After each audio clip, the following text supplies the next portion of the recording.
Down here, salt is a way of life.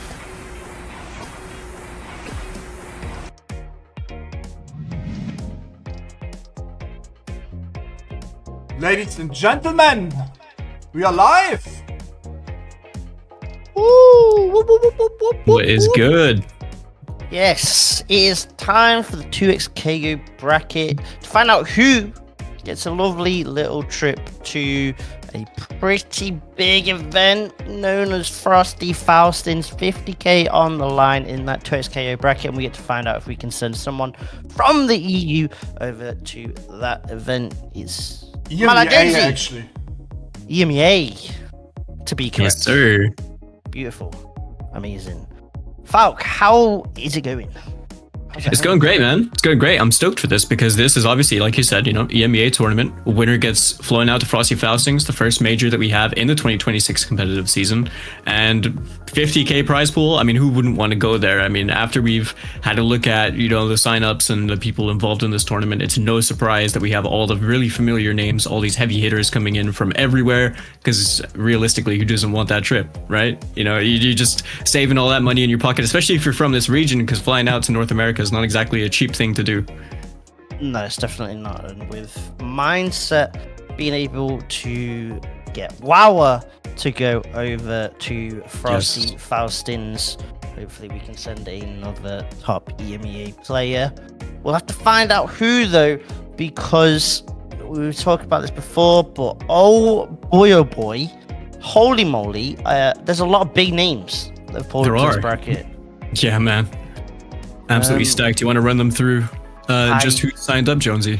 I have no clue how to call this. You've got like your big names like Noka, Senshi, Moha.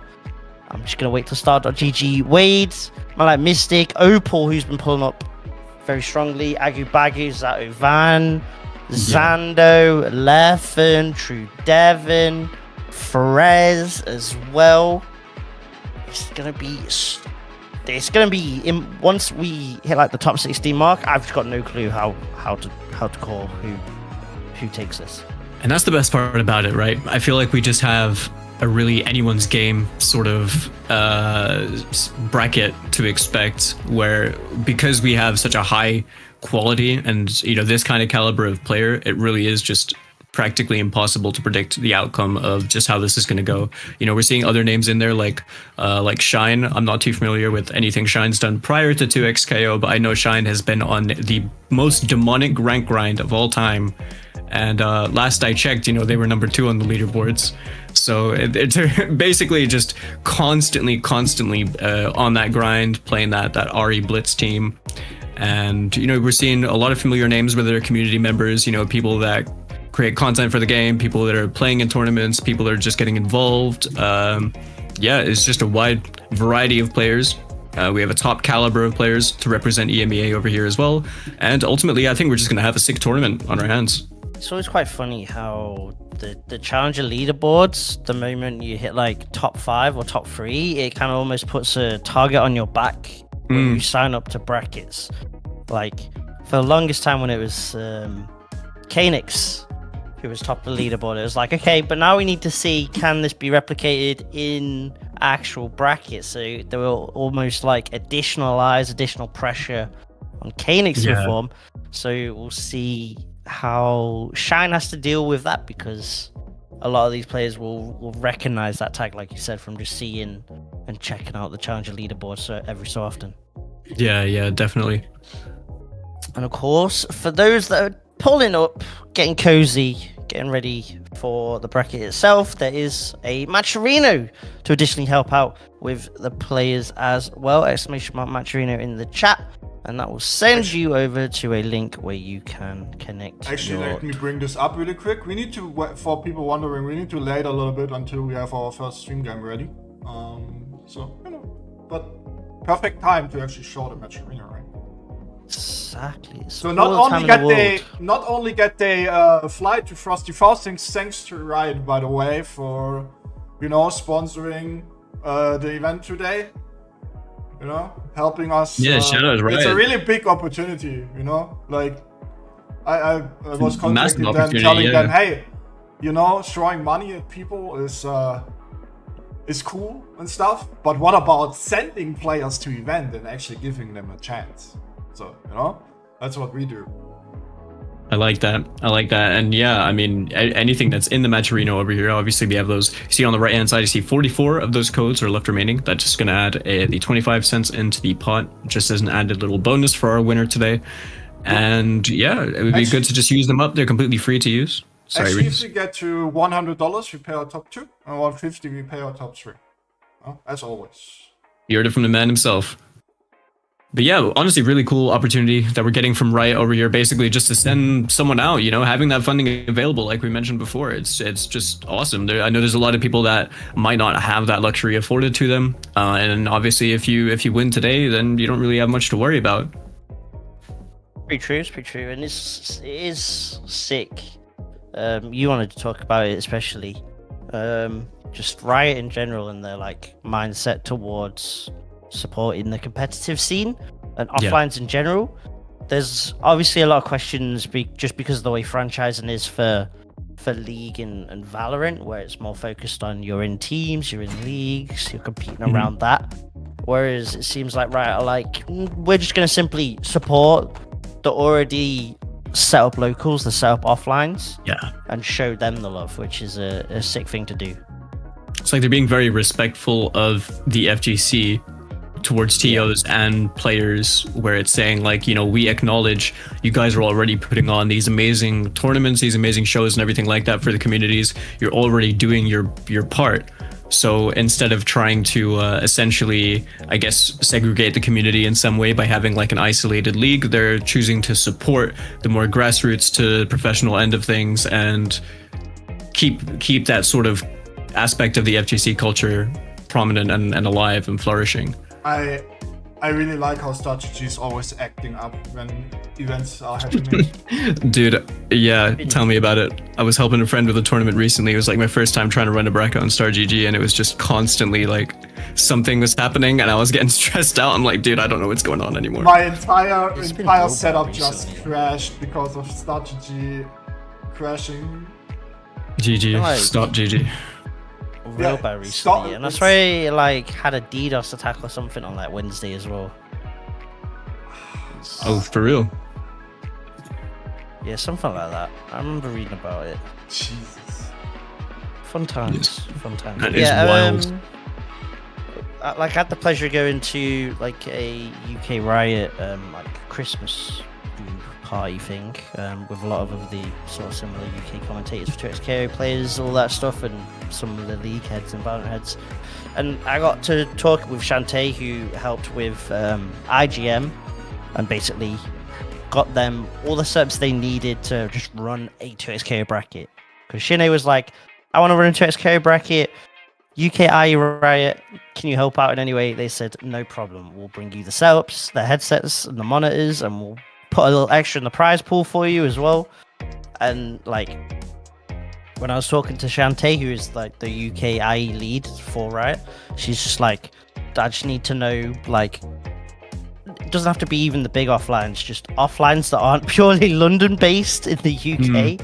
So like stuff like, obviously with the major versus fighting, but even things like, even the small stuff, well, I say smaller, it's still quite large. Yeah, like hyper combo, drown impulse, those type of events. Like, yeah. Even to the TOs or just people watching in the chat who want to bring up to their TOs, if they are running any sort of event, just try and get in touch with Riot, and they will probably try and help out your offline event. Quite literally giving life to support your locals. Okay, currently people looking like having some issues with strategy, so let's hope it fixes itself in a couple seconds or minutes. Praying on the good why always at the start of the event? Like, it's just how it is, man. This is how it is, you know. It is by far one of the most inconvenient times for it to happen, so the universe will find a way to just make it happen. That's exactly why it happened at that time, right? Yeah. I see how it is. It's just something we got to deal with, unfortunately. So far, what is it? They've announced their majors and the challenger and their first 3 challenger events is what they've Yes, put out sir. so far, right? So obviously Frosties is the first major to kick off the competitive year of Riot and 2XQ, and then Genesis, Texas Showdown, and then Venality. So an EU event there, end of March. So put that on your That's where calendar for the the EMEA. hoodie is from, as well. Homie Storm putting on a hell of a show over there. And yeah, man, it's really cool. Like having a challenger event, basically just in the first part of this competitive season that we have in Europe, is sick. And I can't wait to just sort of be there. And you know, I went earlier this year, but obviously there was no 2XKO over there, so it's really just kind of the integrations of 2 different communities that I'm very familiar with. That I spent a lot of time with, considering they run Mortal Kombat there primarily. But yeah, you know, it's just exciting. It's exciting. I can't wait to see how Frosty turns out as well, because it's like 50k is no joke. That's a big prize pool. Yeah, I feel like, especially sort of, I mean, well, people like Fishsticks were also there, but a lot of the Riot heads that would have been at Evo Nice probably just saw how ridiculously packed it got for people watching the top 8 at Evo Nice. Oh yeah, yeah. Considering they're like, well, we've got a booth, and now literally people just can't get out of the venue or into the venue because of the crowd.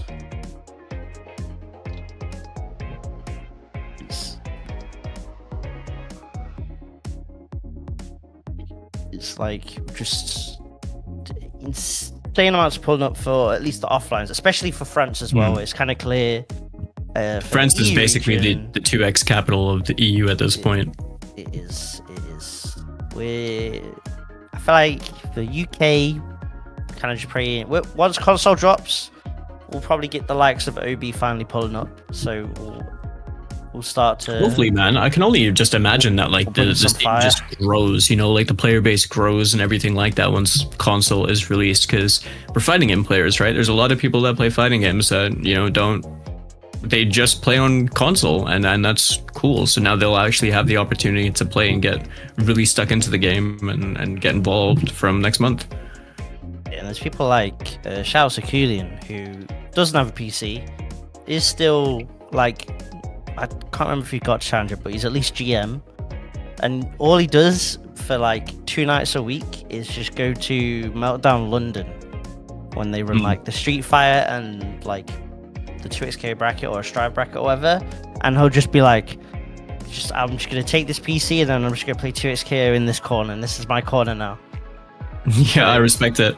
Basically just finding the opportunity to be able to play the game, right? Yeah, exactly. I had a friend that by the time Mortal Kombat 1 came out, they didn't have a PS5, and the game was on PS5 and Xbox Series X and S. So what they would do is they would come to Meltdown every time there were weeklies, and I'd be there with Jads. So they would come to those weeklies just to be able to play the game and learn the game and do everything like that up until they got a PS5 for themselves. And I always admire and respect that kind of dedication. You know, like people just really want to get stuck into that thing that interests them, and they'll probably just find a means of doing that. And you know, it's where there's a will, there's a way. It's just passion. And hopefully something like Finality will give a chance for maybe like sort of the Germans, the Austrians type scene. Those kind of players a chance to really pull up, because a majority of the offlines, a lot of the bigger offlines at least, have kind of been purely French based.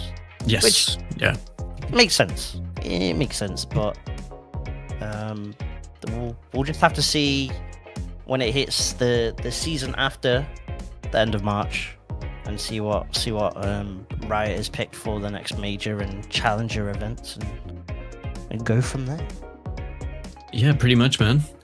We appreciate all your patience, by the way, guys. We're just getting some things sorted out behind the scenes, and we'll have some matches up and coming ready for you very, very soon, as soon as they're ready. And yeah, I mean, like, you know, King Rasta saying in the chat, Outplayed as well. I think it's 10th to the 11th of January, and that's in Austria. And if I'm not mistaken, I think Red Bull Austria also threw in like an extra like 500 euros for the solo winner, or like a grand for the duos winner. So that's really cool. You know, we're seeing like additional support coming in from other sides, just really buffing up that prize pot. And then obviously, you know, Vienality being in Vienna, that's going to be at the end of March. But yeah, I mean, like you were saying, Jonesy, like France has kind of been the go-to place right now, because what recently we had like Galaxian Explosion. I think there was a thing on last night as well, but I can't remember the name of it. Where I saw like Wawa and Wade playing. And yeah, man, it's just been stacked. Mindset, Evo Nice. Yeah, it makes sense, right? They were very strong and capable in Dragon Ball. Skills are very transferable from Dragon Ball to SKO. Being, well, it's assist to tag fighters, but again, you're still used to the chaos of having like 4 characters on the screen at one time, so you're going to actually be used to those kind of scrambly situations. But yeah, I think just offline wise, a lot of eyes will be on Frosty Faustings. Yes, yeah. And like Rasta said, right, outplayed. Also a gold event on the Arcall Tour, so if you're into stuff like Guilty Gear and Grand Blue, also pull up for those reasons as well, because you get to play for some of like the last points as well, because that's right on the back end of the schedule. That's literally like one of the last few events, excluding Frosties, of course. Well, that's going to be huge for those games where you have people trying to get those like last minute. It's a point system, right? And then they qualify based on and that. The leaderboard, there's the cutoff point. Sort of the leaderboard is ridiculously close, so I expect. Oh man! So it's just going to be proper sweaty, like basically like almost like an LCQ moment for everyone. Pretty much very tense sets, because otherwise you're gonna have to fork out a trip to like South Korea for the LCQ. Which, hey, I wouldn't mind, to be fair. I'd happily just use that as an excuse to just have a holiday in South Korea. That's what I'm saying. Yeah, man. Obviously, when's Caitlyn drop? Caitlyn drops on the 6th, right? I think. I didn't even know she had a date. I just assumed she would drop with season 1. Yeah, she's like the start of January, which I think is the start of season 1, or the end of this season. Interesting. That means she's coming sooner than I thought. That means I could potentially be unable to play neutral earlier than I thought. I can't wait for it. Yes. Team Lesbians, baby. Vi and Caitlyn. True, it's true. We're both Vi players as well. I'm not sure how people would feel about that, knowing that the 2 commentators over here are, proud owners of a 6-frame 5L and 2L, and so we need it. She needs it, man. She definitely needs it. Won't talk about how Unga Bunga Voltbreaker is. We don't need to worry about that. Dude, without that move, I would be nothing. What's crazy? The end of Jan then, but they have to be. Kuroten and Kenix, can you please join the lobby, guys?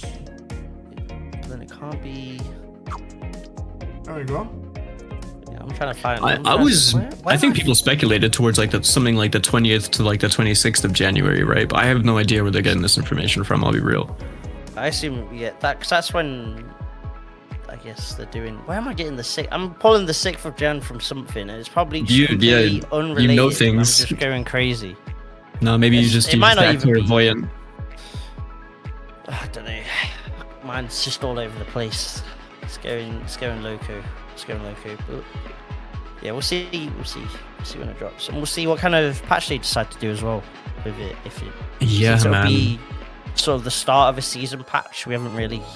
It's the official launch as well, right? We're coming just straight out of early access, so we'll see what kind of way they decide to turn the needle, as it were. Do they be very conservative with their patch? Maybe just small tweaks on stuff like the most played. So Ari most likely getting a small little downsizing, maybe. They have mentioned, obviously, in the previous patch, they were like, Braum soon. Braum stuff will come later, which actually scares me. Oh, we got a game. It terrifies me as well. We got a game. We got a game. Let's go, man. Let's go. We finally did it. The podcast is finally over. Apologies. Thank you all for listening to our 30-minute podcast. But like and subscribe. Yeah, Bell don't forget notification. to subscribe and don't forget to like. But yeah, it's what were we just talking about just before then? I've already forgotten. I might be cooked, Jonesy. It's like whether they go quite extreme with their patch or whether they. Yeah, Brom.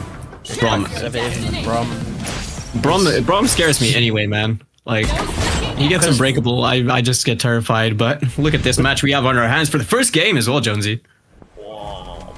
Damn! Both these killers online. It's a name who people would be familiar with, as used to be the big cheese of challenges. He's kind of one of the pioneers of this RE Alawi team as well, right? Like, it hasn't been a very commonly played team, I would say, but it's a very capable team when in the right hands.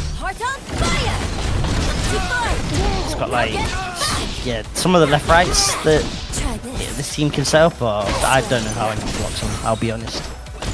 You just pray. Curtin is gonna spend that burst, but completely read and dealt with by Kanix over here, who is gonna end in the S1 super, catching out on the damage with Alawi. Keeping up that pressure in the corner. Look at the 5M straight into the command grab. Big approval right there, and that most likely is gonna be the kill with the S1 super to close that out for the Ari. The command grab activation is one of the things that I think will always make Alawi the most scariest thing.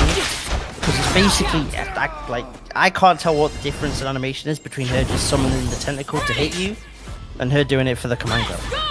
Yeah, I think it just is like just a true guess situation. Unless you can OS it somehow, but I think it's, yeah, like it's kind of just a guess situation. The spectator bug is going absolutely crazy.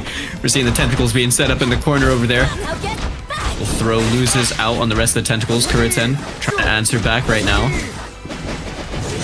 Seeing I played Kuriten a couple times in rank. They definitely do like to play with their space. Kanix trying to deny that from them. Getting the launch. Kuriten spending the break in the air. Over here.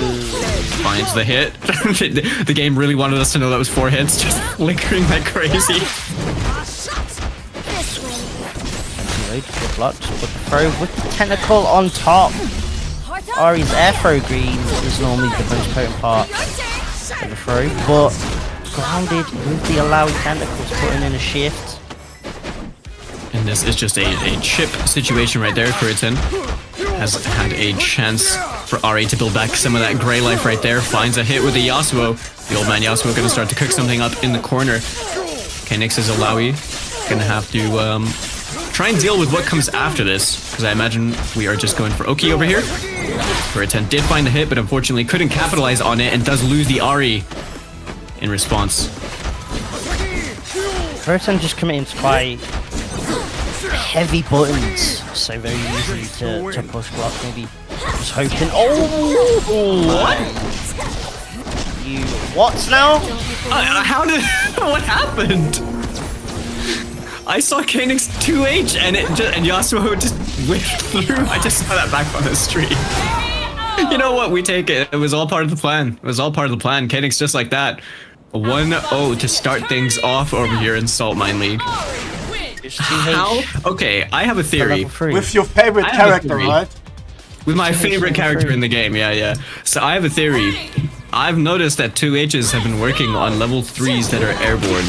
Warwick, Vi, and now Yasuo, where it just either hits them or causes them to whiff. And I feel like this is starting to become real, as Kanix is gonna find his own real hit. Converting this in the corner. Kuriten now, he's gonna have to hold all of this damage and potentially hold what comes afterwards. We're gonna end in the limit strike, set up the set a little projectile. So played Swanee so scary, right? She's able to just get the OTG, spending the bar, and she basically just rebuilds that back with her routing with limit strike set up into probably the strongest meatless Oki in the game.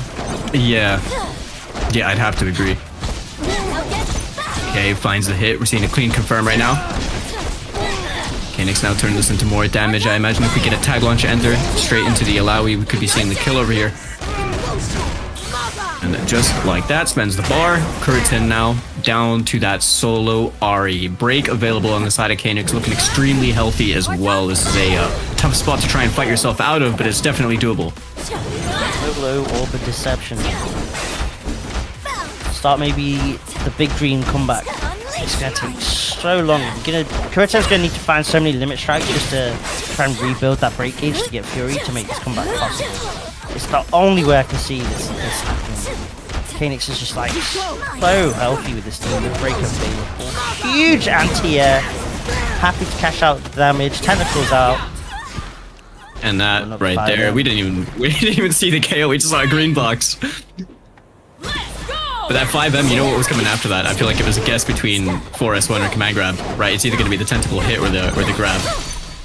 Following a nice parry. Probably because the tree block straight into the tentacle hit and then you just like chip. parry assist and chip. Yeah. Alright.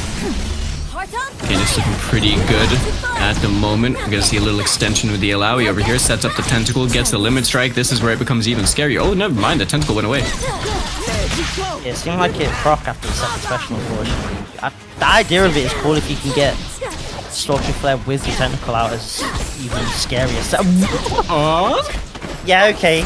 That button's fair. Alright. Ari 5M. This is the second Ari crime we've spotted in game number 1. Or set number 1, but look at that.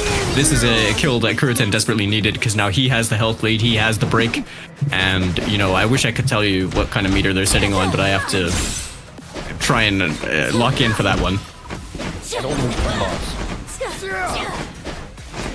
Kanix right now, not on that Fury, kind of close to it. I imagine we're gonna build it on the limit strike route. Get any more of a follow-up over here. Kuritin trying to find an opening hit. Great block though from Kanix. So we're seeing the second assist being used from the Ari, and Kuritin is going to cash out on this. Ooh, I'm not sure. Tried to go for a reset or something like that. Kanix being wise to it though. More like a drop, to be honest. Pops a break. Total deception just to get some breathing room. Try and lock down Kanix. Yeah, look at that parry on the Yasuo assist. Not capitalizing any more on that, but this is something that is, you know, the benefit to playing this team over here is one of those Alawi back assists. A single one of those hits, you get a dash up into the orb super confirm with Ari, get out into a full combo route. Okay. The pick up off it because I was able to get some off the effort. Did have Orb of Deception available to extend, but still gonna find the throw. And just Touch up like with the that. In the hands of real Didn't even need the Fury at the end as well. I mean, that was a solo Ari. You know, Kuritin had themselves in a really good spot in that second round. Potentially could have changed things around, but Kanix ultimately, you know, just being really well composed, playing that out exactly how they wanted to. And yeah, we're seeing the results in that as we see them advance on. But Kuritin not out of the tournament, of course. This is a double elimination tournament, so they will have their losers life, and that run still available to them. And yeah, man. Felt like Kuritin got a bit greedy in that 2v1. It's like just doing sort of YOLO Gale Blade into Ari assist to try and force something. And then once like Yasuo got clipped, like started to just crumble bit by bit from there. Yeah.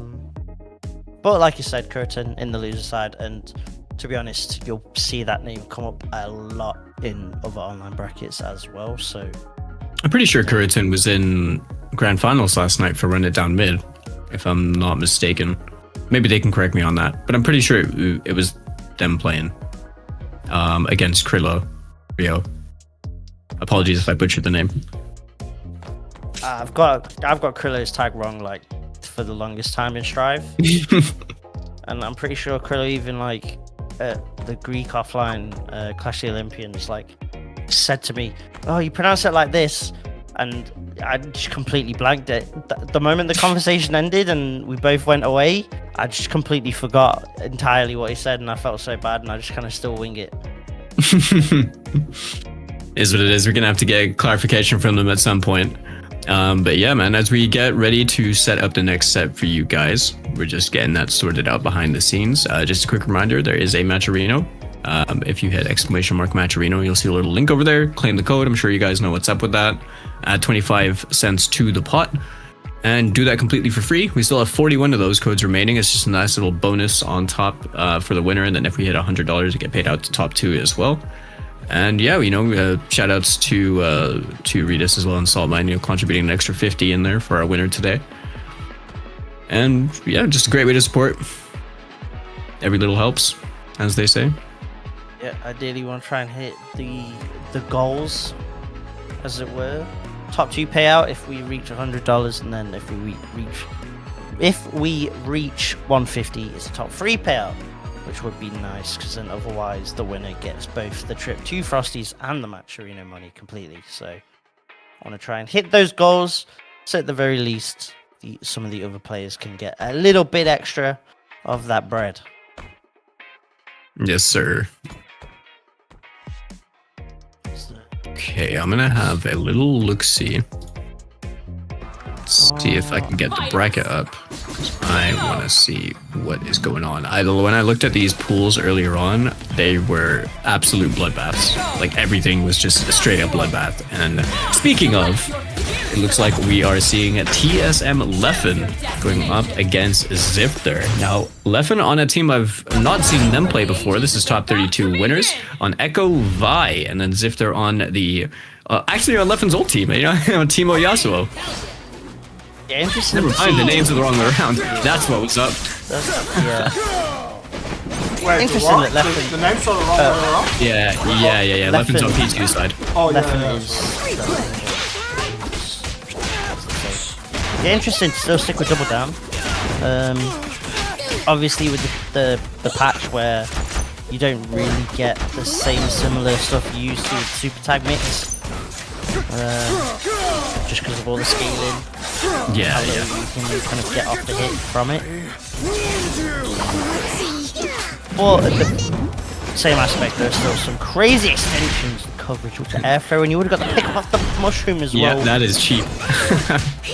Okay, look at that. Great use of the parachute right there, calling out the Vault Breaker in the neutral, coming down with that fallen medium as Leffen now. You see the Fury still being held by Zifter over here, most likely not wanting to use it in this round and just holding it for the next, as we're seeing the conversions, the extensions, everything is happening right now. We're seeing maximized double down usage into the tag launcher. This is a lot of damage, Jonesy. That's dead. That wasn't even really using double down. That's the crazy part. It was super into raw tag. Was it a raw tag? I thought it was the It wasn't even like tornado into super. It was mushroom super into raw tag and then thingy back and then like tag launch. That was ridiculously optimal for the fuse itself. I did not care about the fuse at all. Fair play, but I mean, speaking of damage, we're seeing a large amount of damage being cashed out right there from Zifter over here in the corner. Gonna take down Leffen's Yasuo. The jump heavy is gonna connect. Actually managed to find the 5L over here. We are gonna be seeing this getting confirmed. And unfortunately for them, drops the combo, finds the 2L, and that is a very strong round right there from Zifter as we tie things up in game number 1. That one looked a little bit weird, but I wonder if maybe it was a sort of reset. Echo takes a little bit of a tickle from the darts. Okay, I like that throw to challenge the double 6S1 right there, not letting that happen. And you see the tag can't do that when both characters are on the screen. That was a great reaction right there from Leffen. So he does have that poison badge all stacked up as well. And now you are in the corner. That was a great jump, good read on the throw. Not going to work out. Even the route was kind of optimal as well. Just bringing the Yasuo in so that the opponent just stays floating just that little extra half second, so you get just that extra tick of poison. Yeah. Optimal, as you'd expect from Leffen. Be interesting if Leffen is maybe already going to Frosties as the duo of Super and Leffen once more. No, I'm not really sure.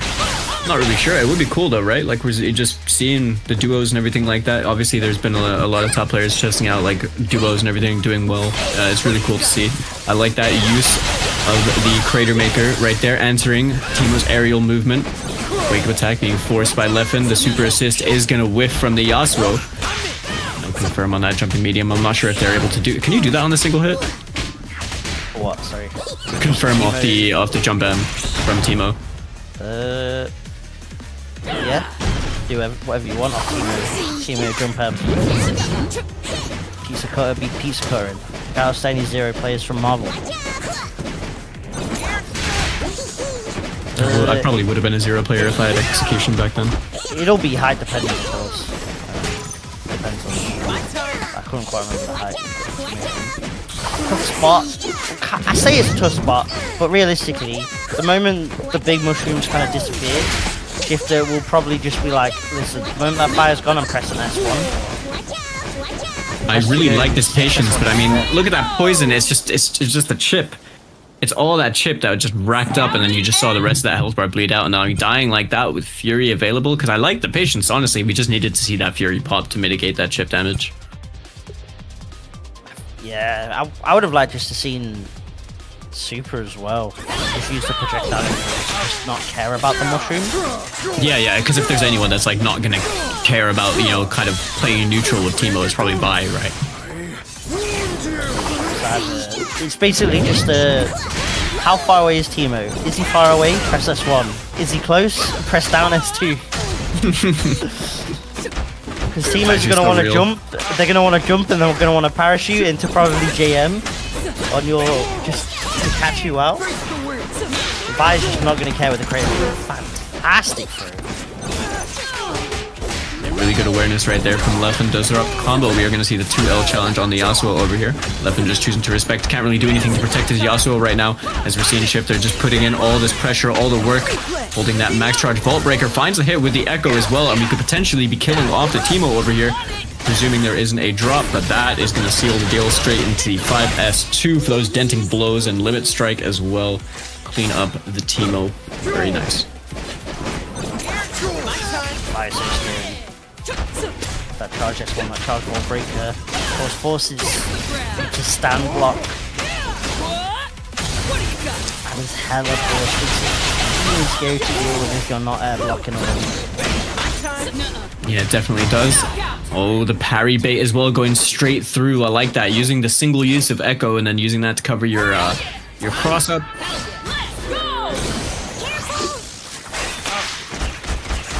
Okay, seeing the super tag shenanigans right there. The rapid slash is going to connect.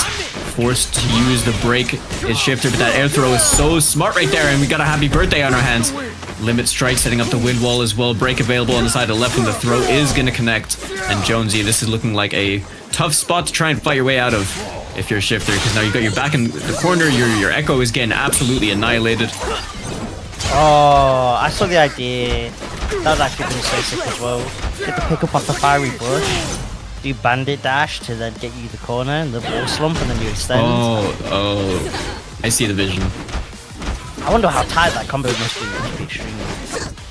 I know Noka with this Echo Vibe started to do some really finicky, like, tight window combos. Should be able to just close this out with something simple. Super, yeah.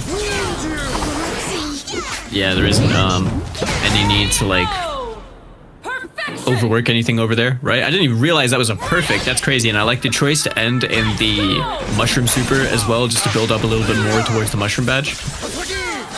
Like the next one of the mushrooms is basically guaranteed at this point as well. Yeah, I think you're right.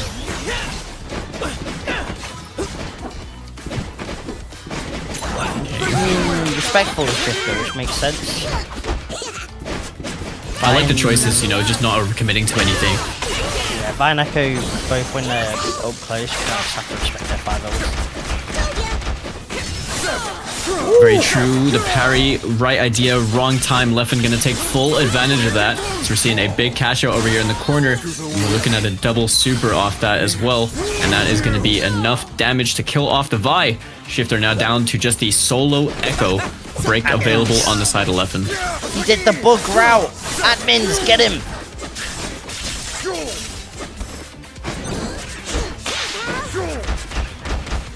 Okay, that was such a sick 2s2. What on earth? How do you just know how to do that? But did you see that? The slingshot just about connected. The super is what we're gonna get. And Leffen right now ends in a limit strike. And carry not gonna work out for Shifter, unfortunately, as Leffen is gonna be taking that 2-0. But that was still a good set, you know, that was really back and forth. Technically dropped it at the end. The 2-0 and whatever button it was after didn't actually link, but either way, good stuff to Leffen. Moves on winner's side. Shifter, though, looks very convincing in some of the rounds, you have to say. And that is kind of the power of that Vi Echo team. Yeah, all it takes is to put you in like one block string, and then it's so long for you to deal with. And if they find the hit and it's 2x assists, it's just like you're hitting the bricks and Vi is beating your bricks. Yeah, pretty much. I've had to fight that team a fair bit, and yeah, you know, it's one of those things that I felt like Leffen was playing it defensively like really well when you're point blank, because like you were saying, you know, you got to respect those 5Ls. You do. Echo is such a mobile character as well. Vi is one of those characters that kind of always keeps you on your feet. For the people who just tuned in today, this is all what the event is for today. We sent a winner to Frosty Faustings in America, you know? Thanks to Riot for actually sponsoring the trip, you know? So this is what they're playing for today. That's a huge prize. Huge prize. It's probably it's without a doubt going to be the most stacked offline for 2xKO so far.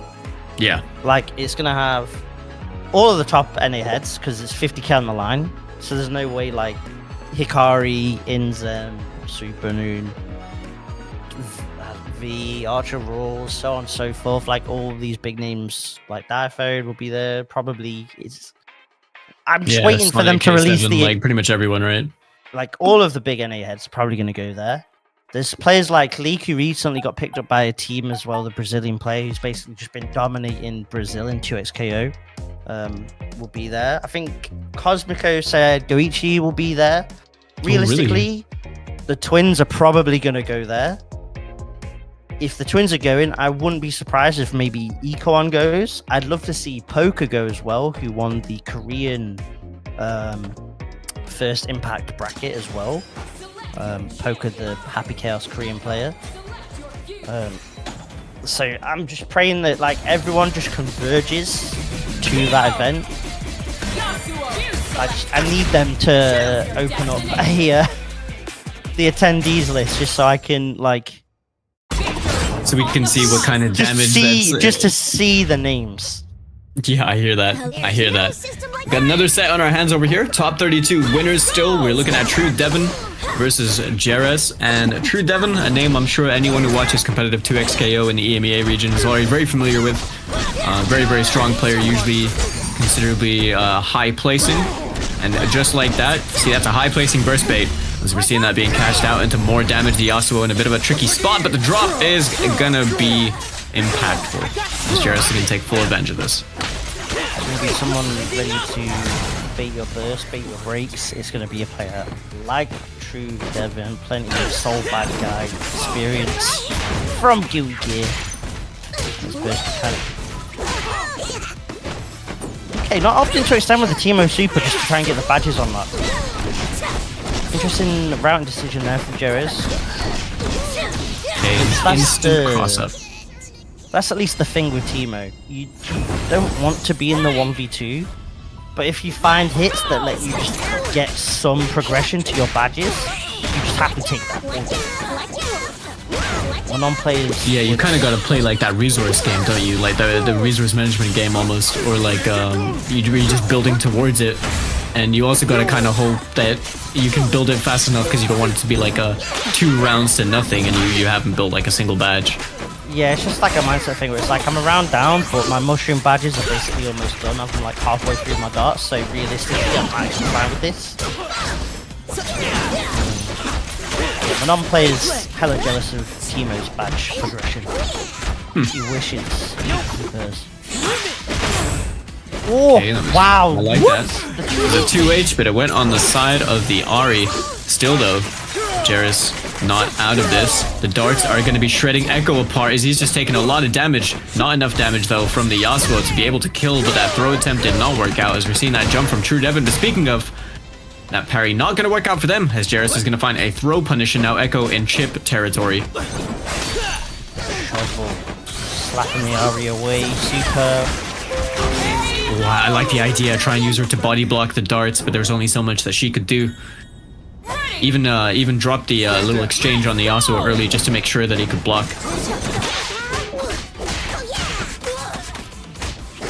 Spot. You'd have to do the sliding parry Oh, yeah, I know what you mean. Like the dash parry thing where you slide your finger. Yeah, it's very hard for me to do that because of my weird button layout. Okay, clean confirm. True Devon getting the limit strike, setting it up. We're seeing the Oki now. Super. One of the powerful things about double down, being able to do that. Okay. Full combo conversion. We are seeing the tag launcher right there into Ahri. I'm more than sure we're ending in that limit strike. Set up the projectile, and we get the confirm as well, and that is going to be Yasuo's life bar taken out of the equation. Break available on the side of True Devon. Fury now available, but that is going to be baited. True Devon being completely wise to it, ending in that level 3, and that is going to be game number 1 going over to them. Charm, no cleanse, no QSS. Team and core. Ow! Don't say no QSS, man. That scares me. Rookie mistakes. I think I just started sweating. But even when the Yasuo died, True Devon was kind of held up towards the ended on limit strike just so that his Echo was also getting. Even though the Ahri already had 3 bars and he was full break, the Echo was getting meter off that limit strike as well to get into the bar. So those small little optimizations, even when you're just killing a single character, put you in a better spot of finishing up the 2v1. Yeah, definitely. Okay, True Devon still has the after image to work with. It is now gone. As we're seeing a little dropped confirm right there, but finds the hit off the air dash. Teemo now, squishy character. I'm not sure if this is going to be enough. Is this enough to kill? It probably is, yeah. Hyper Spirit Rush, even tag launch into Echo. And then I don't even need Mega Time Winder. Beautiful stuff from True Devon.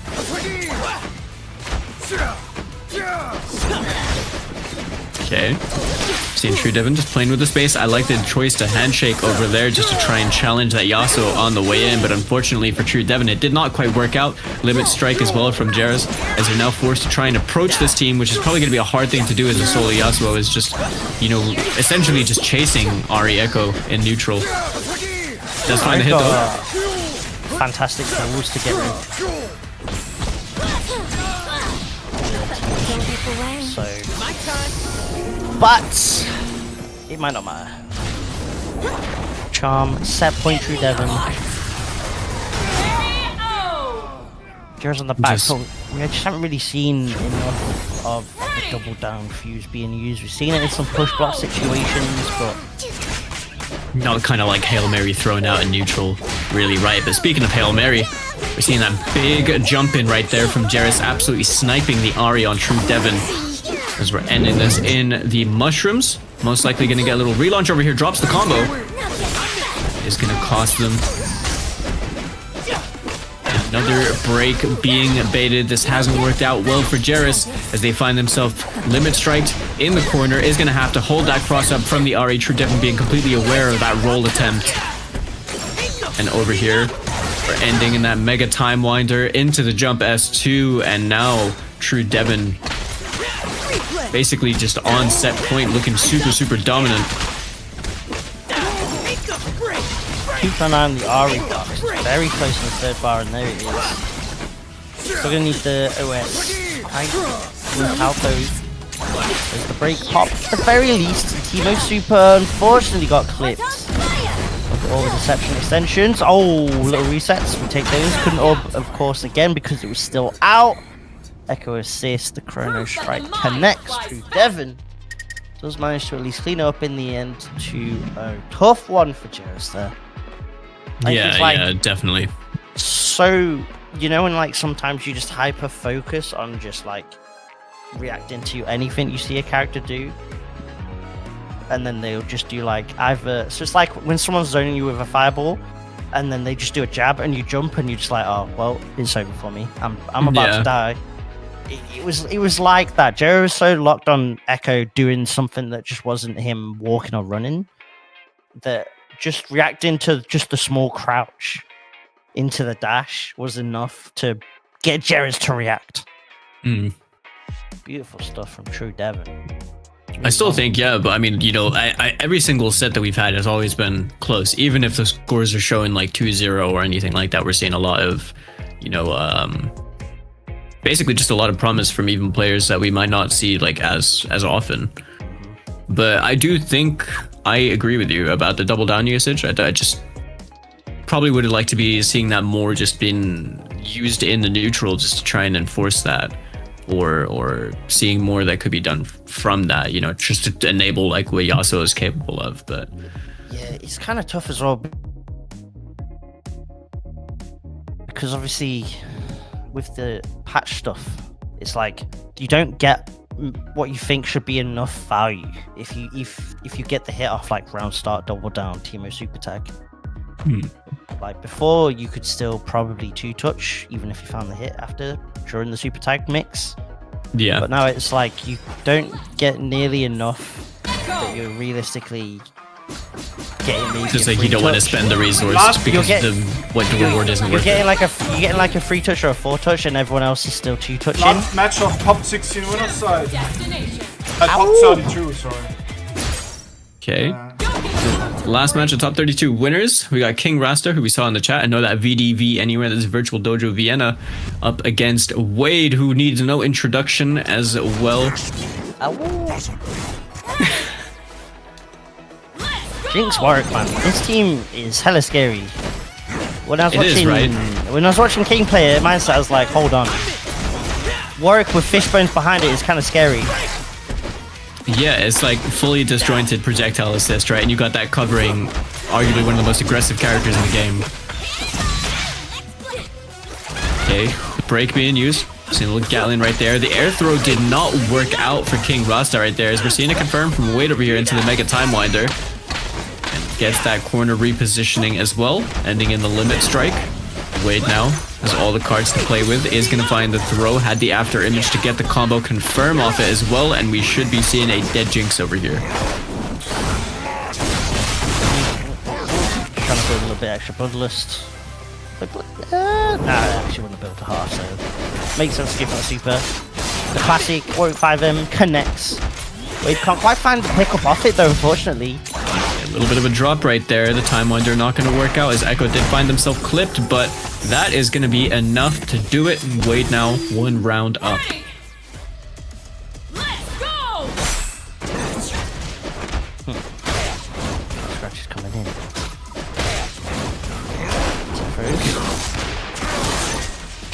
Like it. Ooh. Beautiful routing. This is exactly what you want from a Warwick team, right? Get your Oki super into Bloodlust, blocks the wake up attack as well. Like that. King Rasta looking real good right now. Still the entirety of Bloodlust pretty much to work with. Trying to press though, unfortunately getting clipped by the Mega Time Winder. Break is available for King Rasta, but it looks like they're holding it for the next situation. The overhead is going to connect, and yeah, that had to be broken. You want to keep that Warwick alive. Time hops over, does not care about any different zoning. If there's someone that's going to be used to this team, it is going to be Wade. We'll definitely have ran a lot of sets against someone like Kane. French hacker, that's what the French player doing it. Okay, 2s1 Time Winder didn't quite work out, but it looked like Chip was going to be the end of the Jinx over there. King Rasta now had a really strong start in this round. Starting to look a little bit more in this favor of Wade, who is sitting on that Fury. He does have the health lead as well. Bloodlust still available, but that hit and confirm is going to be enough. There was a little drop right there, but found the next hit, and Wade is going to be going up 1-0 to start things off. I love Wade's patience to get the chip kill on the Jinx. Didn't want to like overcommit and get too greedy. You have to always be a bit careful of Jinx in the air. Very big buttons, and then like G2H dive kick as well. You gotta always be a bit careful of that. Jinx players love throwing that out. Yeah. Okay. The Oki didn't quite work out because of the drop. Break being used by Wade. As King Rasta now has them towards the corner. Oh my god, the 5s1, then catching the trap as well, keeping them in block stun. There's also a funny thing with Jinx Warwick, where if the trap is out and Warwick starts doing like a Seeker on the trap, that will count towards the I've blood seen loss. it, yeah. Shouts to Laz showing me at either and East. I played a set against him. We were just chilling. I was chilling full screen, and he's just DPing the trap, and suddenly he's fully bloodless. And I'm like, what the hell just happened? Okay, confirm by Wade over here is going to be enough. Straight into the S2, looking to just build up as much bloodlust meter as possible. Close things out. Sitting on about 70%. Now King Rasta down to a solo Jinx is going to get DP'd over there in the corner. Clean out of the sky. Another DP for your troubles, and the confirm as well from Wade. I'm sure we're going to be ending up in the corner again, Jonesy. Exactly. I actually should be able to kill off this. I think we should keep using this until we've got enough damage. I think you do. You go OTG, DP. Oh, the Fury came just in time if you want to try and survive this round, but King Rasta. Questionable Fury, considering it's round number 1. Over here, you're going to have to make a hell of a comeback. I mean, it's doable, it's just going to be tough. Don't be so reliant on maybe getting a straight dash M or something. Tried to look for it then, but Wade was already in the skies. Going to take off the Warwick assist with the handshake to confirm. Set point now for the Frenchman, looking to move on into winner's side, top 16. The name's already looking absolutely stacked. Wade's looking to add to that, extending of course with double assist, tag launcher, side switch to the OTG will put Rasta's Warwick into the corner. Bloodless time, hold the mix, no, the violence. Ooh, I like that 6S1 to challenge the Jinx assist right there. Wade had to break, no after image available to be able to confirm off that throw. The Warwick, the tricky stuff right there, that little pass through with Echo, got the Warwick headbutt coming in from the other side, which is essentially just, it's just another version of my time essentially, isn't it? It's just the same style thing. Still gotta worry about it. It's a very, Warwick's just got strong assist in general. Couple that with sure. Echo's invul roll. Speaking of the invul roll, Falk, I'm asking this question like you're the developer for the game, but why is Echo got the invul roll? You know what? That's an excellent question. And as me, the solo developer for the game, I have absolutely zero answers for you. It is what it is. What the hell? No, it's crazy. It's crazy, isn't it? But Wade, very strong showing right there, 2-0.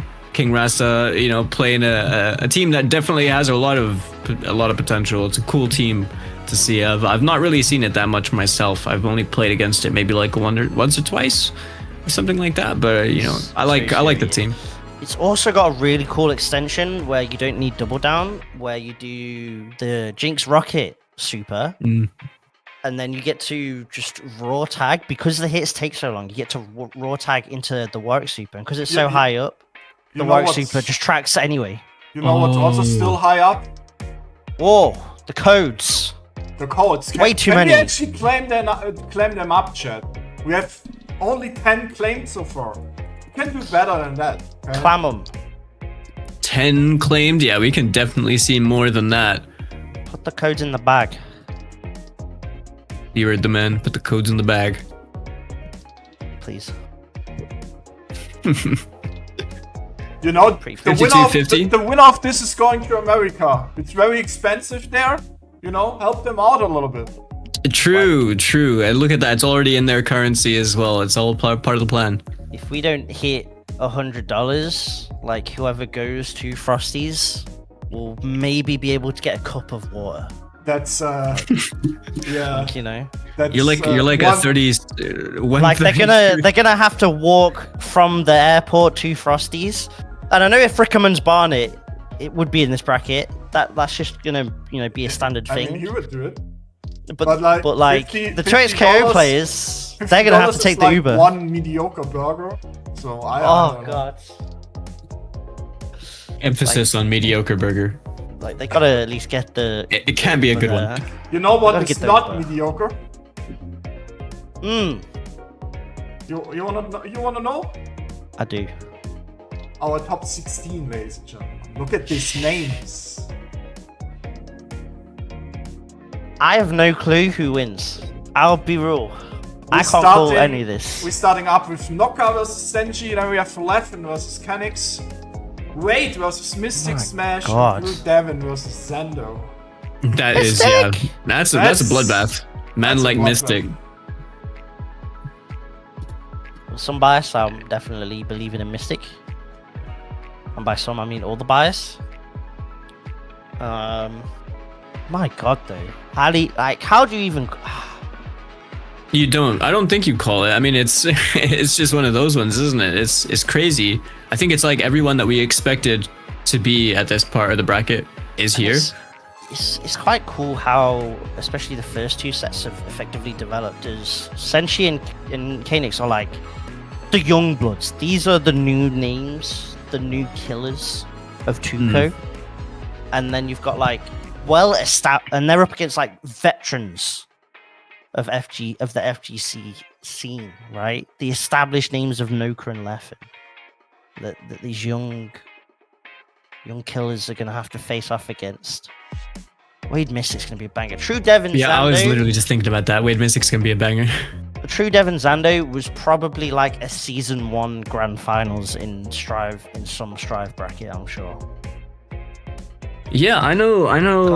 Zando played a lot of Strive, and obviously you told me that True Devin was a Strive player. I'm not too familiar with a lot of things that have happened. I only played like a little bit in the beginning. It might have been shit sold back then. Pre-RAM days. God damn. But yeah, man. I mean, Noka Senshi, we got a little French match right there. Leffen Kanix, Wade, Mystic Smash, True Devin, and Zando. And Zando's actually inspired me to play a little bit of. Right? Yeah. And then Zando's kind of inspired me a little bit lately to start messing around a bit more with Warwick Vi. Specifically with freestyle. I've actually been seeing that they're on freestyle, and that was the fuse that I wanted to play with that team if I ever did play them. So yeah. I'm quite lazy with my combos, so I just play the Vi Warwick team but with 2 Exorcists. And then I just hit the Vi assist and I do DP, and then I hit the Vi assist and I do DP. Is what it is, man. Is what it is. I'm like, oh man, this is technical. I gotta hit down and then special and then hit forward and assist. Ah man, that's... See, I played 2x assist with Alawi, so like my brain's already like shriveled and pea-brained anyway. But I've started to realize that I want to kind of try that team with freestyle too, but then I don't get to enable a lot of the silliness that I can currently do. So I think freestyle low-key is probably really good on that team too. But either way, names are the correct way around, right? Yes, they are. Yeah. Names are all good. Hi, Senshi and Noka. Hi, Watcher. Big fan as well. It's my boy Jads. He used to Man play like this game. Jads. Yeah. You used to, then you got a life. Alright, oh my god. Senshi absolutely challenging the life out of that with the 2M on Alawi. Demon button right there. Like that, backing up a little bit. The Vault Breaker is going to find its way in. Noka being super aggressive as well. Speaking of freestyle, we're seeing it used over there. Cheeky little bait with that success one. I like that Senshi was like, Alawi didn't tag the Vi. I'm just not even going to interact. I'm just going to dash back and set up timeline there. I'm not trying to get in any sort of scrambles against Noka's Vi at all. Because you're just not going to win. Yeah. I said this to Dunk during set and reset, but Noka will he can be the cleanest player, and that's all well and good. But Noka wants to drag you down and just fight you in the mud and scrap.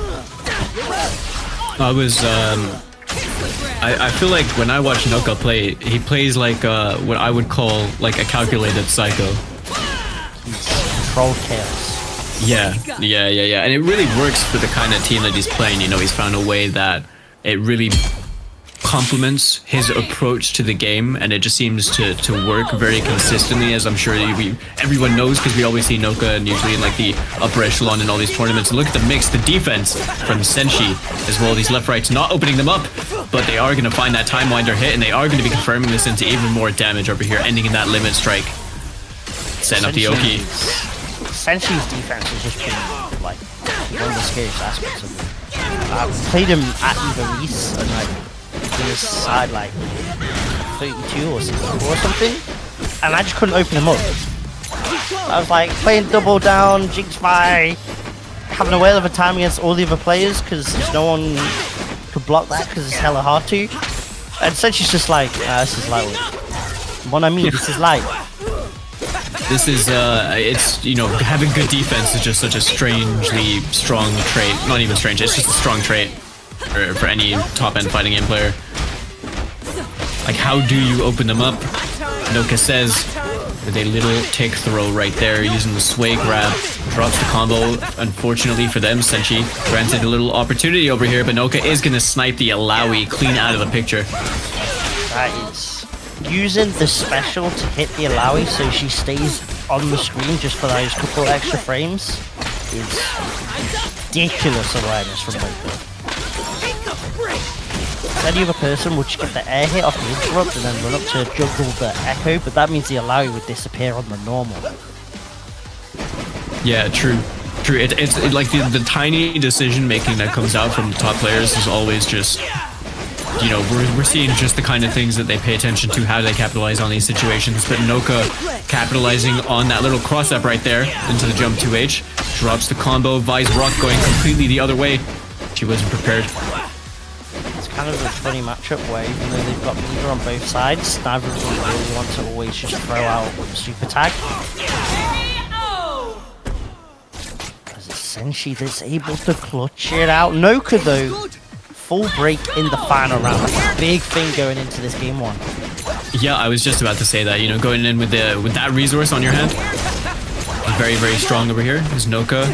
Getting harassed with the time winder. I do like how Senshi's using that time winder to try and, you know, shut down the charged vault breakers in neutral and just make it harder for Vi to start trying to approach, as we are seeing a full combo over here. A lot of damage drops the combo though. Little commentator's curse for me right there. Parry on the vault breaker. Challenge with the Alawi assist. I like the awareness, but speaking of awareness, Noka knowing exactly where the after image was, tucked away nicely into that little tentacle as they do drop another combo over here. We're seeing quite a few drops from both players, but still playing super aggressively. I'm gonna drop off. Interrupt pickup. Get the knockdown, toss the time winder up. That's a question of defense now. It's just raw overhead. Just so often, Echo plays in the install, fake the overhead to go low, and Noka just like hard took the gamble on that mental stack. Oh my god, the birthday. Keep an eye on that Fury gauge. Never mind the 1037. It dropped. There's no shot. The decision making was good, but it dropped. I don't know if that works, but it dropped. If Noka wins, oh my god. The sheer part armor pops the Fury mid combo. That's so smart. Senshi's gonna have to pop, but that's gonna give Noka the chance. Oh, the rock! Oh, he dropped! Oh, Jonesy, I'm getting stressed out, but Oh Noka closes out game number one. Absolute spaghetti gameplay right now happening between these two, but I hate it. He's got you plot know armor. What? The plot armor. Actual Shonen MC. God. Noka starting it off with a fairly unhappy birthday for Senshi right now. They are going to find themselves in the corner. I like that ender as well because he knew that the charged JS1 was only going to hit one of the characters.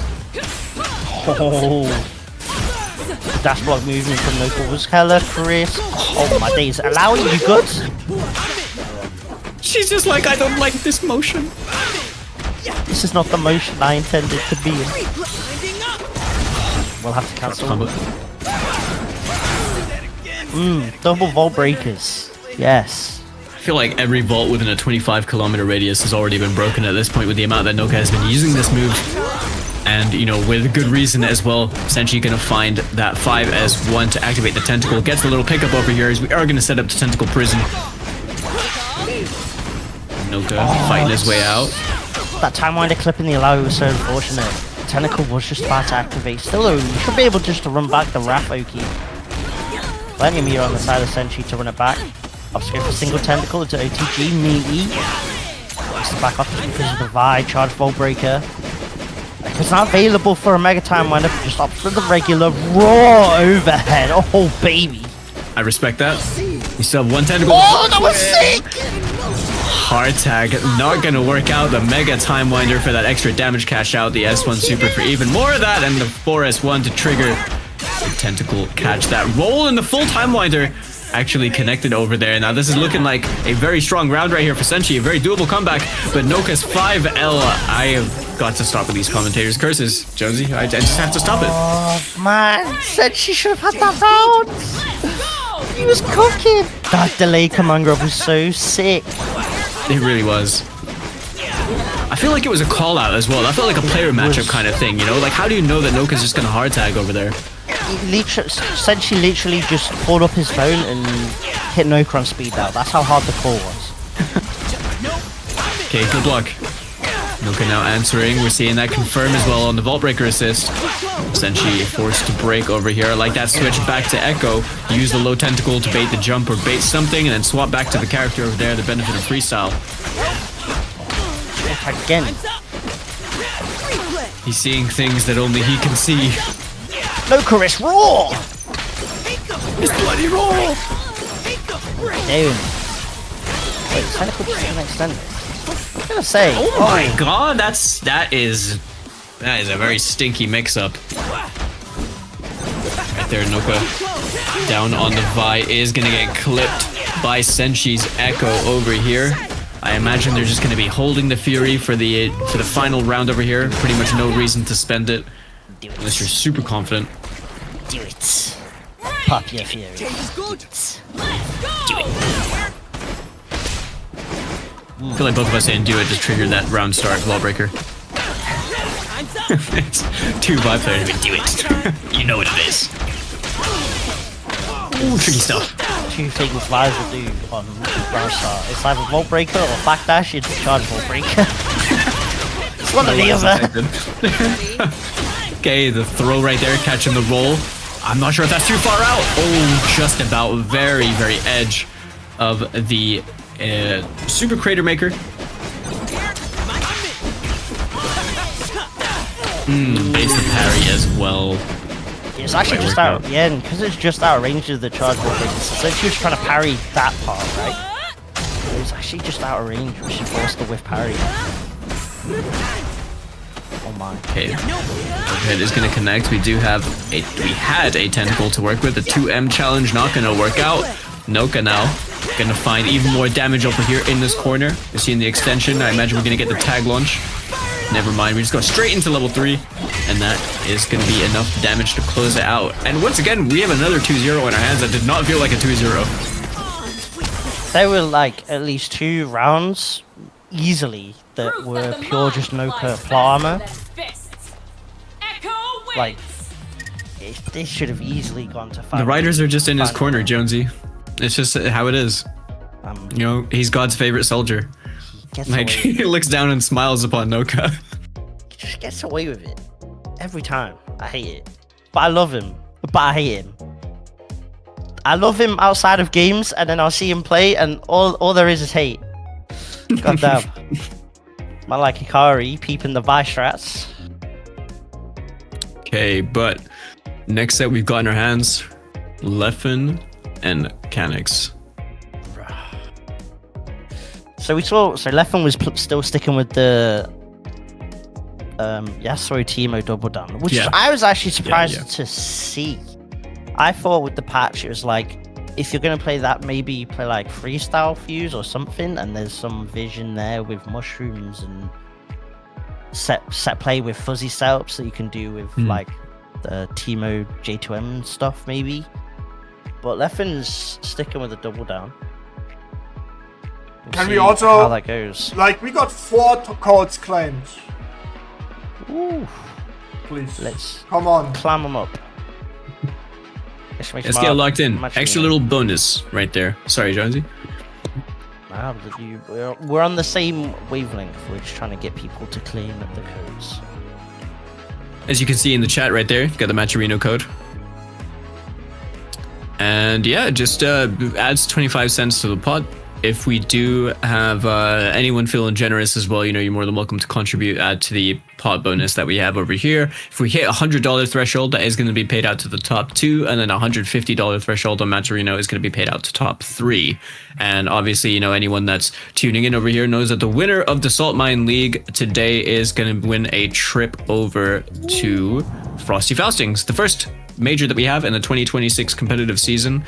Shout outs to Riot for really pulling through and creating this opportunity, and then obviously shout outs to Ritas and Saltmine League just for putting on the show so that we can do all this. We can really just see who comes out on top in prep for Frosty, because it is like we were talking about earlier, it's gonna be stacked. It's a 50k tournament, first major in the 2026 competitive season, season 1 of the game. This is like that's the place you want to be at. I need to see the attendees list sooner rather than later. I need to just make a gourmet meal that will be that bracket. I see though, Kanix and Leffen, both names always up at the tippy tops of the challenger leaderboard. Leffen, of course, already been making impacts, making waves in the Twitch. That is very true. Scene this year, and obviously we'll look to do more next year. Good defense right there from Kanix. Yeah, the 5S1 did clip the Ari over there. It did find himself clipped as well by the Teemo on the other side. You got Leffen cashing out. Characters that can do any sort of cross up are very scary with the Teemo assist drops. Yeah, for sure. Okay, Kanix, we've seen some great stuff from him earlier on as well. Definitely not the kind of competitor that you can be sleeping on. Look at all of that damage right there with the Alawi Ender. S1's Tentacle Super just getting you so much of a damage cash out right at the end. We are going to see a confirm right there from little super tag shenanigans. You get a limit strike in the corner. You see how much short that block. combo is? Bloody hell, man. How did he block that? How short that combo is there off.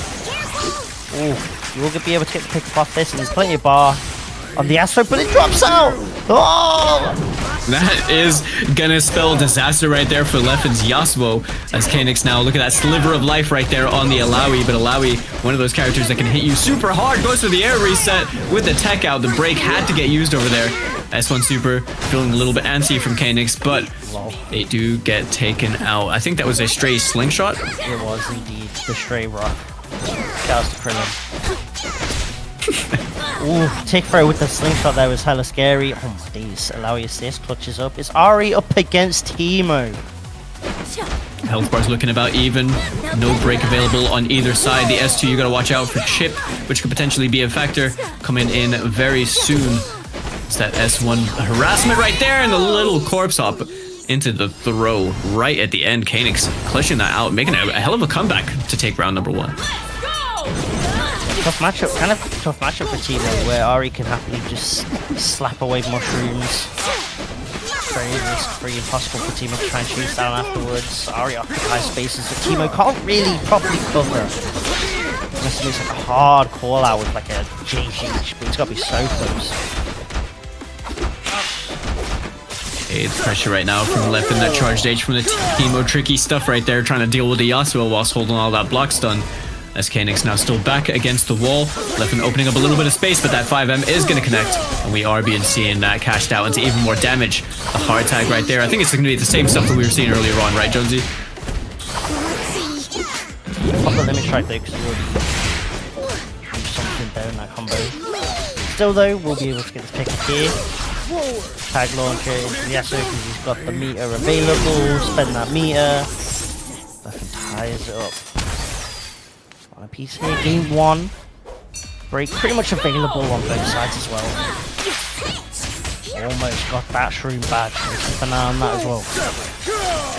Definitely do. Break available on both sides. Feel like it might be a little game of chicken at this point, trying to get the other person to spend the break first, and Leffen is going to be the one to pull the trigger. As the break is now used, but now has their back against the wall, as Kanix is going to be cashing out on all of his damage.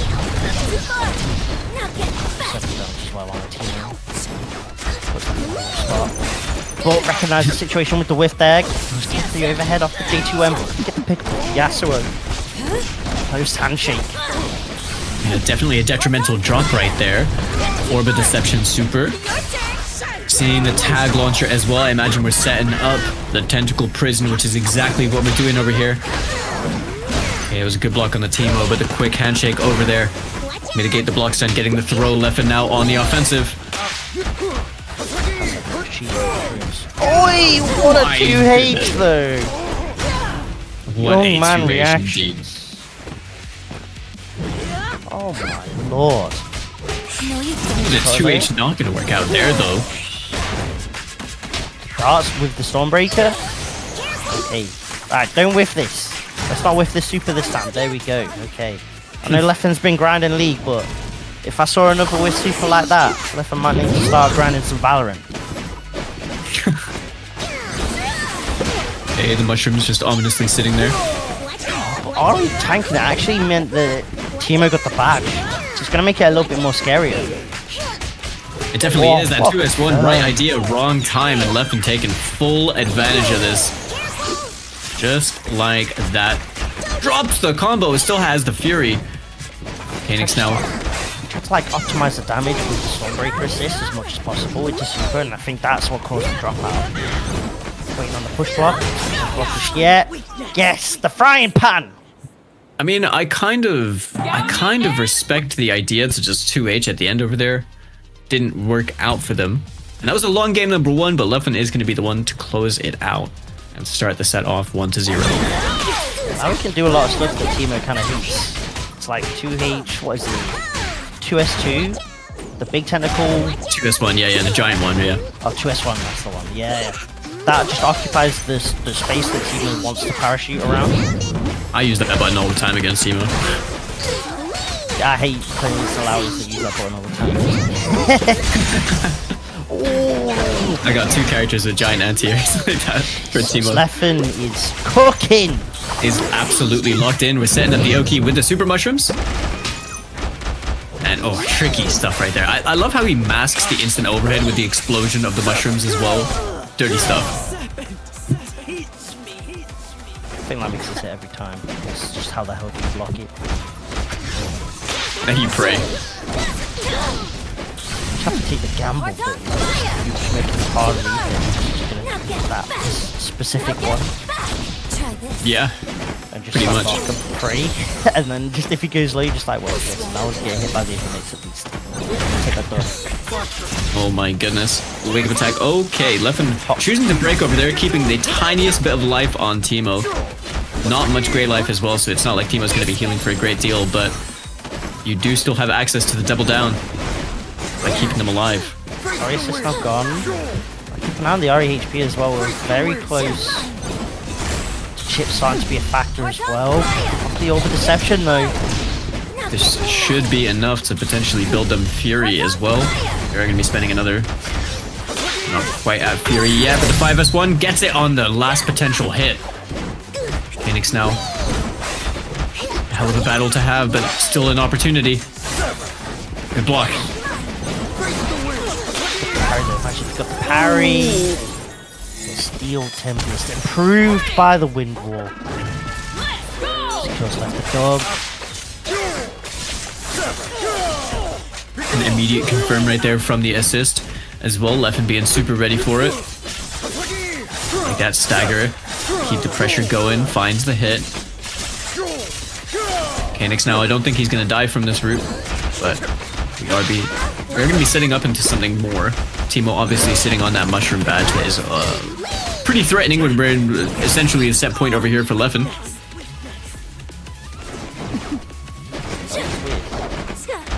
It's already tanked the hit from the show. Kind of messed up. Oh, the trade.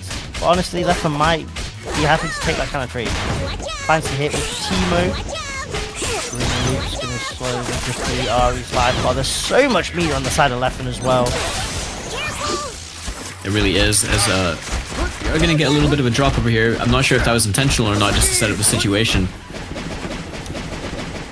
Phoenix, literally one hit away from Fury, isn't going to be spending it, and Leffen with a 2-0, going to be advancing on into top 8 winners. Yasuo wins. Games will have to be so fast with the fingers to try and get that Fury off in time. Unfortunately couldn't, and like you said, Falk, Leffen gonna be moving on. Winners semis, okay.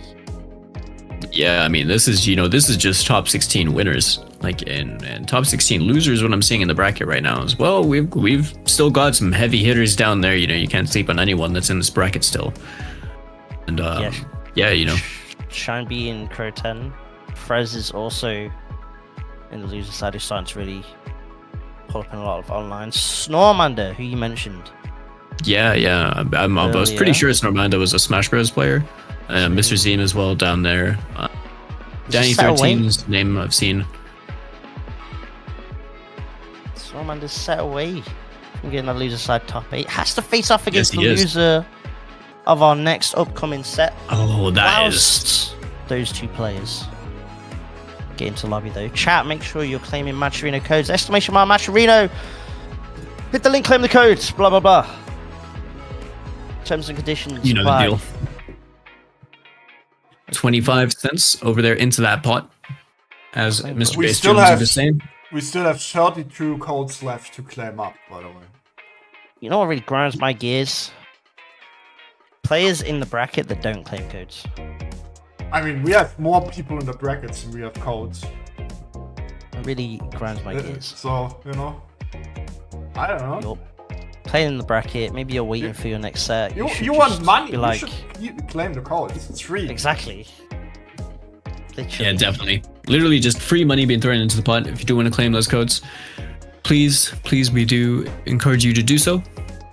Just adds a little bit more into the pot over here for the winner. $100 threshold is where we pay out top 2, and then $150 is where top 3 gets paid out. Yes. So hopefully players also start claiming up the codes. Start filling up that prize pool. As there are 2 more sets in this winner side of top 16 still to be played, and up next will be Wade up against Mystical Smash. And this is a crazy one because we obviously Mystic Smash, he's the lad. We got the UK boy over here, but Wade on the other hand, he's just been on an absolute tear in this game, you know, like just especially recently. I feel like we've been seeing his name pop up even more. He's just consistently performing well. But Mystic Smash, obviously no stranger to top end competition, top 8 at Evo Nice. He's just him. He's just a gamer. He is. He's just one of those people that when he decides he likes a fighting game, he just becomes the best at it. Yeah. And it's just such a weird talent to have, and I wish I too had that talent. It'd be real nice. Because like Mystic's just like, yeah, I'll be the best in the EU and DNF. Yeah, I'll basically be top 5 in 2SKO. Pretty pretty up there. In I think Mystic played Poison in Street Fighter 5 days. Yeah, he did. He did because I played Poison as well, and he helped me learn her. His Axel and Guilty Gear is ridiculous. I've known him way back since MK11. I played Setri on MK11. He was really good at that game too. His name itself comes from Marvel. Shuma, isn't it? Shuma Garath? Yeah. Such elite ball knowledge right there. Let's see. Mystic that Ari Jinx will hold down. Okay. Prime City Jinx. Up to some high Jinx as well. Intended. Seeing things get started off from Wade over here. So yeah, throw in the corner is going to get confirmed. Going into the Time Winder, setting up the full route right here for the Echo. I actually think he might have been trying to bait that. The burst. Looked like he was trying to go back to an after image, but I'm not quite sure, as Wade is going to be finding another hit over here. That Bloodlust is available, already active.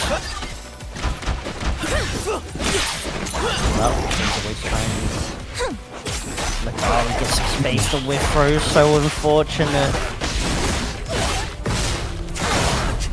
Yeah, really unfortunate right there. Literally, I think just off by like a hair or something over there. Might have been trying to just micro walk after the jab. Strong spot for Jason. Oh my god. That force route of Mystic Warlord. Oh, did he? I actually don't know.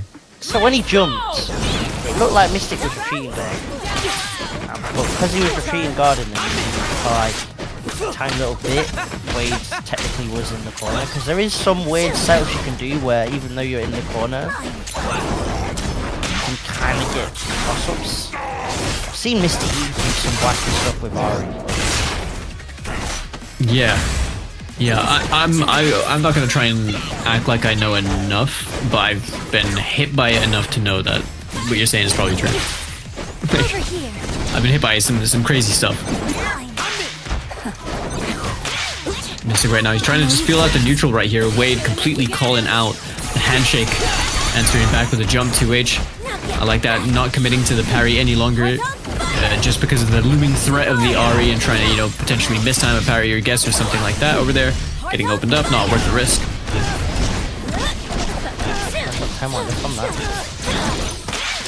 Let's find a way to... Okay, I was going to say finish off the Echo, but setting up the zone in this situation, 737 is just going to whiff anyway. That's all well and good. Speed of, though, gets thrown. Hold that. Really good choice there for Mystic. He's now just, you know, not going to be opposed to basically just running away from Warwick, open up that space, find the projectile hit, close out the round, and now we are down to a tie round situation. As both these guys playing for the final round, we could potentially... Sorry. If I thought that Warwick special was actually going to anti it. Is that bad? That last round? No, I think that's pretty fair. I've been by that, yeah. So many times. I feel like we all have at some point, you know. The overhead is going to work out. Wade now looking like he is in a prime position to be killing off Mystic Smash's Ari, as we are seeing the tag launcher right there. OTG straight into super and ending in the S2 super just to build up a lot of that bloodlust meter. A little bit more than ending in DP into the S1 super. Yeah, it means Wade's pretty much guaranteed to get bloodlust off the next hit, right? And then use that bloodlust to extend, set up some synergy. Pretty much. We've also seen Wade likes to do like 5M into S2 quite a lot as well, just to, I guess, try and build up some of that blood a little bit more. Doesn't quite get the hits you wanted. Okay, Zap spent. Punch the Echo Time Winder. Has to pop the Fury key, stay alive of course, but... Alright, level 3. I'm not sure if this is really going to work out. It's a bold option. Nah. He definitely knew. That guy held that button with so much confidence. Okay, big combo right here from Wade, and that is going to be enough as we end in the maximum dog. Close out game number 1. So Wade moving on 1-0. Going up in this set. Not moving on, sorry. That might not be aware, of course. Jinx level 3. You're fired, my man. He isn't quite there straight after the super. You gotta wait for it to get back onto the screen. Yeah, you do have to wait for it to get back on the screen, which makes it such an annoying option when you're trying to, you know, apply pressure to Jinx in the corner. But, you know, at that space where Mystic had used it, you know, you kind of just, yeah, hold forward run.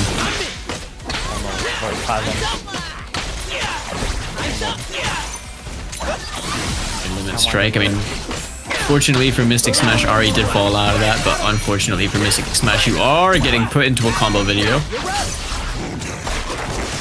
Wade doing some cool stuff right there with Echo, and is going to be finding the clean up with the Warwick. KS in the truest form. Bloodlust activation. Green guard away.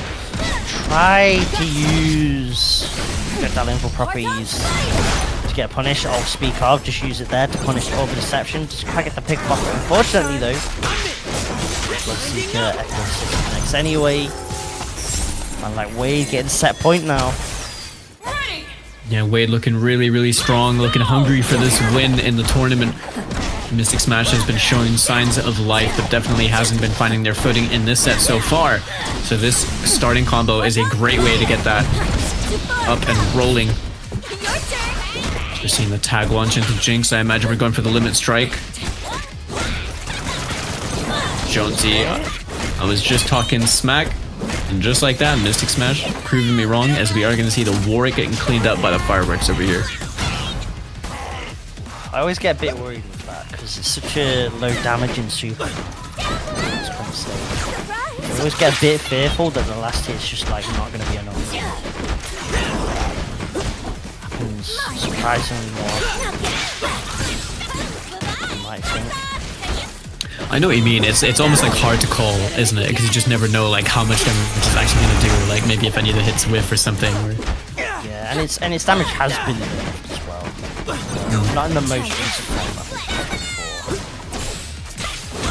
Was it when they initially nerfed Jinx, or was it after that? Yeah, it's when they initially nerfed her. Oh, right.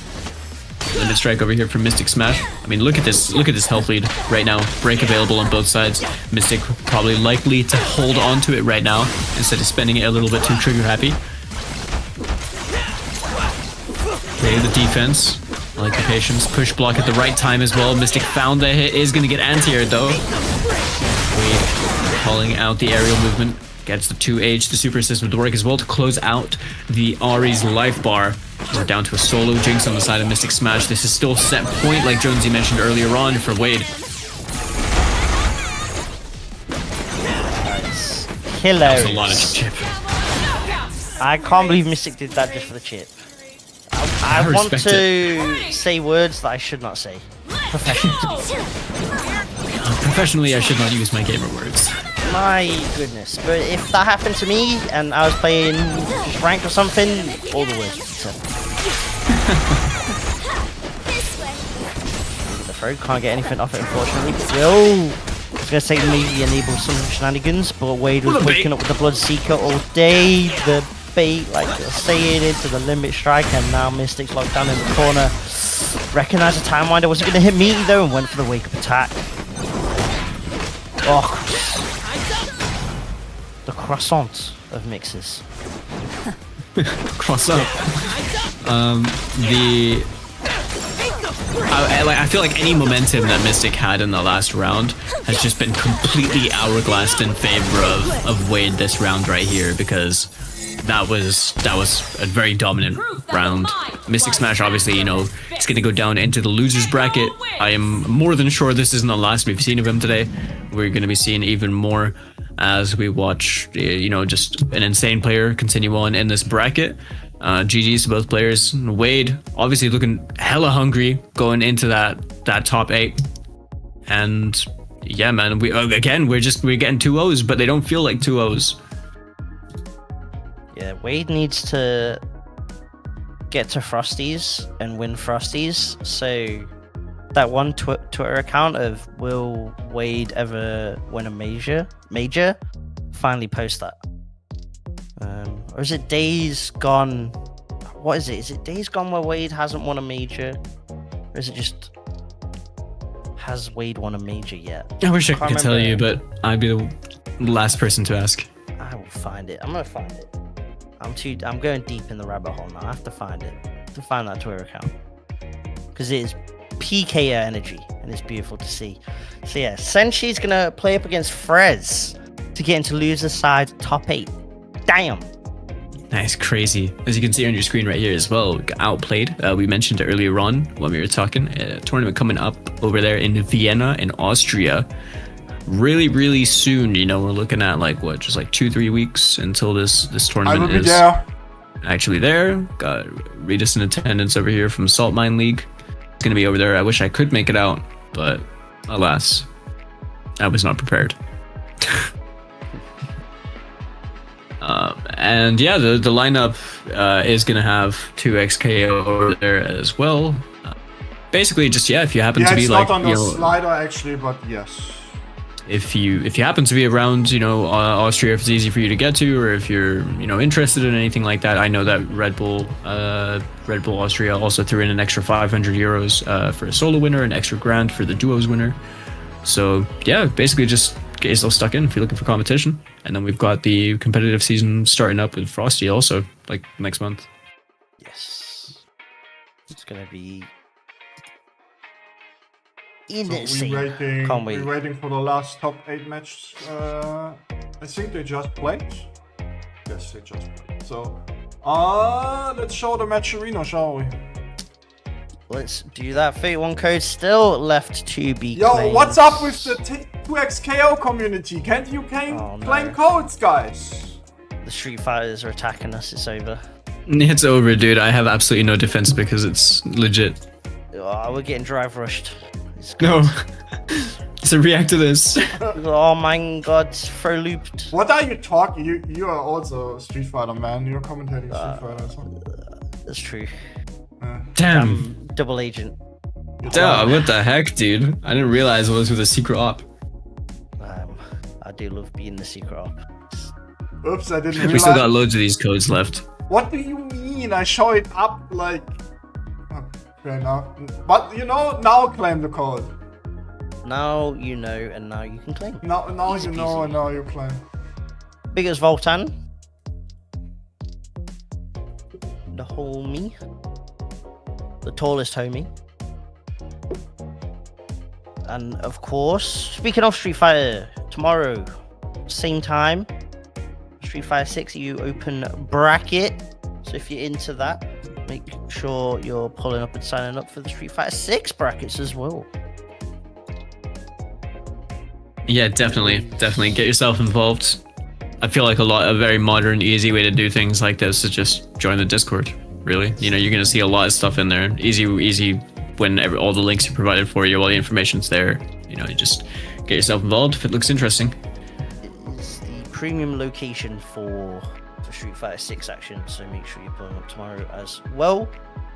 You can start to see that top 8 get formed. Senshi did beat out Frez, so Senshi's made it into loser side top 8. So it's gonna be no Kalefen, and then Wade up against the winner of True Devon or Xando. And looking at Star.gg, it appears to be True Devon. So yeah, it looks like it's 2-0 to True Devon. So have all of our top 16 winners matches been 2-0s? Even that is not something I could have predicted. I'm trying to remember if they played at mine. If you look at top 16, there's only one match which is 2-1. All the other ones are 2-0. So Yeah. you see this? Two of them. Yeah, Shine Kuritzen and then Benimaru and Miss Nazim. Damn. But other than that, I mean, honestly, I wasn't expecting it to be like this. Yeah, we had a lot of 2-0s today so far. Maybe it will change now in top 8. Who knows? Maybe, but I mean, I really feel like this is not one of those things that the score is definitely not reflective of the kind of matches that we've had. They've been a lot closer. Yeah. This at all. It is a run back. Excellent. So that winner semi-set's actually going to be... I did think it was a mindset run back. It is indeed a mindset run back, which was a loser's quarters run back, actually. True Devon. Which one is that? True Devon Wade. They played to try and get into top 4 on the loser side, and True Devon won that set 2-0. Oh, baby. Like to see. Yeah, I mean, it looks like for winner's side of top 8, it is just 4 insanely strong players that it's absolutely no surprise that they're over there. between Noka, Leffen, Wade, and True Devon. I'm glad that you knew the storyline as well from Mindset over here about the run back, so that's going to be a really important thing for those two guys.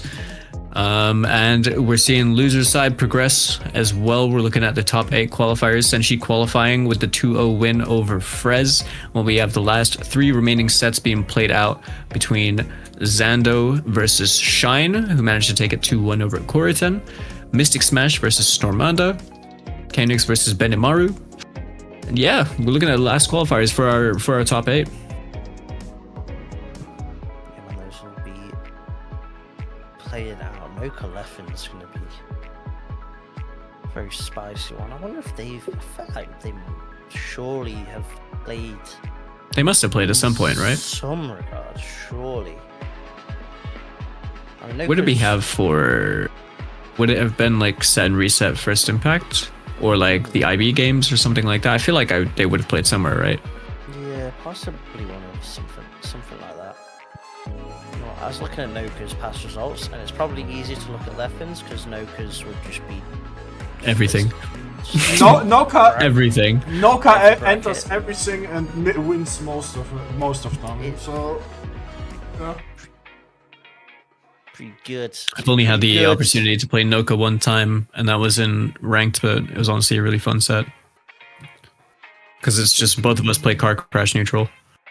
Leffen won in team with Supernoon recently, right? Yeah, he Leffen won, and he won won Risk. He won Risk the first impact. They were the first ever I team. guess. First duo, yeah. Yeah, because I think the twins managed to play before. Uh, I don't think so. I think because the Japanese first impact event was quite recent, wasn't it? Riot even said it was the first time. Yeah. They won something. So. Yeah, I think the Japanese one was after.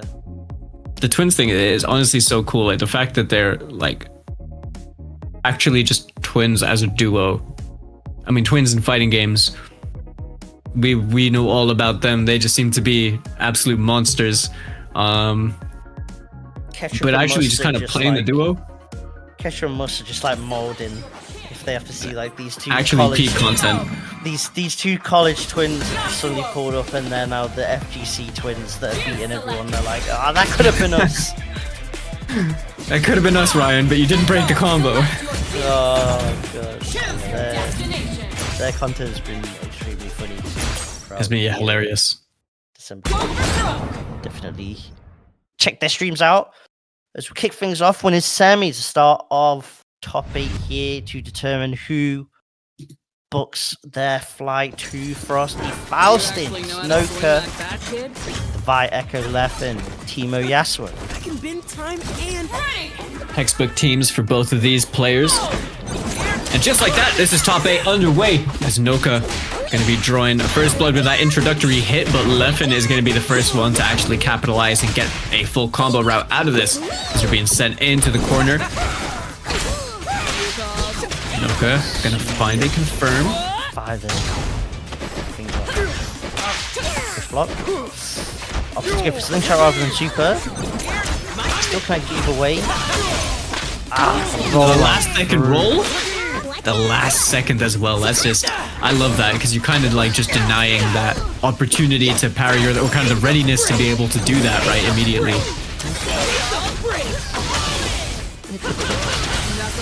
Super, and that's going to be enough to kill 900 HP on the side of Timo. Pretty much any touch is just going to explode the little dude. Wow, block on wake up attack, Noka. So much meat in the bank. Doesn't even need to spend any of it. Get the Doesn't even first need round it. here. Let's go! That's the beauty of brackets. Yak. I'm sure you can run into the players in ranks, but they might be trying out new teams, might just be having a bit of fun. But at the end of the day, you just hit 5 match game. Playing against top players in brackets is just a whole different experience. It's a whole lot of fun. Yeah, I wholeheartedly agree. Okay, Noka waiting it out, doesn't need to commit to anything. sit in full screen over here, content to just super jump back. Leffen gonna answer back with that air throw though, is gonna be finding more value off of this. Limit strike as well, the throw, meaning that the break was just not gonna save the Vi over there. Smart stuff from Leffen as we're now down to a solo echo on the side of Noka. Clean punish. That's a little bit of cross shenanigans, but Noka not dealing with any of it, forces the break. Actually, for incoming. Down with Gale Blade. The mix can't find the low. Noka was jumping out of that situation. Clipped by the rock. How does Noka hit the rocks? I want to know. We've seen 2 of them hit. I feel like that's 2 more than ever. It's the plot armor. It's the plot armor. Noka makes it look like a good super tag. I didn't realize he was invisible for a second. Even do me. Chilling in the bush. Ooh, that was really nice. Really nice dash over to the brush as well. One of the hits from that jumping medium is going to connect. Fury being spent by Noka. He wants it over here, but that's going to really come back to bite him. As that super assist from Yasuo is going to be enough to tie up the rounds 1 apiece.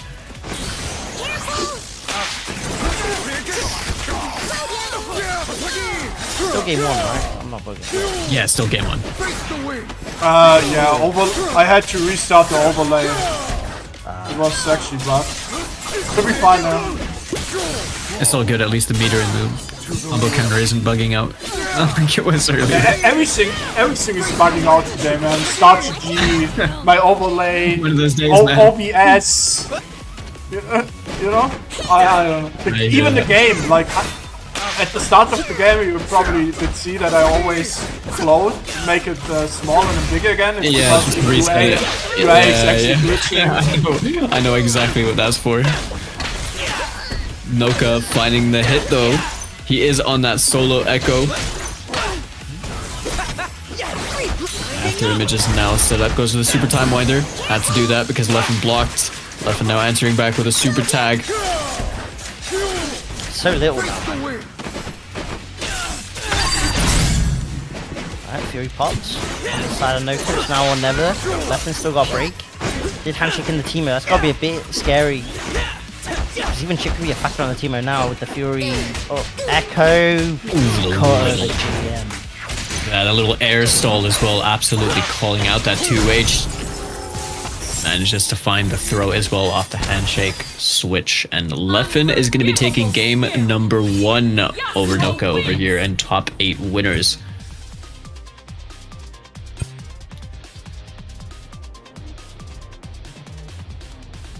I feel like this is also just anyone's game. You know, this is really just no one person in particular just seems to have the momentum. Also spoke too soon. It is bugging out again. I've third time of commentator's cursed.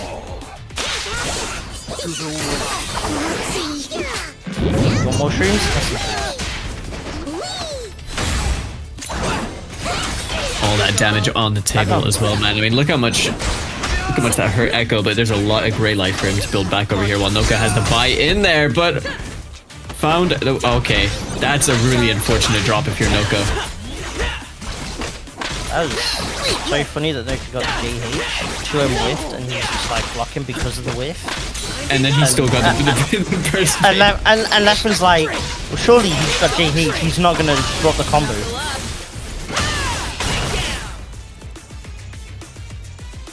Well, no drop combo right there. Yasuo has been taken out. So we're now down to Teemo in that 2v1 situation. Like you were saying, is it comfortable for Teemo earlier on? Did he just cancel the JH into JS2 because he hit the mushroom? To try and alter the jump arc? Oof, that is rough. This is kind of long. Can Leffen build that more time with the Fury pop? Possibly. Shrew. I feel like he had to pop that Fury just to guarantee the kill, right? Just to give you the extra extensions over here. And yeah, smart stuff. He managed to make the 2v1 comeback with Teemo right there. He is down on the break because he had to spend that Fury just to secure the kill in the last round. Noka, you know, probably understandably wants to try and take full advantage of that situation. Helmet breaker connects into limit strike. Down push blocking. I've news from the loser side. Zando defeated Shine 2-0 and is now in top 8 losers. And Normanda defeated Mystic Smash 2-0 and is now in top 8 losers. Not sheesh. Unsheesh. Unsheesh. It's commiserations for our UK brethren at Mystic Smash. Well played to Snormanda and Zando, for winning their respective sets, making it into that top 8. Noka cooking, doing his big ass roots as usual. We do love to see these. The Mega Time Winder get extra damage, more of an extension, tag launch as well. We're gonna end this in a limit strike with that denial right there from Leffen. Also denying the, just keeping the corner, but that was a great super right there from Noka. Good awareness, projectile invulnerability. And just like that, Teemo out of the equation. We're down to a low health Yasuo. No Fury available. Super tag is going to make that a little bit awkward though with that combo routing. Leffen probably just tried to go for Oki, and Noka saw that as the opportunity just to swing back. Chrono Yeah, Strike cheeky little connect. air skull. Super tag mix BB! Jackpot. Let's go. Tells with the tag instead. Slaps away the echo. That was kind of clean. Did get caught during the backsway. Noka getting clipped by a few things here and there. He's going to be charging up that Vault Breaker. I like that delayed jump heavy from Leffen just to deny that. Kind of risky though. Kind of risky. You could have been full crumpled if you got that timing wrong. Slight the Vi away at the start of the Vault Breaker was kind of necessary. Team's got to be ready to do that against the Vi assist. Echo's now gone. It's down to Noka's Vi to clutch this up. He's gonna need a clutch factor to do this because he's got 2 healthy characters that he has to take down. He has to do that without the added benefit of Fury, but I'm not sure he's gonna get another opportunity to do so, as Leffen is gonna close that one out 2-0. Scouted and routed. 2 winners finals. Beautiful. That is crazy. I was trying to tempt fate a little because there's so many times I've seen Noka's Vi be in like 1v2 situations, and I'm just like, there's just no way like anyone makes this and then Noka makes the comeback happen. It's happened so often. Yeah. So I was trying to tip the balance a little bit. Pseudo Trying to alter the curse scales. maybe. Just a little bit of cursing, not too much cursing, just a teeny tiny bit. Leffen looking just clinical as always in a competitive sense. Yeah, definitely.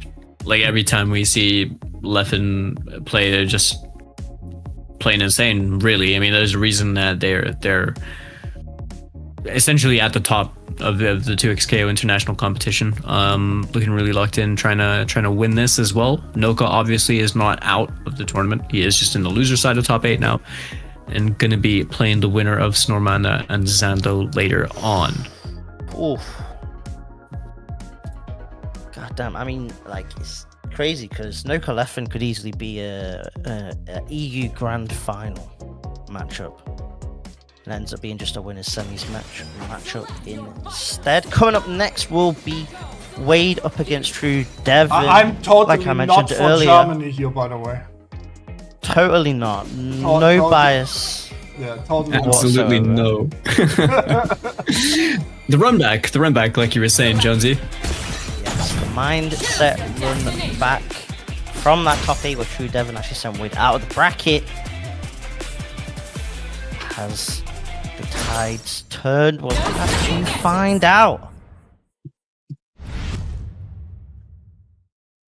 You're buzzing with me.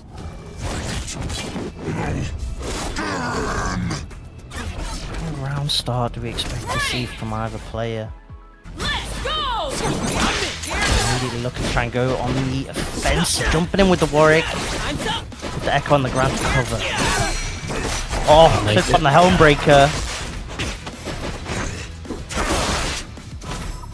Right. Bloodseeker gonna take him out the air. True Devin is gonna find a clean hit over here. You see the quick switch over into the Ari. A little bit of a dropped combo. Both players still sitting on break, but that parry was such a good choice right there from Wade just to deny that pressure. Try and keep something going. True Devon forced off of the break.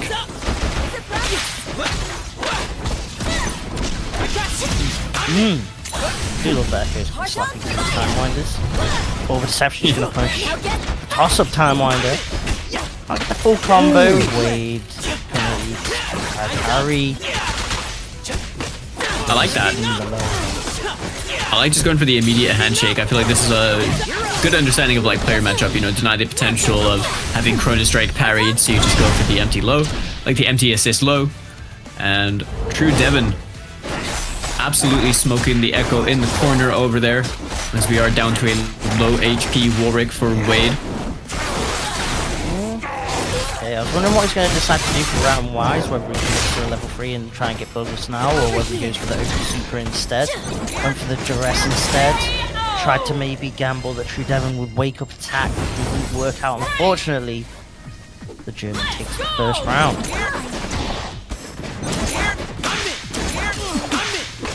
Okay, the Time Winder did get confirmed. True Devon not able to find that 2H. Didn't quite work out for them.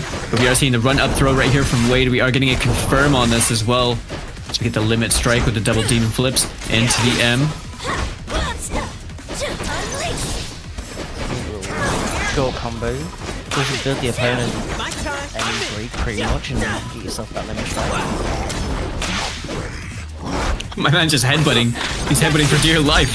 He is going to get his ankles clipped, and True Devon being wise to that break. A little bit of a drop right there on the break bait combo, unfortunately for True Devon, as they now find themselves in the corner over here. But that was a good break on the Helmbreaker just to deny any potential opportunity.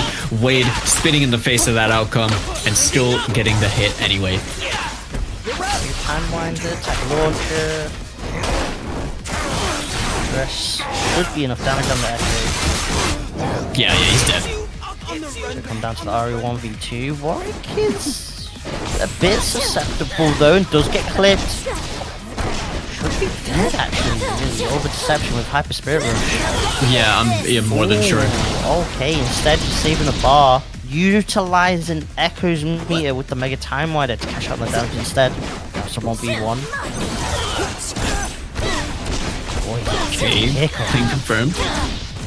Getting taken into the corner now, Jonesy. I have news from top 16. A loser's side. Benimaru defeated Canix 2-1. Is now in top 8 losers. KOF character. What's he doing here? He's a sick KOF character as well.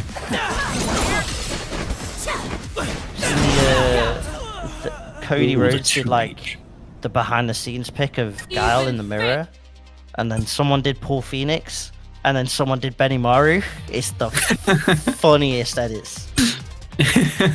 I can see it. I can see it. True Devon. True Devon. Really, really strong first game right there. Really, really strong. Let's go! We go into game number 2 over here. And we're starting with a happy birthday, Wade. Managing to find such a clean hit that even the combo counter started tweaking. Pro. Ari, deception pickup.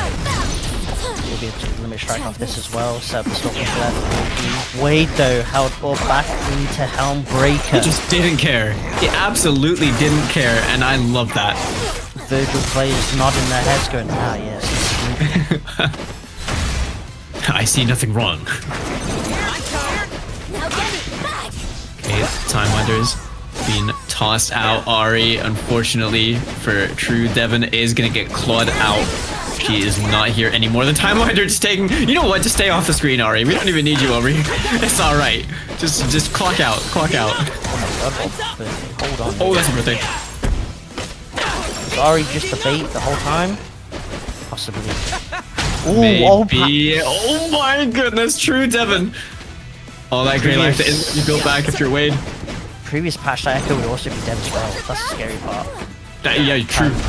Time Winder slaps it back in his face, lockdown. Time Hop does connect. And now True Devon's Fury Gauge. I'll put in this round. Indeed, Mega Time Winder setting up the Oki as well. He does, but it was completely. Oh my days! Oh, Jump, Jonesy. Oh my goodness. That was Wade had so much momentum over there. True Devon made one right call, and then Blue managed to secure the round.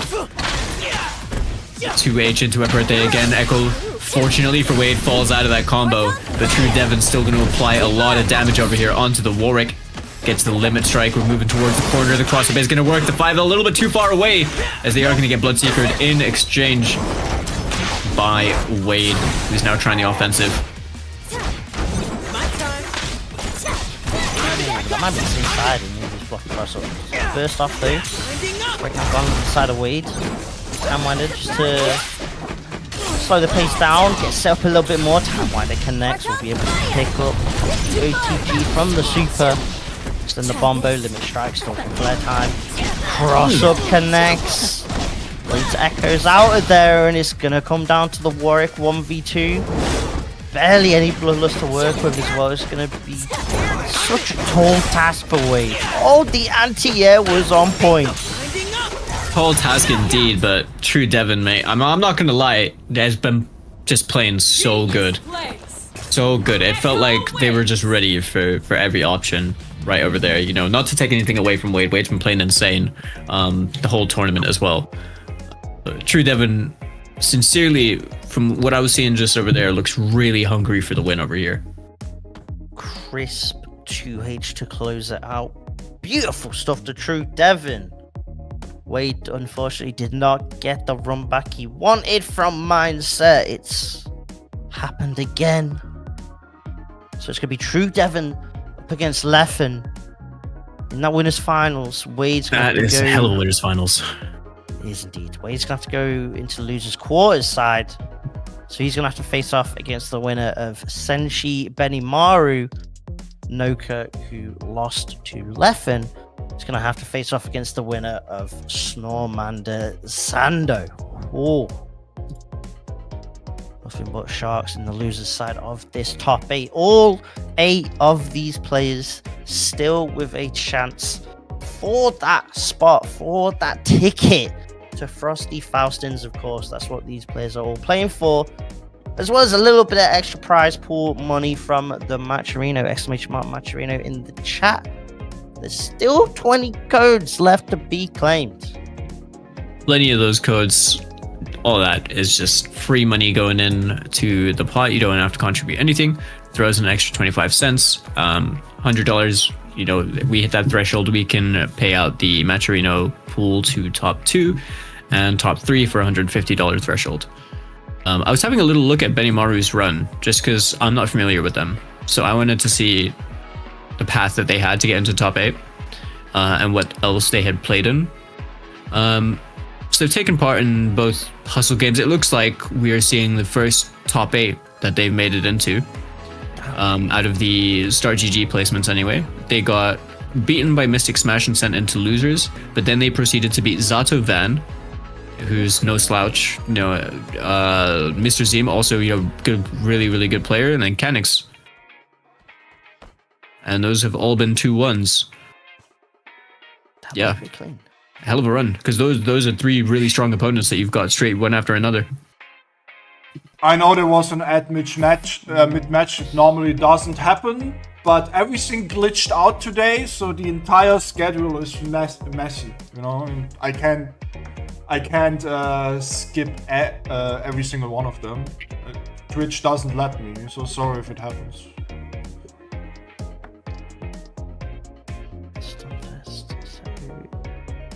Seems like Benimaru's French. Judging by Yo, Benimaru, if you can. Ornaments.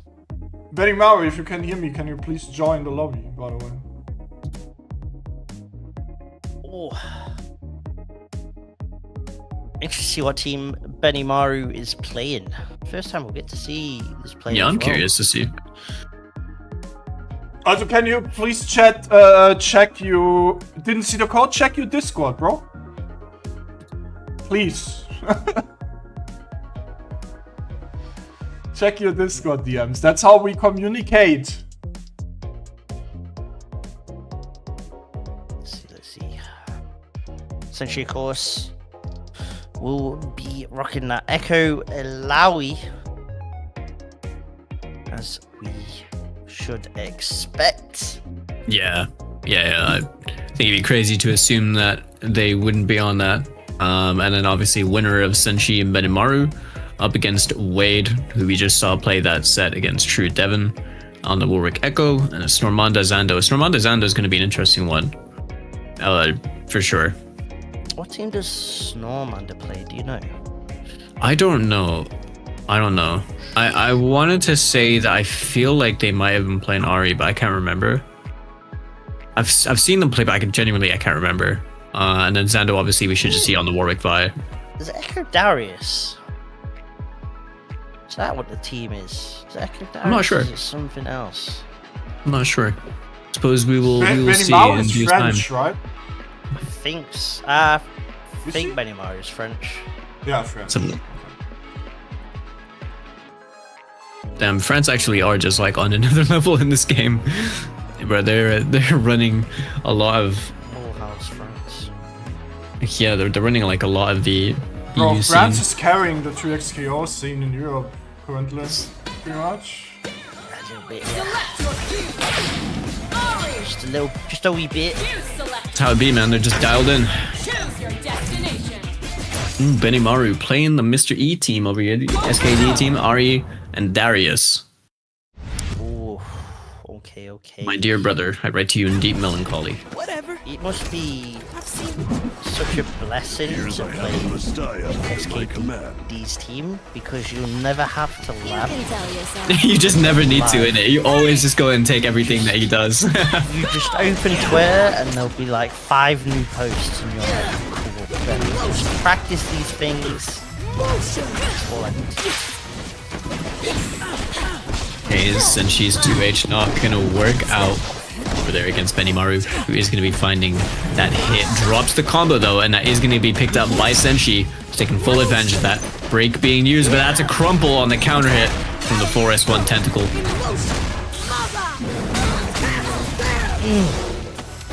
So much damage. Oh, using the 10 is kind of like a safe himself. Chip can just be a factor here against the Ari, but the mix connects anyway. To the Darius. Our true top laner would want it, to be fair, in the 1v2. Okay, sets up the Oki. Damn, actually letting the overhead block. Letting the overhead rock and then also blocking the overhead. Just like two very not common things that I will see when it comes to the super. And setting up the Oki usually always just gets cancelled into low. Now he is getting Bull tried to parry away the pressure, and instead Echo's gonna take the hemorrhage. Whoa, what sweep. He is. I really like that choice to use the sweep over there as well to make it past the timeline there with the disjointed hitbox. Okay, that is going to be the tentacle waking up over here. Break available and does get used by Benimaru. He's going to be fishing with that jump H with Darius, trying to look for a whiff finish over there. Didn't quite work out for them, as Senshi is going to find the 5M and is going to be confirming this in the corner. No assist available for any potential extensions, but I'm more than sure we could be seeing a tag launch right here. Senshi looking to just cash out on damage. Pathetic man with the $25 dono. Much appreciated. Big shout out to you, Bringing us up to $82.75. We're getting close to 100. Holy, let's go. Like a true 2xK round. Get down to the final seconds. Senshi doesn't need any of that time though. Closes it out with the Alawi.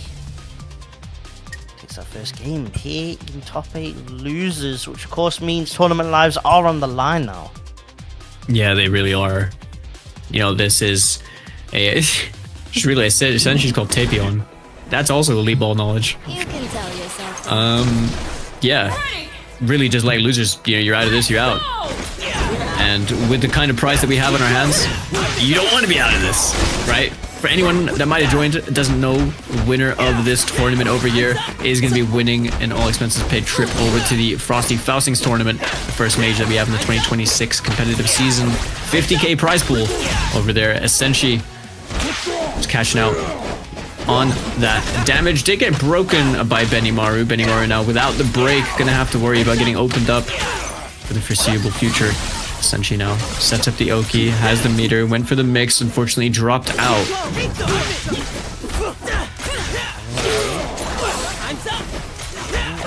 That time winder, parry. Now Benimaru's going to be able to start hooking. To extend. I assume. Yeah. Catch a roll. Double down a core so you can then spend for Orb of Deception to extend. Beautiful stuff. I quite like that. Like doing the throw, because you're not really going to get anything off Aria's throw anyway, right? So then being able to just double down and then like switch to Darius and get the super into DHC. Expensive, really good stuff. Makes the damage off throw hella scary. Yeah. But speaking of damage, Senshi just about enough over there. Not just about, had more than enough to kill off the Ari. Alawi, not a character you want to get opened up by when you're in the corner. Benimaru answering with some Darius pressure of his own. Bad friend David, little stand up. Ooh, the cross up. Benimaru headless. Indeed. The Alawi head chopped off. Ready? Let's go! Headless again, gets parried this time. Senshi being wise to a break being used straight away by Senshi. Sorry, by Benimaru. Senshi probably pretty comfortable with that, you know. It was going to be parry damage anyway, so it was going to be a bit scaled. He forward tacked into it. Be like that sometimes, man. Alright, gets the double snatchers, little apprehends. Wake up attack being used by Senshi, sets out that time winder, using a little OTG right there to force the get up. And Benimaru. Ooh, I like that. I like the choice of making him think he was gonna keep hitting the Alawi, but going for the throw instead. Solid kill with the bleed. Oh, commit to the throw. That's such a greedy option that Benimaru didn't need to do when the bleeds applied on the Echo was so low. Realistically, his only two options are like parry and wake up attack, or just like fuzzy and pray you're baiting out a different, an actual wake up option. Just putting the pressure on, force the break. Yeah, Benimaru definitely wanted to keep the Ari alive. Definitely. Still having access to the double down as well because of that. Alright. Oh my. I don't know if Senshi did anything over there. Might have been trying to do a jump in.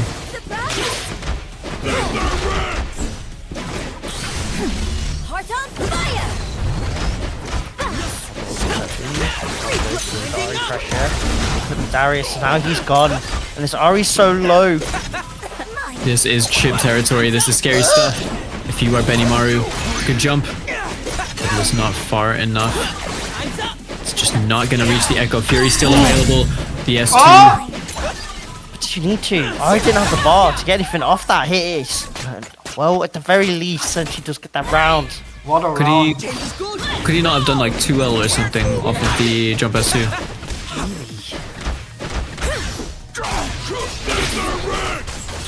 Okay, that is going to be a big confirm over here with the super. Benimaru starting to answer back a little bit more. Oh, that's a big drop. That is the worst matchup. The limit break would definitely just give you a full break. Aru would have some bar. Dash should have some bar instead. For the air throw reset. I'll find out off the forward tech though, unfortunately. Darius. From Benimaru's Darius. Absolutely came in like the hero that saves the day right there. Ari found herself in a bit of a predicament. Don't need to worry.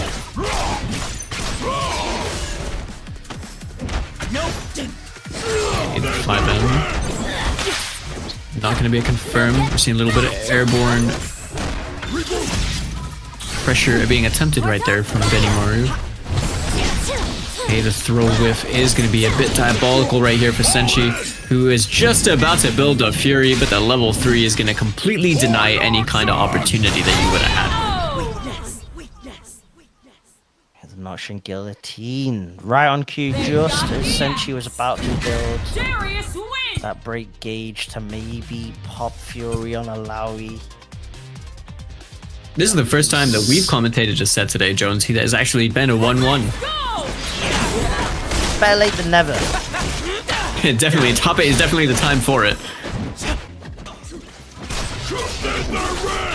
Okay, Benimaru finding the hit.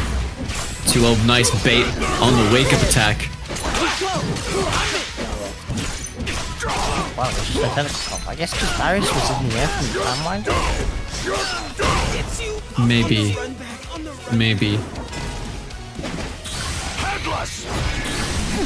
Heart on fire! You know what?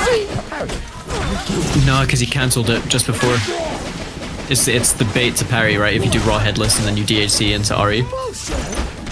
Yeah, he's hit me with that I don't know how many times. The block on the overhead. Press to go in, take their turn. Bit of a heavy delay right there. It does get interrupted by Senshi, who is just going to be using the S1 super to close things out for the Darius. As we're now down to a 1-on-1 situation. Fury meter looking roughly even between both players. That is a big punish right there. Definitely tried to Spirit Rush over the head of Ilawi. Didn't quite work out because they were just within range to be blocked. And that is hella minus. As well as the Mega Time Winder is going to come in for a bit more damage. The S1 super by itself already doing a lot of damage. And Senshi now with all of the momentum just absolutely steamrolled that 1-on-1 situation.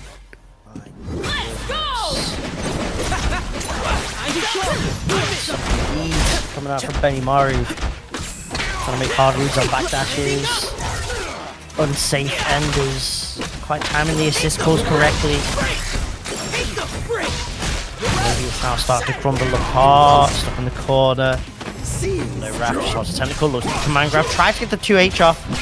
Dash forward. Actually made it completely whiff instead. Is there going to be a little reset or is it going for the meter? Looks like it's going to be just the meter and the damage. Still a great deal of damage. Yeah, denying the Oki, denying the limit strike, denying pretty much all potential advantage and positioning that Benimaru might have been able to get. Senshi now, super aggressive, goes for the Mega Time Winder. Full screen pressure. Yeah. Not doing it from slack alley away just to hold it. Oh my god, he managed to get the special cancel window because he hit the tentacle with the DP. So he can go straight into headless off that, just cancelling out the recovery of the DP. Sneaky stuff from Benimaru as the S2 over here. Getting a tag launcher, big charge JH from the Darius. And that is enough to kill off the Echo. We could be looking at a final game, final round situation, Jonesy. Most likely is. There he is, headless. Final game, final round. Senshi pretty much just guaranteed to get break at this point. Benimaru might get Fury for a last character, depending on how the round plays out. I think if he can find any hit and just end it in a limit strike, that's like the surefire guarantee that you will have the Fury before the match is over, right? But right now, not really given the opportunity in the slightest when Senshi is the one applying all of the pressure. Tapping away with the lights. Perfect bait on the push block attempt from Benimaru. Puts on so much damage. Chip's now just a factor. Nothing that Darius could do. Once there wasn't a parry there, it's going to come down to Ari. Fury available. Now it's go time, but Senshi's so healthy, still has break available as well. I kind of like that break over there. Senshi just obviously denying, you know, the momentum, denying that damage to even try and even out the health bars over here and running down that Fury. And just like that 2M is going to connect. We are seeing the big conversion over here with the extension from the Echo. Gets the time winder, gets the tag launch, and over here we're just going to see a super ender with the S1, and that is going to be enough damage to close things out as Senshi takes it 2-1, eliminating Benny Maru from the tournament and advancing on to play against Wade in losers quarters.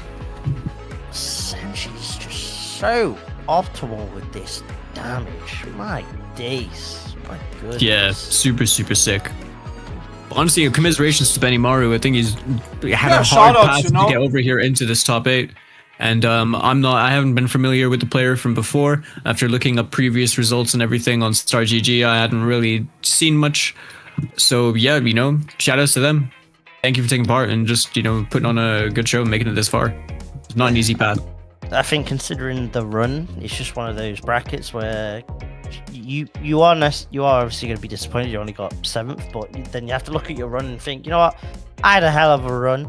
I can be at least a little bit happy, and to sort of finally get your top 8 break, like you're saying earlier. Yeah. I mean, it's something to be proud of. When you're beating the 3 players that you beat in a row, it's like that's a confidence booster for sure, morale booster.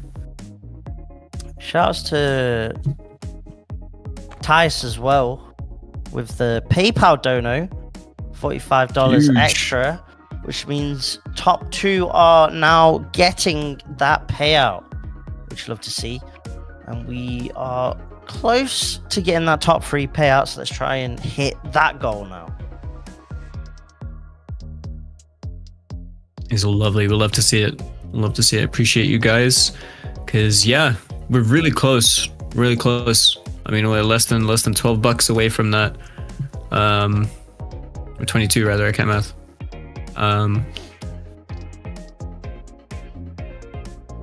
This is awesome. We still have plenty of those codes left. We still have 17 of them. So if there are any viewers in the chat right now, it's a very simple process. Click the link for the Matcherino command.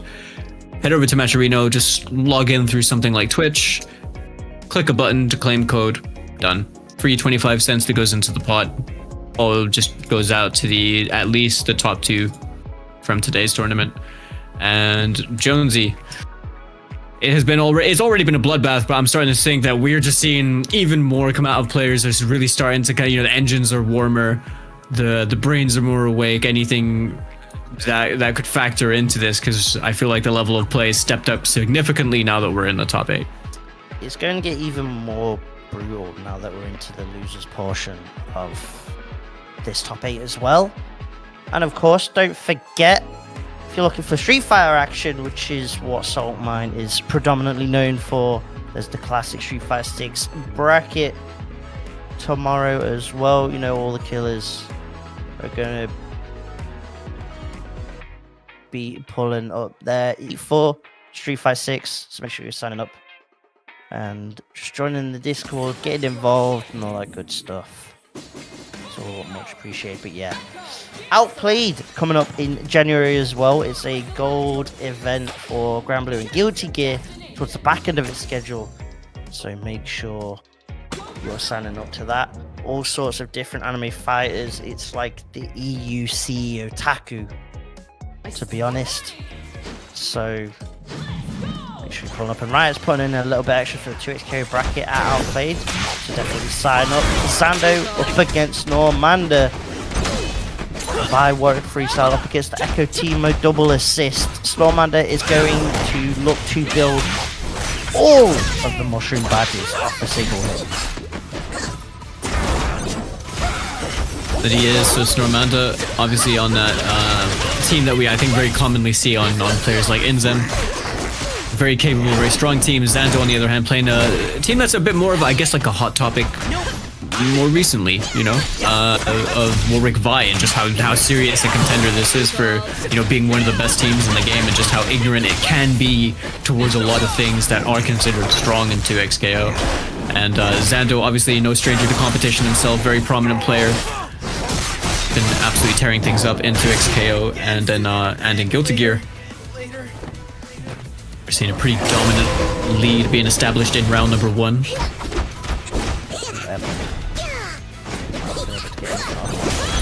gonna be so tough for Teemos against these two characters that just basically not care that much. If Teemo's in the sky doing parachute, Pretty much, right? like fire assist, you will not care about any shrooms on the ground. Bloodlust is now gone, but the level 3 will do plenty of damage on them.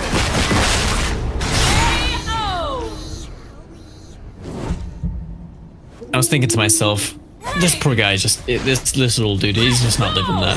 He's just not living that, is he? For 900 HP, dude. Okay, limit strike for Snowmanda, setting up the Oki.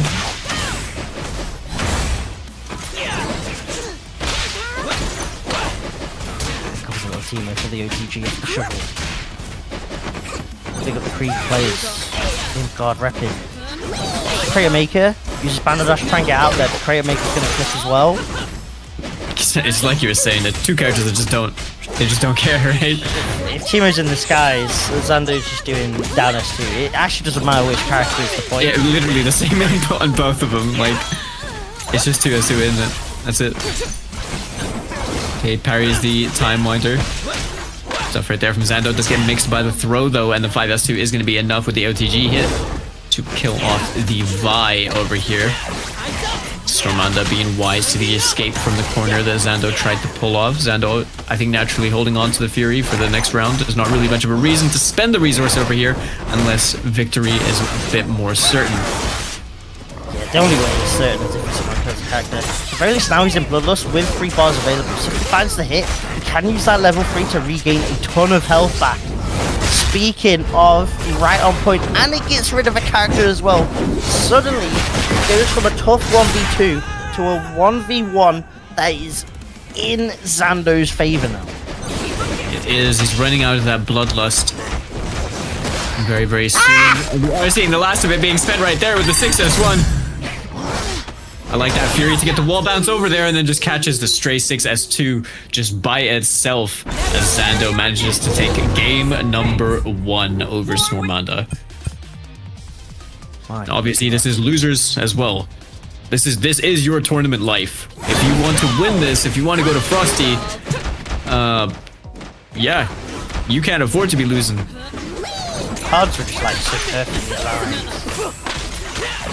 Snowman's using the break and didn't really do much in the end. Using level 3 to kill the character.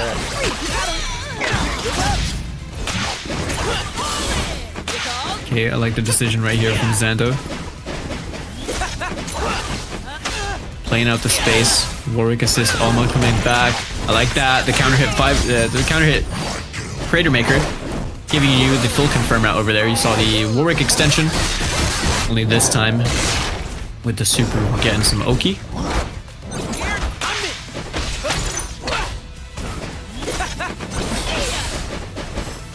And on the spacing, there may be the odd opportunity for teammates to actually be able to punish that over. It'd have to be the worst spaced special ever, but his 2L is a 6-framer. It's just the tiniest 2L to ever exist. Oh, it's the little kick, isn't it? It's the tiny little kick. Yeah. Little tiny kick. But it is a 6-framer, which does mean it purely based on it have to be ill-spaced. Terrible, some might say, the word for the spacing of it. But Teemo can have the possibility, data-wise, to get a punish. Was that a Parry parry? here. That's kind of clean. Hold on. Zando waiting it out. I mean, I feel like the onus is really on Snormanda to try and do something here, right? Because it's just going to be a matter of Zando doesn't really need to approach. He's got to like slowly walk down But with now- the shrooms. Okay, you know what? I actually rate using the Echo Assist to clip the Vi. Or get clipped by the Vi. Things have also changed significantly since the little hits here and there, because it started to become a case of Snormanda definitely has the health lead over here. So now, you know, there's a bit more pressure on Zando, a bit of just, you gotta get in there, you gotta try and finish your plate, finish the food, otherwise unfortunately it's gonna develop hands to strike you back, which is exactly what happened from Snormanda.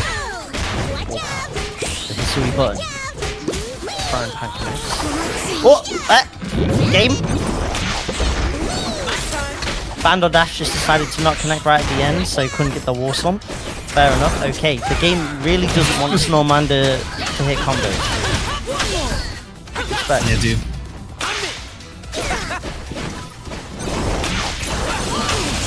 Okay, I like that body block with the Warwick, making sure that the Vault Breaker could do something, but the flippin' bodyguard of Teemo right there, the bouncer, absolutely blocking Warwick's approach. Couldn't do anything more, as Zando is going to be finding... Teemo was like standing there and was like, nah, you're not hitting my body. Mate, he was like one of those road cones. Like, why is he just in the way?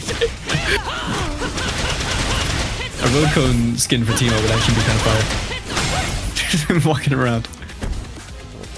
Like something from Toy Story 2. Surprised they haven't. They've got to do like the blue ones. Oh, yeah. That one's iconic. Speaking of iconic, going into that Warwick level 3. Bloodlust on the table. Doesn't really matter because the 5S1 is all that Zando needs, as we are now on set point. Once again, losers, reminder, losers set. Snormanda's tournament life is on the line over here. Reacted with slingshot. So even though Zando got the hit, combo broken by the projectile. Corner here. Let's try. Doesn't have the bar for any fancy OS of the food variety. Ton of damage though on this Warwick. Attack launcher. Timewinder. Comes down to the Vine, a 1v2 situation. Snormander's team is so healthy though, Paul. Yeah, honestly, he's practically on like a pseudo-perfect at this point, but look at that.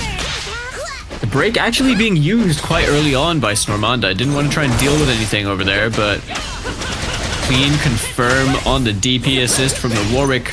Zando trying to answer back. That heavy not going to work out, but too much hit stun. Push block is good. Does get counter hit by the after image though. Straight into the S2. And Snormanda kind of flipping this a little bit round. The momentum looked like it was starting to build towards Zando, but ultimately Snormanda is the one in control of this round right here. Sets up the Oki. Great parry from Zando as the anti-air is going to be clean, and that is going to be enough damage right there to keep Snormanda alive in this tournament as we go to another 1-1 final game situation. So to say here, whenever Zando's pulled up to EU tournaments, it's been similar to how Guilty Gear players would see Zando in tournament. Just pulls up, bodies everyone, keeps the prize money, goes back to TFT.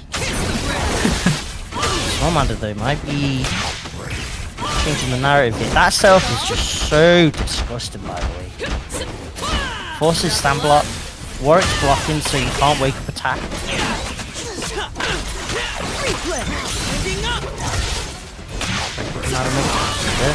Let's see who connects. That was Super.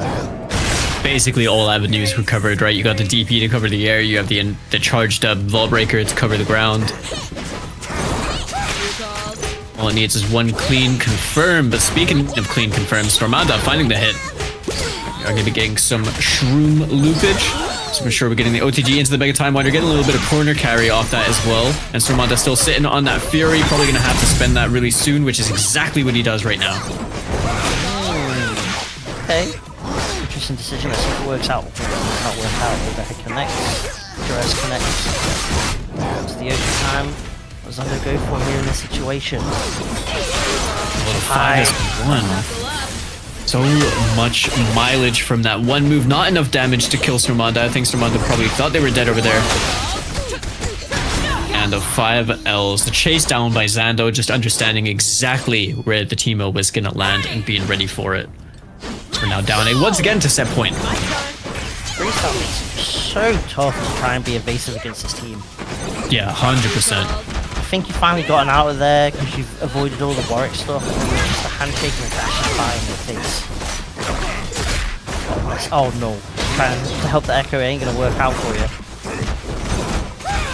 Those frames, we're seeing some pressure from the Vi over here. The throw combos into the Vault Breaker as well. That's sick. Going straight into the super as well. And that's going to be the end of Teemo. We're going to have to see a big comeback from Snormanda's Echo if he wants to stay alive in this tournament. needs this round. Trying to get a bit cheeky with the Teemo super tag. Doesn't quite work out though, fortunately. Xander defense 2 on point.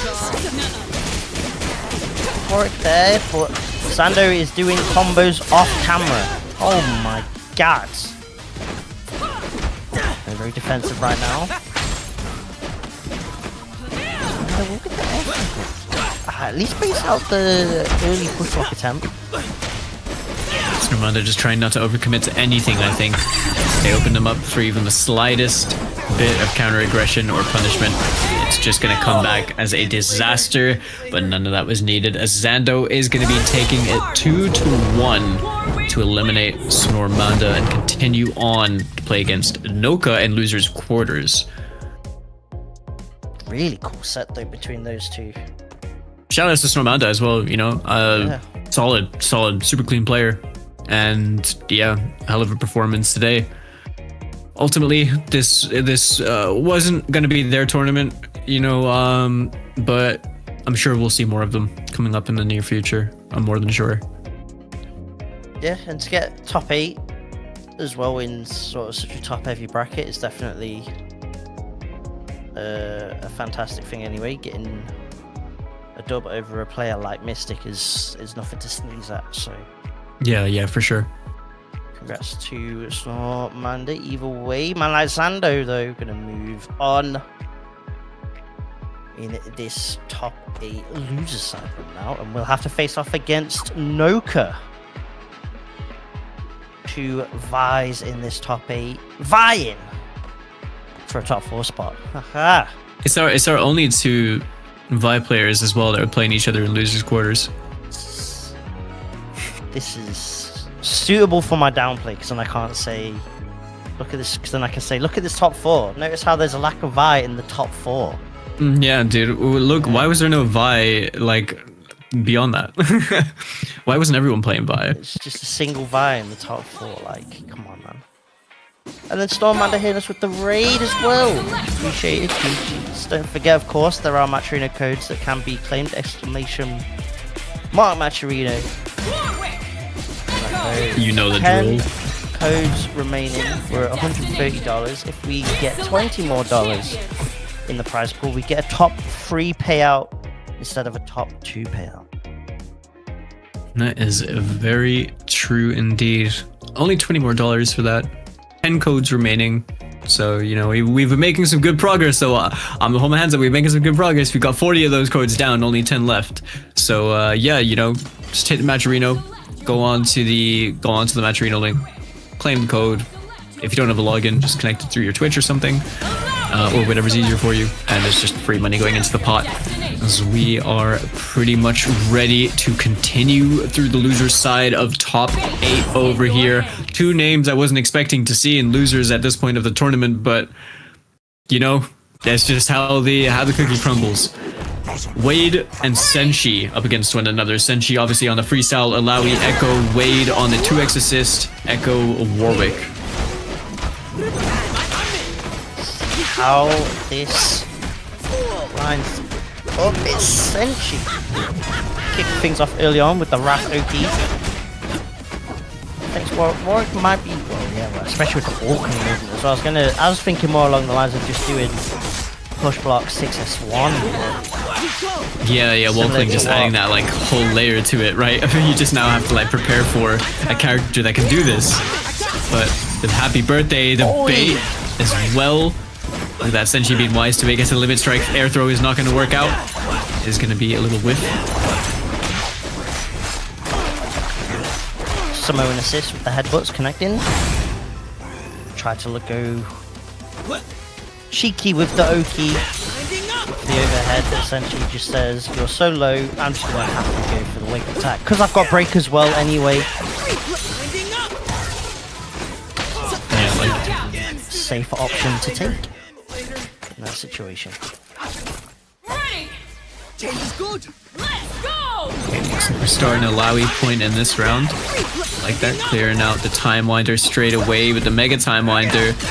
It's going to be doing a fair bit of damage to the Warwick, as we're now getting knocked down in the corner. Not setting up the Tentacle Prison this time, instead goes for the Tentacle Whack straight off the 2L meaty. That is going to be more than enough damage to make sure that Warwick is out of the equation, but unfortunately drops the combo. Why do I keep doing this, Jonesy? I just keep commentators cursing. I just didn't know that you were in the new season of Jujutsu Kaisen. Like, Yeah, legit. That's me. I speak curses. I didn't realize you were in the bullying games. I'm the guy that says like salmon. Gets the launch. Had to break. Wait, just going back to the neutral situation. Break still available on Senshi's side as well.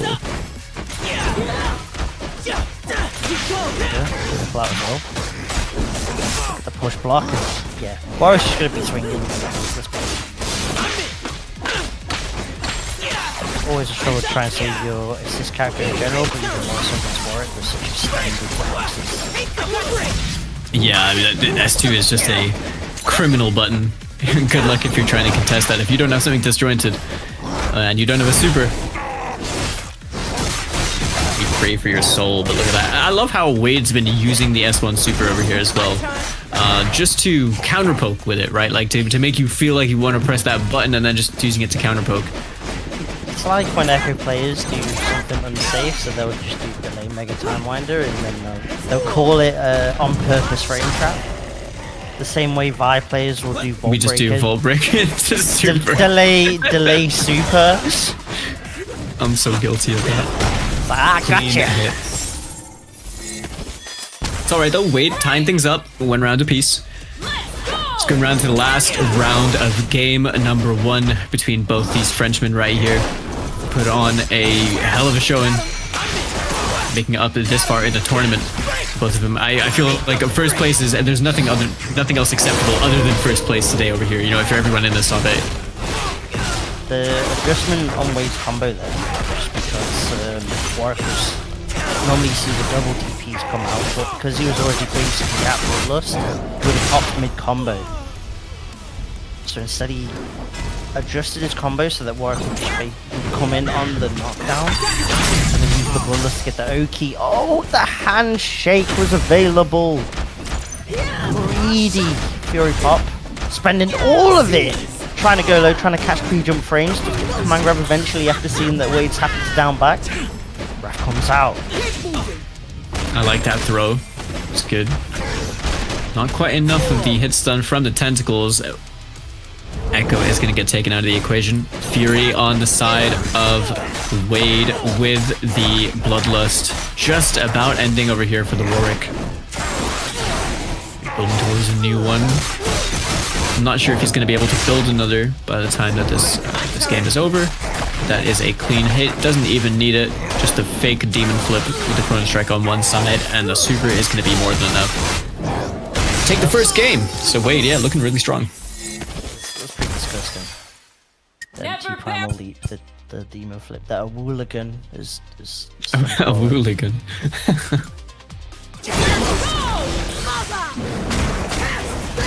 Whoops.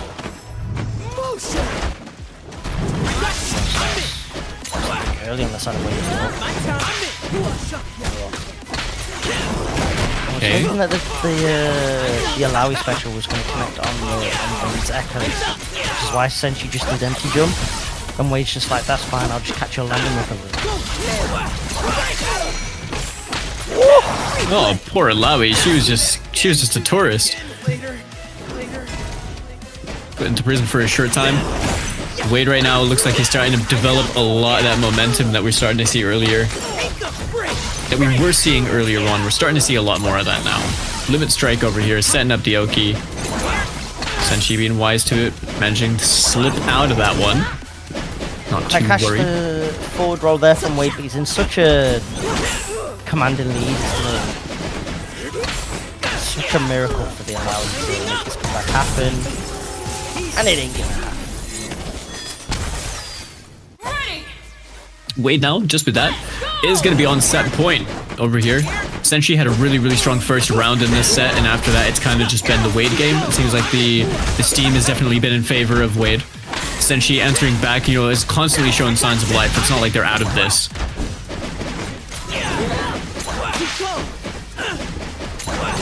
Swapping over once again. That 6S1 is going to get clipped, though. by the Warwick headbutt, and even more damage being cashed out by Wade, sitting on those assists being available too. I'm not sure if we're going to see any extensions with the Chrono, with the Time Winder. I almost called it Chrono Bomb. I mean, that'll be a zillion drops. Yeah. Can't kill you in the zillion.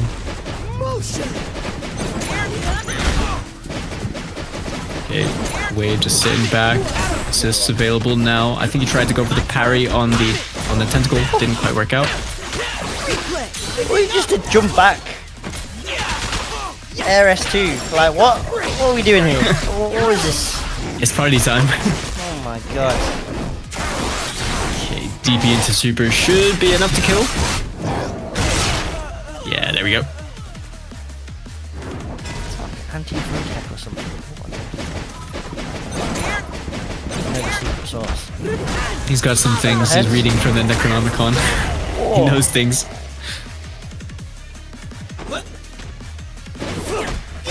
Oh, the footsies! 2M whip punish? It's clean footsies, but it's also allow you to M. Ah, I'm so conflicted. It's alright, it's not a disjointed button. He had to work for it, he needs it. It's normalized to M. Ooh, and then the jump in. Warwick got his lick though. Yeah, legit. The crazy thing is, like, once again, right idea, wrong time. Like, the DP assist was a great choice. It's a little bit too late. Just a little bit too late.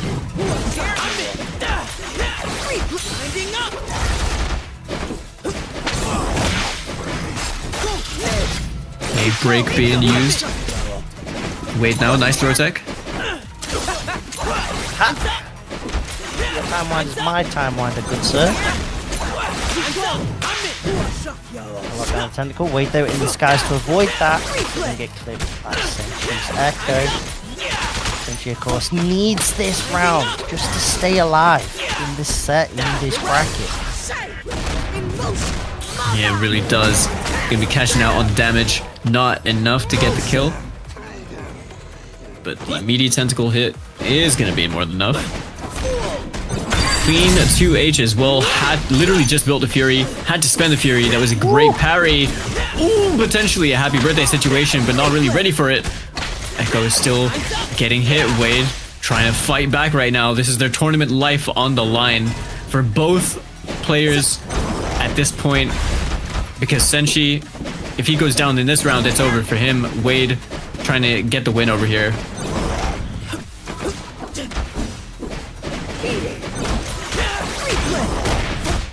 Damn, that Echo's getting juggled. I mean, the Echo was a dead character, but damn. It's about sending a message, right? Necrotic juggles. You make them experience pain post-mortem. Yeah, and I mean, that bait, it was so ready for that. Level 3, no chance of dropping that right there. And I'm more than sure that's enough damage to kill, even through the Fury. Just like that. Wade is going to be advancing on, eliminating Senshi in a very close set right here between both players and moving on into that losers semi-finals. That's such a rough spot to be in, where it's just like the Warwick super assist is just keeping you stuck in a combo.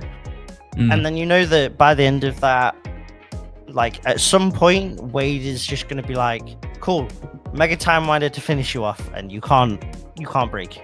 So like, you just have to take such a random gamble, a seemingly random gamble read on when Wade wants to do Mega Time Winder. That's such a scuffed, tough position to be in. It's actually a GG shake my hand moment. It really is. But yeah, this next one, this next one I expect to just be one of the most, if not the most aggressive set that we could possibly have on our hands as well when we get around to that.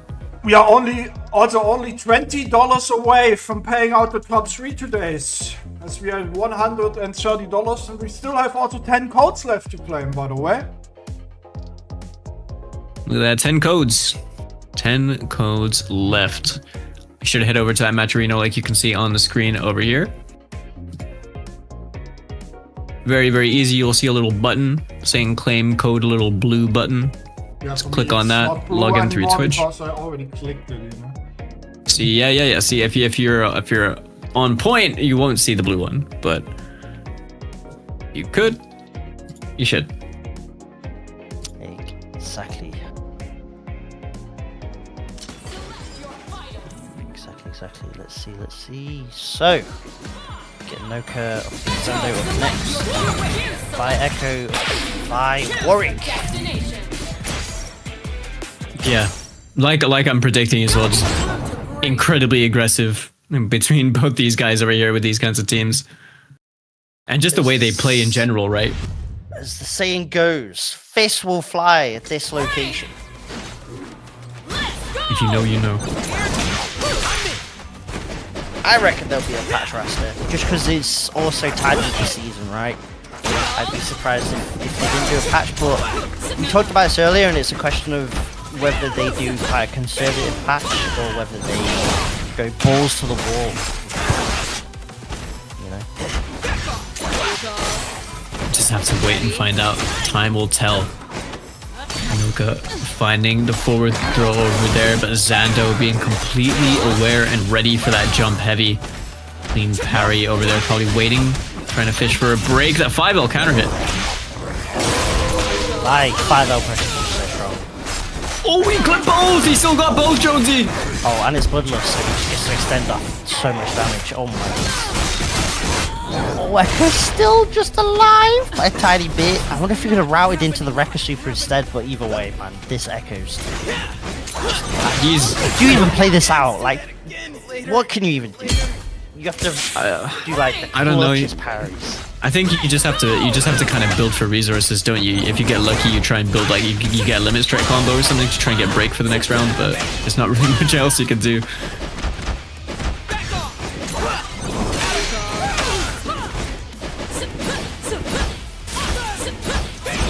Okay. There it is. Which doesn't quite connect though. Air blocked. Oh, we spoke about it earlier. What? Guys, can we fix fly? You know what? I've seen enough. No This is ridiculous. Just nerf jug. It's just too much. Charge, jump, S1 is gonna get the limit strike over here. Gets that break. Noka now looking pretty good in this round. Decent advantage. The important thing is because the Vi is dead, we've also been able to shut down that looming threat of the charged Vault Breaker. That, you know, that S1 just being such an impressive tool for both these players and how they like to use it. They'll charge that a lot. And we don't really have to deal with that anymore in this round, as Noka is going to find a clean hit, gets a confirm. We are going to be taking them down into the level 3. That is going to be enough to close out the round, tying things up.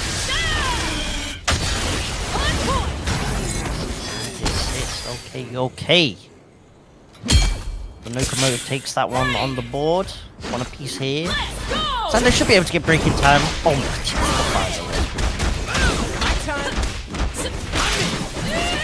Ooh, I like that. Using the after image burst as well. Okay, we should be looking at limit strike over here. Big delays over there. I think maybe catching Zando trying to jump out. That was such a good answer from Noka as well.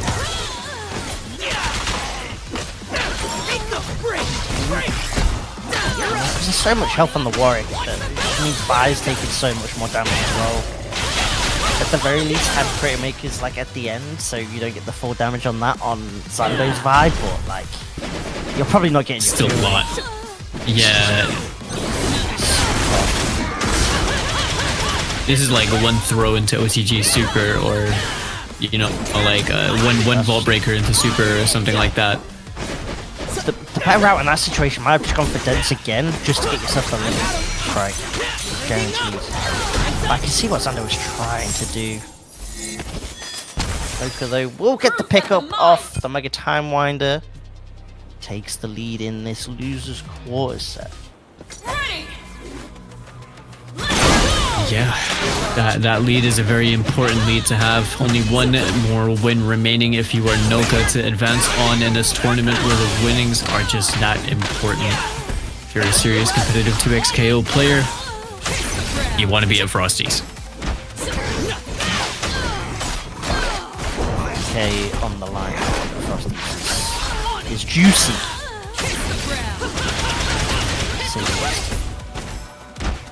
That it is. Zando just punching the Echo over there. 2S1 did get used by Noka. Wake attack not going to work out. Noka now just playing with the space.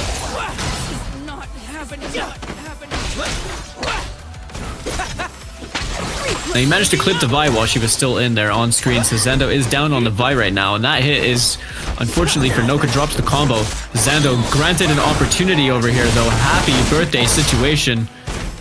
Cashes out a lot of damage. Vi also took a fair bit in the process. A lot of gray life on the side of Noka, not so much on the side of Zando.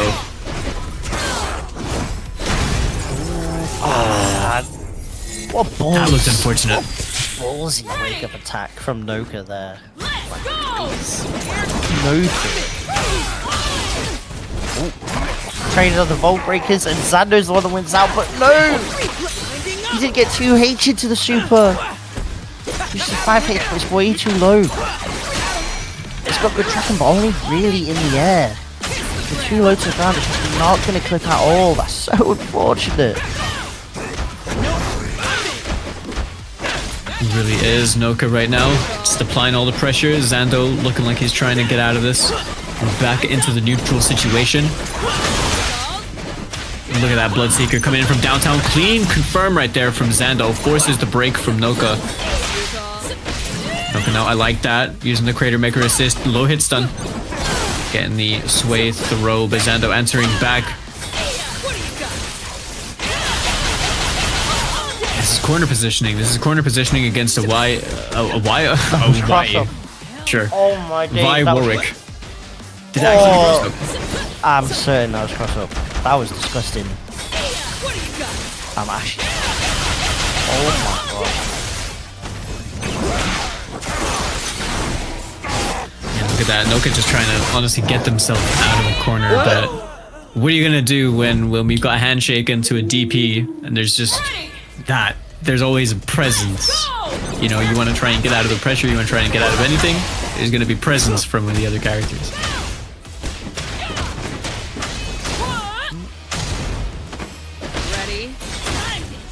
Okay.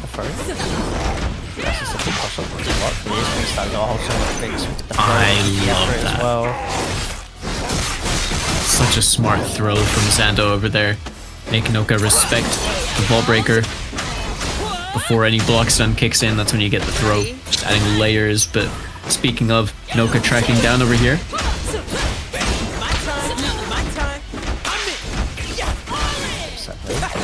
Blocked. Mix. There's the grab. No tech. Lucas 5. Be the character to get him into top 4. He believes so. The parry works out into the super. That's a huge amount of damage already. He's a life lead right now. He does, but that was a clean jump right there from Zando. Being ever so wise.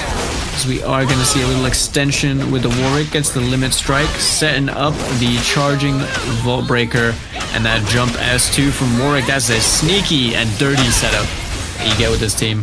Yeah, that really serves this. Vi is set outside of the wake attack range, but because you've handshake to Warwick, you can't really wake up attack because it just slaps the Vi, and then Warwick gets a free like medium or heavy punish, whichever you want.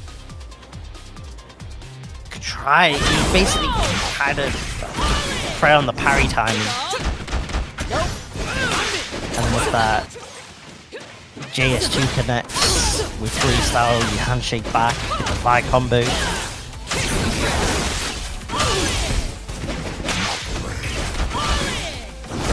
Okay, look at that. The JS2 again. Alright, the 2L pickup. I love that right there from Zando. Just seeing the time when you go out. Look at that parry attempt. I know that feeling. Time Winder just slowing down right in front of you. It's a painful experience, but a true well match right there from Noka being wise to it. Waiting for the landing. So I know you know, I know you're gonna press. I'll wait that out happen. Don't worry. Uses the primal lead to bait the get up attack.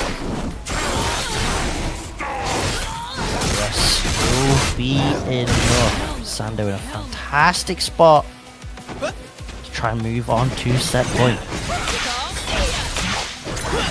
Yeah, definitely. This is a tough situation to be in if you're Noka, but it's a very doable one. The sneaky mix right there from the Echo. You can just play it patient.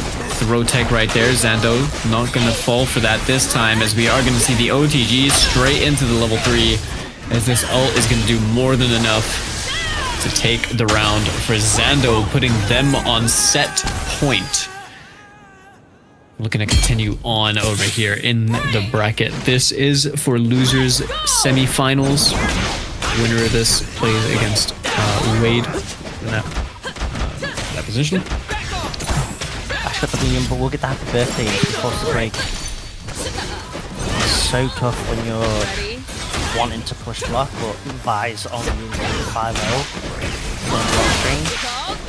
Because you know the moment you push block, she's just going to dash back in with that 5-0. Legit, yeah. It's one of those things that, like, you know, you push block correctly, you can make it a lot harder for her, but you also, once you deal with someone that understands how you want to use push block, or like how to really layer and stagger offense, that's where it becomes so scary to try and deal with.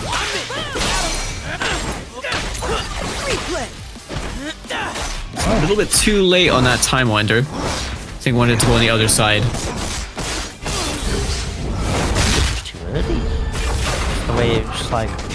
Sorry, you're right. Too early is what I meant. You meant to delay it. Yeah. Oh, this is looking rough for Nokana. This is a tough situation. That air grab is gonna do everything for Zando right there. Noka being eliminated and Zando taking it 2-1. Beautiful, beautiful stuff. To Zando moves on to the top 4 spot.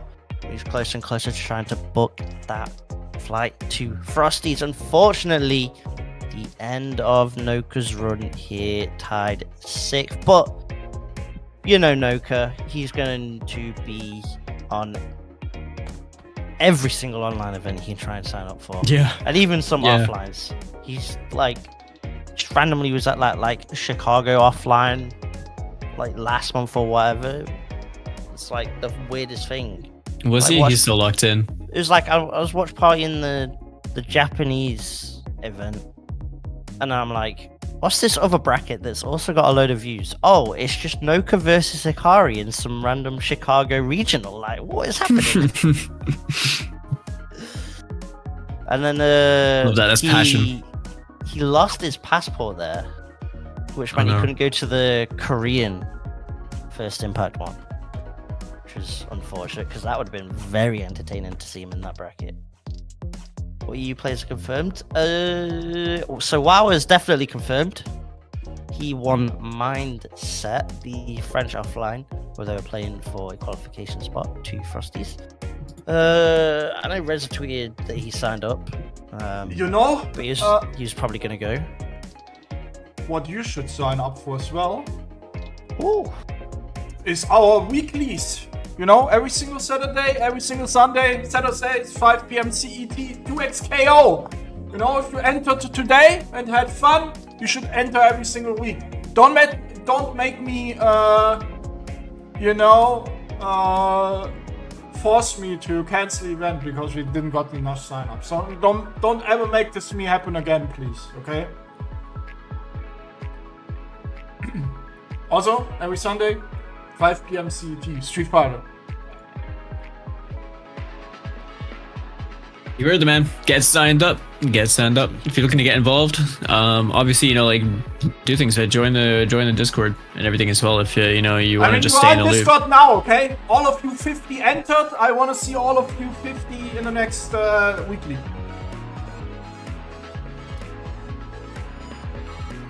It checks out. Say best. It does indeed. We got 8 codes remaining on Matcherino. So we're getting through that a little bit more. Only 8 more people, if you could be so kind as to go through onto the Matcherino and just claim that code. Sign in through Twitch or Discord or whatever you prefer.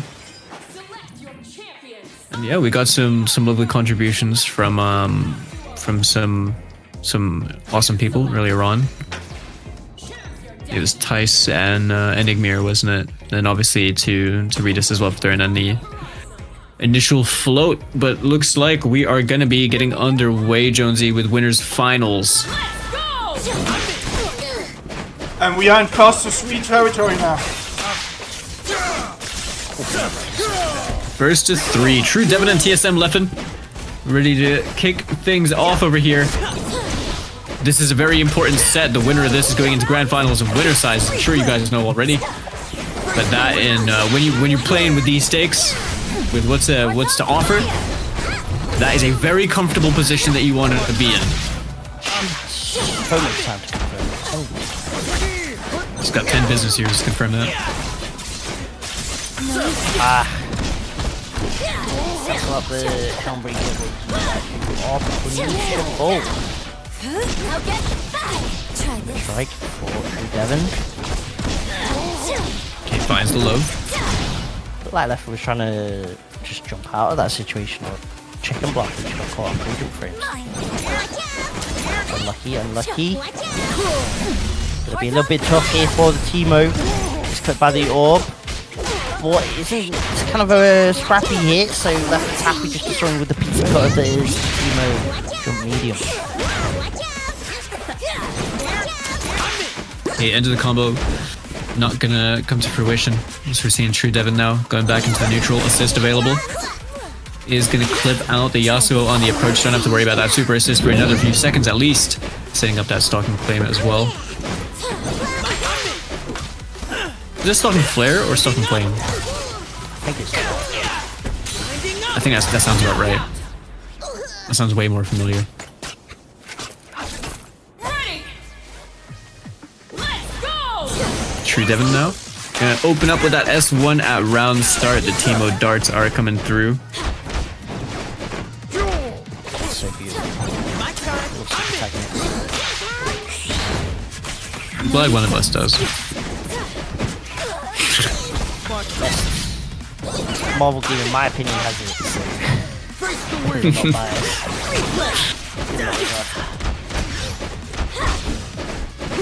To be fair, I'm nothing without it. Played Ultron Thanos and thingy. Marvel Infinite. Look at that. Clean combo right here from True Devin as we're going into the corner with that limit strike. It made sense, so True Devin was way too close.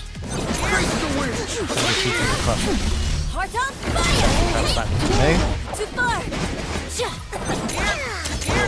Ori has like barely any recovery.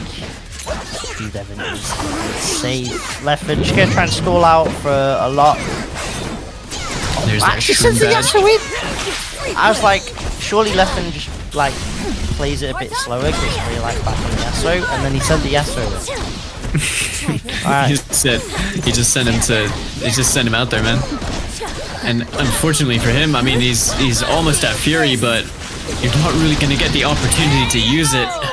The squishy Teemo is going to get eradicated over here in that corner, and True Devin with a very commanding game number 1. Still though, 2 more wins needed in order to qualify for that grand finals winner's side. Leffen still has plenty of opportunity to turn things around in their favor.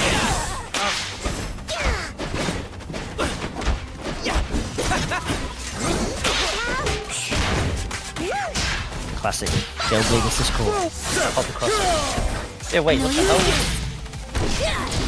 Shout me out. Robs me of a Twitch shop. Doesn't shout me out. What a hustle.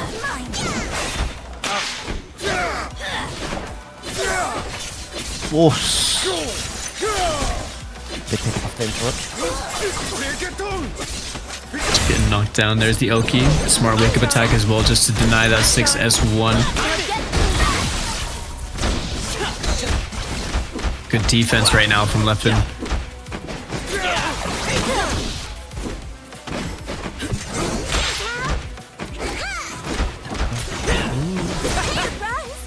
Jump out of the situation, doesn't want to deal with any of the echo shenanigans at all. Super type mix, but Yasuo did get clipped. So True Devon, the movement to avoid any of the darts. The assist flashing is so funny. What is this? The spectator bug going absolutely crazy, just like Leffen is right now.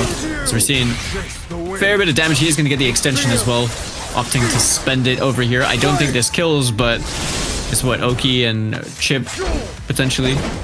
Never mind the retreating guard. True Devon keeping that Echo alive. Actually quite a fair bit of Grey life as well, which is now going to start building back ever so slowly. But you know, the longer they can keep Ari out there, the better it's going to work out for them. The Shroom not going to work against that Orbit Deception Super. So being sent up into the air. Limit Strike on the way back down. And Jonesy, this is looking like a dangerous situation if you're Leffen. You do not want to be over here. That is crazy. Because Leffen popped the wing wall, trying to snipe the Echo, but the Echo disappeared. Leffen took the gamble, right? Was like, I'll happily trade the Yasuo for the Echo. And instead, it was just I traded True Devon's favor. It was like, I'll take the Yasuo, I keep the Echo. Hold that. Oh. Yeah. Okay, with that hit, no stalking flare to respect. Seeing the wind wall being set up in the corner. Leffen going with the air grab is going to take out True Devon's Echo. That is no more for them. This time True Devon a bit more on the offensive. Tries to challenge. Nice parry. Menace, the slap away True into the parry and then gets the hit on Tivo. My god. Now get mine. Try this. You got it. That's what it is. I could just clipped. We'll take that trade. Okay, oh my god, the dash up 5L challenge. There, now True Devon getting the limit strike once more, setting up the projectile wake up attack being used by Leffen. That 5S1 is going to get confirmed with the team assist getting the extension as well, and Leffen getting an important round on the board for themselves. Finally, the answer back over here. True Devon obviously going into this last round with break already available. Leffen ever so close to building that for themselves. Leffen, off like maybe a couple more shrooms should be able to get that back. So that ending off that round avoids the minefield that was getting set up by Leffen at the very least and forces the break now. Time Winder was still active then.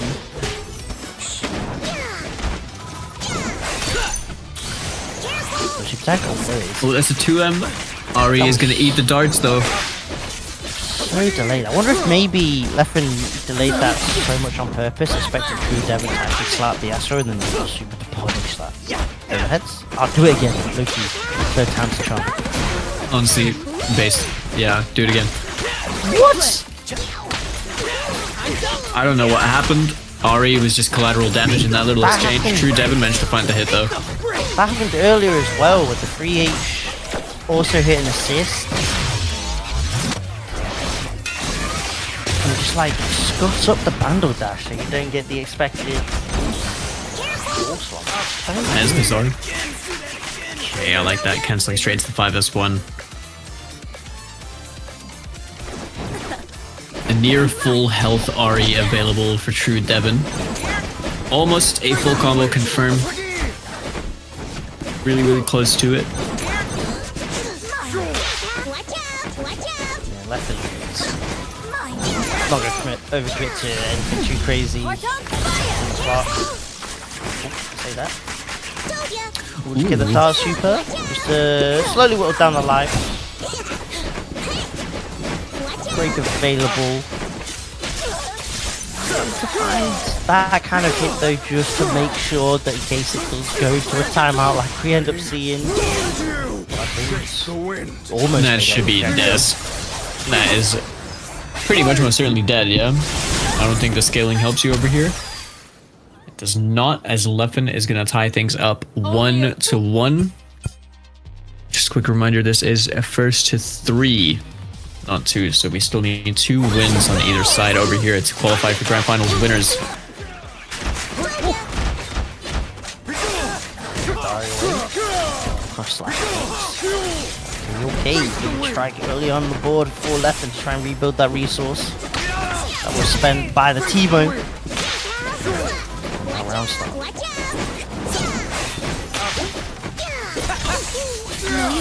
Okay, good challenge right there from Leffen.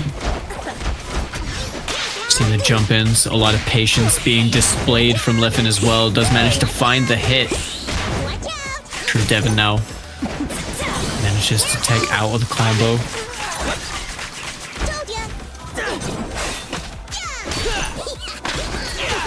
Oh my god, the run up to H. He was feeling it. He was feeling it.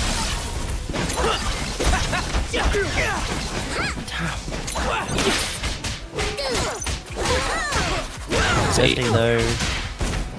That's a big happy birthday right there. Surely just tag in the Yasuo over here. End it with the super. And that's exactly what happens. Drop the title card. The 2x KO as Leffen now taking the lead in the set. The good name! Oh my god! He did the thing! Woo! Try this. Turn the skies. 3 dots connecting here and there. Overhead. A little way in. A big 5 forces to break. Tag. We got clipped as well.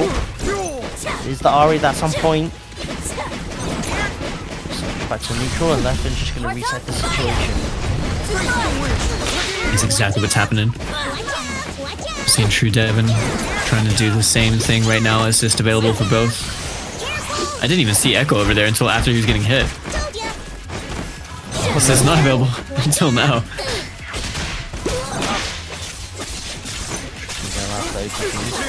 Yasuo. Pro.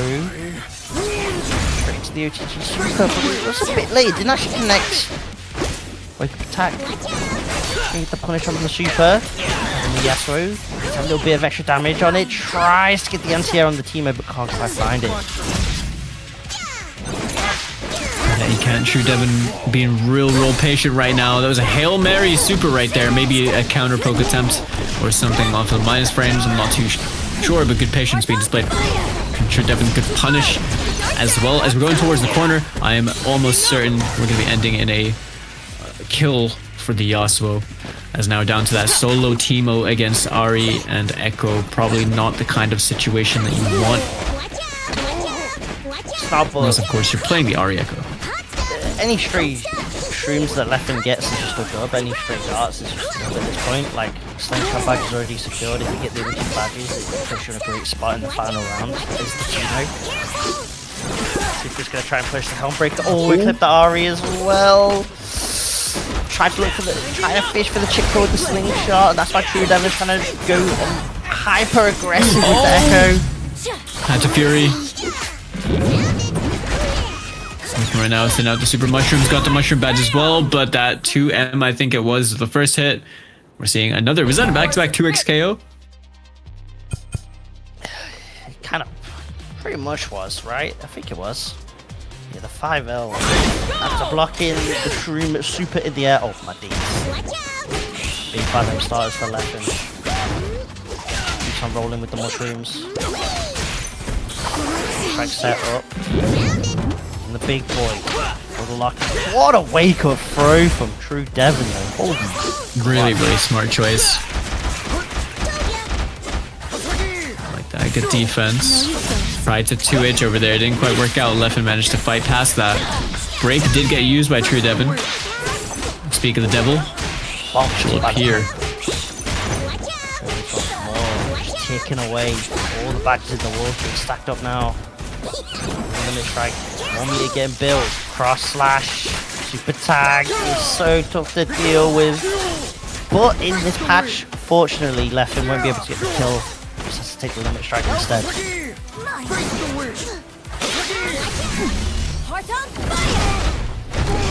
Ooh, the Hisagi didn't quite work out through the wind bowl. I thought that might have forced a trade to be able to be enough damage to kill the Ari over there, but didn't quite work out that way. Leffen now just running away, opening up that space, looking for slingshot distance. Got the hit with the Yasuo. Didn't want to overcommit to anything just because he was still at the mercy of a ready Ari to pounce on them just in case. But Leffen now, you know, strong health lead. A lot of meter. Doesn't need any of it though. As we're now looking at Leffen being on set point True Devon if he wants to try and get Grand Finals winner side. Gonna have to put in a hell of a shift right now. Sorry, Cadet, you gotta work overtime. Stop the scouts code. They double down fuse.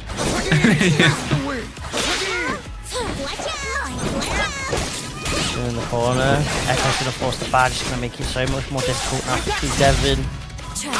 Pop the break, but there's so much damage on the Ari. Has to just handshake into the Echo to try and refill her real life back.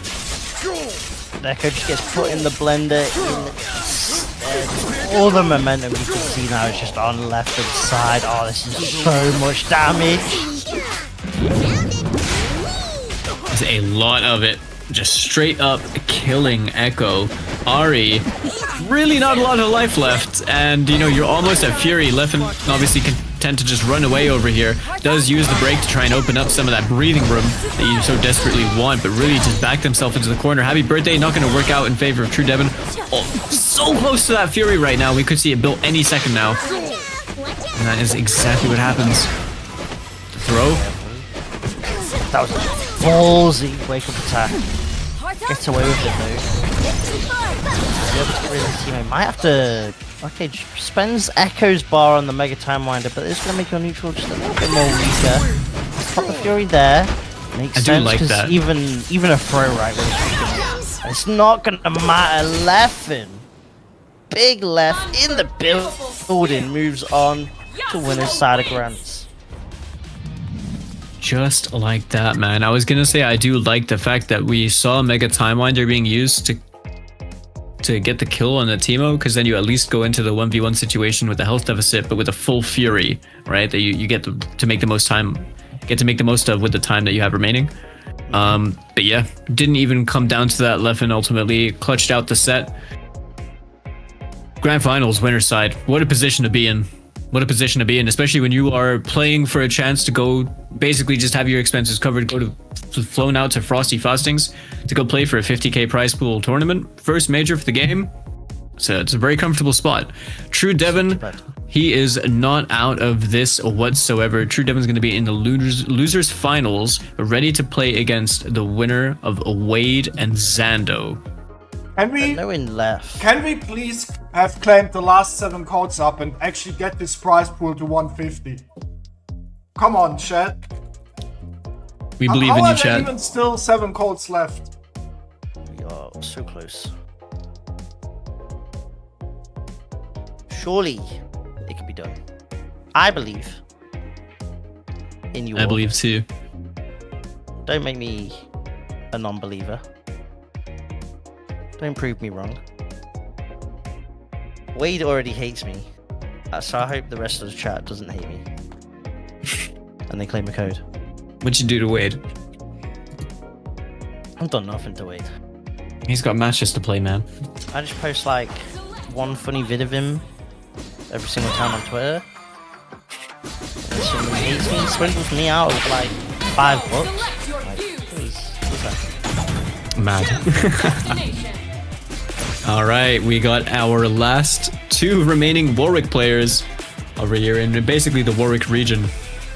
Heading off against each other over here. Losers, semis. Everything is riding on your performances from here on out.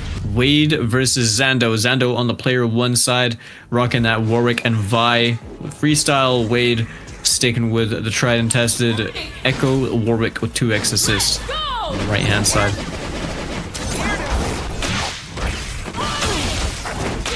We're going to be seeing a lot of these, by the way, for anyone unaware of how these teams operate. We're going to be seeing a lot of charged ball breakers. A lot of them. They do his best to move away from avoid the plus range, but this one you just have to hold, unfortunately. I need to steal that. Yeah, it's just the best we can this team. I'm tired of using my own brain too hard to try and make my team work. I need something else. Big bait right there as well from Wade. Absolutely ready for it. Ooh, just a little bit too far out for the burst to work. I do like the parry, but did you see the recognition right there from Wade as well, knowing that the Warwick was going to get parried, immediately just backing up full screen? He was not wanting to deal with the back. Sprint, full sprint. Yeah, at his absolutely face. not. He was like, yo, you're a baddie, but relax. You're moving too much. So much meter. It really does. Strike, OT, with the next hit. You can't even roll out either, because then you just get sandwiched between the work and the buy.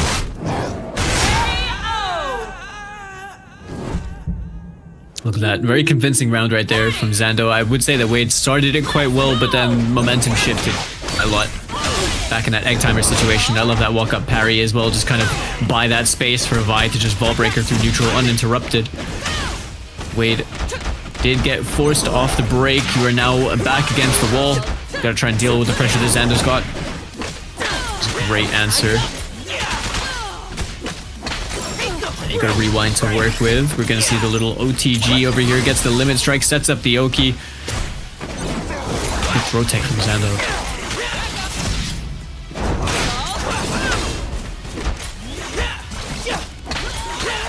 That was a 5-0. Full finishing. Full Jake Paul move.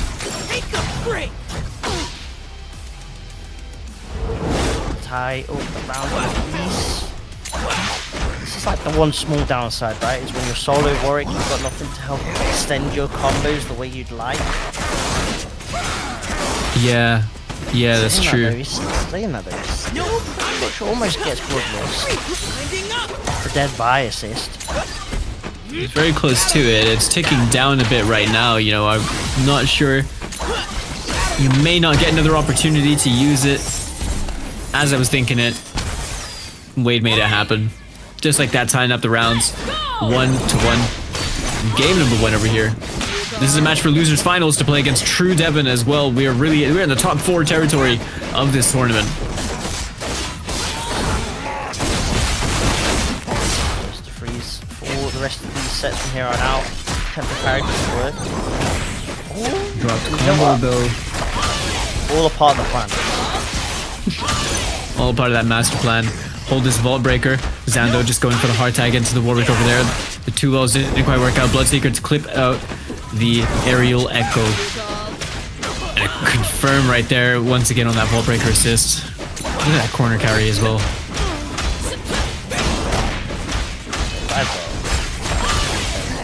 This is locked down. Echo has died. Yeah, poor dude. He was trying to cheerlead in the background. He literally just got on shift and he immediately got clapped. And deceased. 3. Dropped the title card. Gets the title card. This Saturday. 2x KO.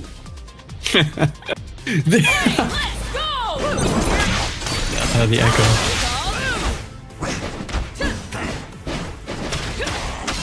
Okay, Zando finds the hit. Boom, we're seeing big extensions charge up once, another Vault Breaker, and misses the grab in the air. Unfortunately for them, little wall cling just to avoid a single hit. Is this UI glitch? Is this UI glitch a common known bug, or is this something I can fix somehow? No, it's no.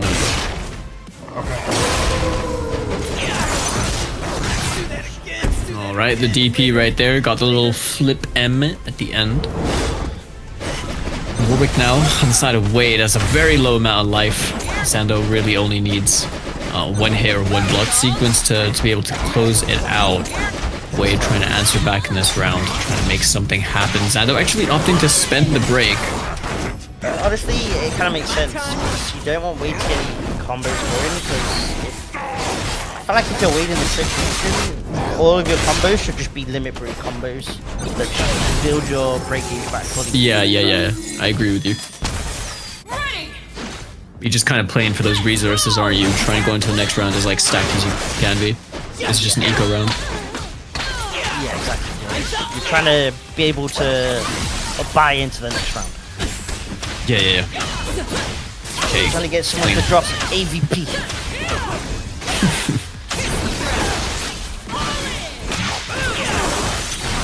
Okay, the DP right there. I love how ready Xando has been to use that. You know, like we're almost seeing it in response to every single approach. Seems just have a good understanding, good reactions. Wade right now putting him into a little bit of combo video. Bloodlust is going to get popped over here. We're seeing the extension with the Echo. Going to get the OTG into the tag launcher, and that into level 3. That is a dead Warwick.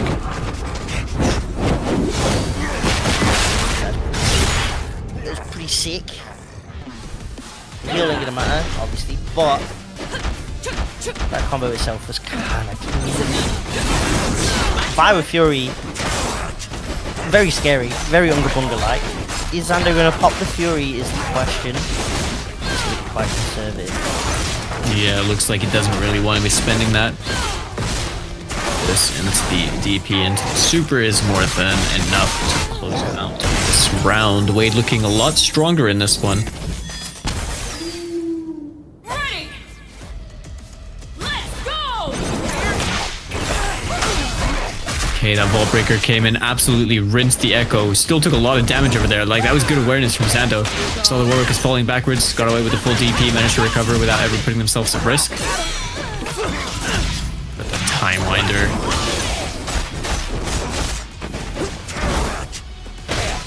Okay, there it is again, the DP. Man, he's so ready for it.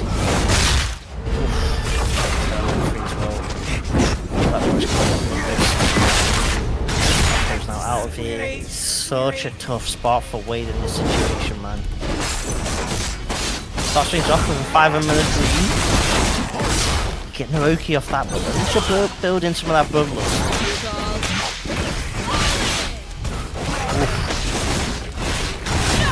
What a pickup as well, because you're in Bloodlust that actually reaches, right? Like off the forward throw. I don't think you can do that without Bloodlust. Into the OTG.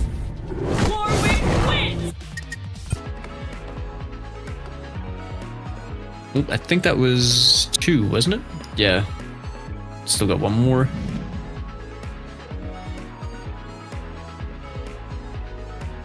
I think so. Yeah, I'm pretty sure it was 2. I think it's because it was first to 2s earlier. Unless this was no, this is a first to 3 as well, isn't it?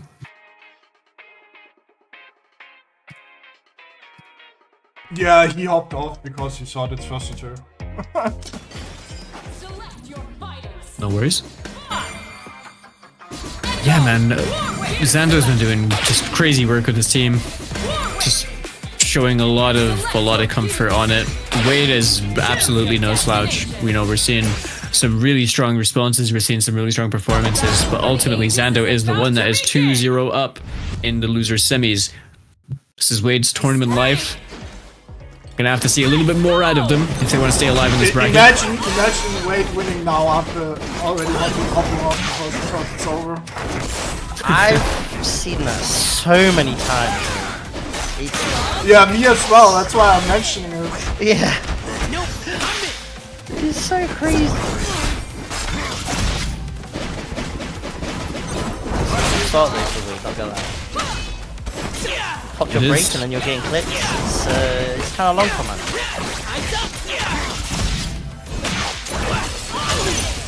Okay, I love that body block. Not quite enough to get the combo of it. Wade now with an opportunity of their own.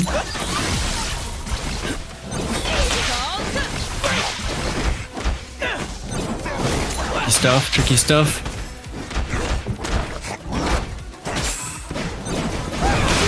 Actually opting to challenge the 5S1 while he was in the air. That was an interesting choice. Okay, Wade now, going for the pressure, finds the hit.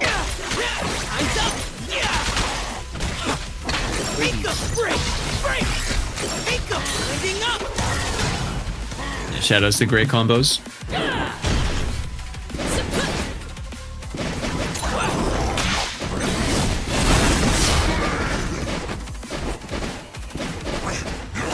Hey, Zando just being super patient.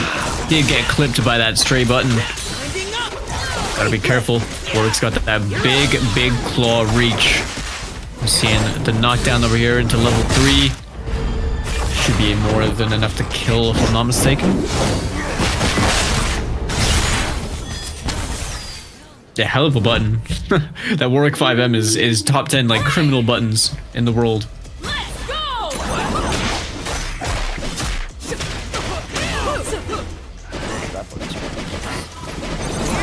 What up,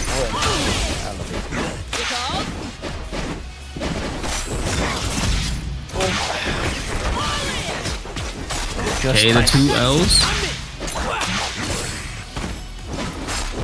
Wade now trying to rush in. That 5M got whiff punished straight away by Zando. I felt that one coming from a mile away. Seeing the tag launch, we're gonna get the corner repositioning as well with the Warwick OTG, ending it in the double headbutts for the limit strike. It's a quick tag into the buy as well, just choosing to respect over here. Fortunate frame disadvantage for Zando. Wade with a clean 2H. That was a hell of a call out. Ballsy. Wade is schmoving. I think Zando tried to get super off then, knowing that he was about to get punished. All that blood seeker didn't work out. Oh, he tries to. What day? My ankles.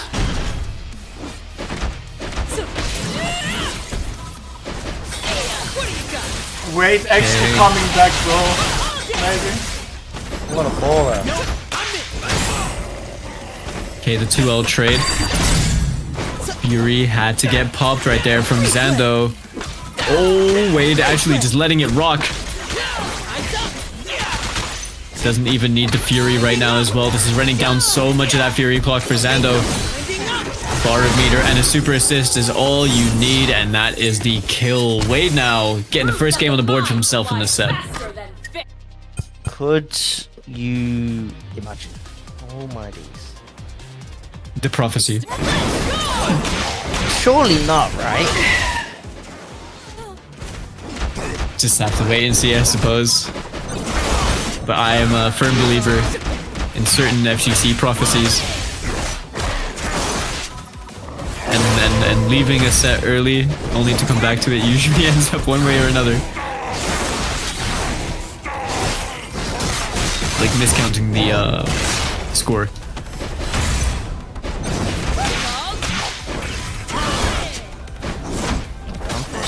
Oh, Block. I don't think Zando was able to. I can't remember how many handshakes he used just before the mix.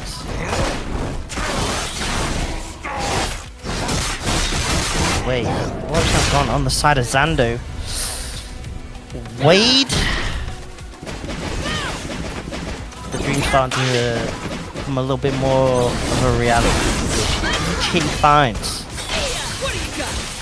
I mean, that Warwick's in kind of danger territory as well. You gotta be real careful. Happy birthday situation over here is gonna spell disaster for you. And just like I was saying, that Warwick super assist right there. And Zando getting the 2x KO. That is the thing I was worried about. You know, one bad push block or one wrong assist call or anything like that, and they're just done. Zando on set point. Sir, big set point right here. Throw not gonna work out. 5s1 plus frames trying to challenge. Got absolutely mauled by Wade's Warwick, who is gonna take a full advantage of the situation. Gets the little time winder extension. We're gonna see the tag launch over here. Gets the corner. And look at that. Bloodlust on deck. Otherwise, that card was gone. Break right back at you. Didn't want the happy birthday. Ooh. Tiniest little bait right there. Just alter that jump height or jump arc or the timing. Anything just a tiny bit. Just to throw someone off. Power of a wolf. Strike. Check the timeline. Got the Oki. The 5L. 3 bars sitting on the Warwick.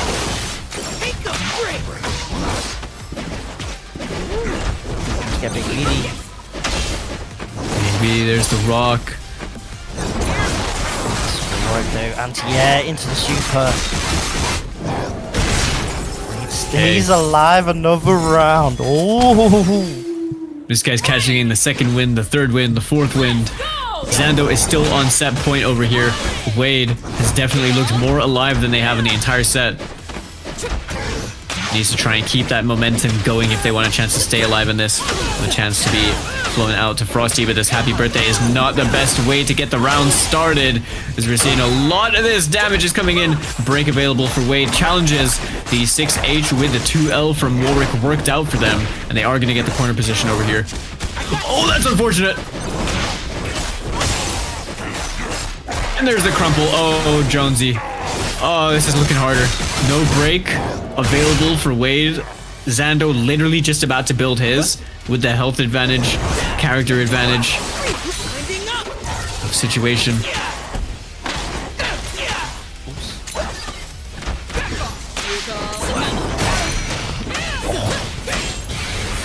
And level 3. Xander showing off that fancy footwork. Ults their way straight into losers finals with a score of 3-1 over Wade, and honestly just huge GGs to Wade. Like, what a hell of a performance. I know it wasn't what they wanted, but you know, we're gonna see much more in the future of 2XKO. Can't wait to see that. Losers finals just became a very, very, very important set. All of them are, right? But Zando versus True Devon. Normally the meme is y'all need Wawa, and that is normally for EU, but maybe it's just France that needs Wawa. Look at this. My goodness. Zando, True Devon, Leffen in top 8. No French flag inside. Look at that. Wow. I've just done a little bit of research to getting the intel. True Devon knocked Zando into losers 2-0. Oh, This is the run back from earlier today. Zando has been on a warpath this whole time in losers, and now gets the run back. So we should have a very good set in our hands between Zando and True Devon. Leffen sitting comfortably in grand finals winner's side. This is really anyone's tournament. Let's see, Koshaus. Wade's going to be in plenty of other brackets, let's be real. 3 players. Yeah. Also, remaining. if you want to have the loser of this match actually get some money, we need 19 more euros on Matcherino, guys. It's true. It's true. The Matcherino, feel free to contribute for free. Just by claiming a code. We still have 4 codes remaining. That's another whole $1 that we can throw into the prize pot. We only, if we claim up the codes, we only need $18. Let's go. That's less than 20. But yeah, you can contribute into the prize pot for free. That way, if you're feeling extra generous and you want top 3 to be paid out, then that $150 threshold is what we need to meet. It's very much possible. But let's get losers finals started up. We got Zando on P1 side, True Devon on P2 side. We've seen enough from both these guys. They need no introduction as well. 2 incredibly strong players from the EMEA region now fighting for a position in that in that grand finals. Oh, using the interval roll. My man has set out to parry all of the Vegeta assists over there. Did you see that? God, scary. All the cold star, whatever you want to call it. Check True Devon's PC. Check the word docs. Word.exe. Thank God's doing his job clearly. Pray make it. Damage. Ooh, the perfectly spaced 5L. Didn't have any belief to follow it through though. No, you don't. I love that choice from Zando right there, stealing back that momentum. Actually challenged with the 5L from True Devon off of blocking that aerial 5S1. And that is going to be enough to spell disaster if you are Zando's Warwick. Unfortunately, you've just been taken to the vets, never to return. And now, Soul of Vi. Good parry. Now get back. Oh my god. The timeline. I felt that. I felt like I felt myself going to chronostasis in real life. Distracted for so long, and I guess Sando is trying to hope that Warwick will move far enough quickly enough to just take tanks a hit on it, but unfortunate moves with the Ari to try and avoid. With the power of the freestyle, chases down the Ari. Can't quite get the confirm, unfortunately. Speaking of confirms, True Devon now. Getting a nice one for themselves. Limit strike over here in the corner. Look at that call out by Zando. Absolutely ready for the jumps. Ready with that Warwick DP as he's ever been this entire tournament. And we're seeing Oki over here. Break is going to be available for True Devon. Echo on just a sliver of life. Not that much. Has a fair bit of Grey Life. You know, we're looking at about 50% HP Echo should he build it all back. And True Devon finding themselves a really nice opening hit and confirm with Ari as we're going to get towards the corner. Heart on fire. Too far. Perception. Not quite the end that you normally expect to see with the Ari, so True Devon didn't want to commit to the Stalk and Flare knowing it would be the usual timing you'd expect to see.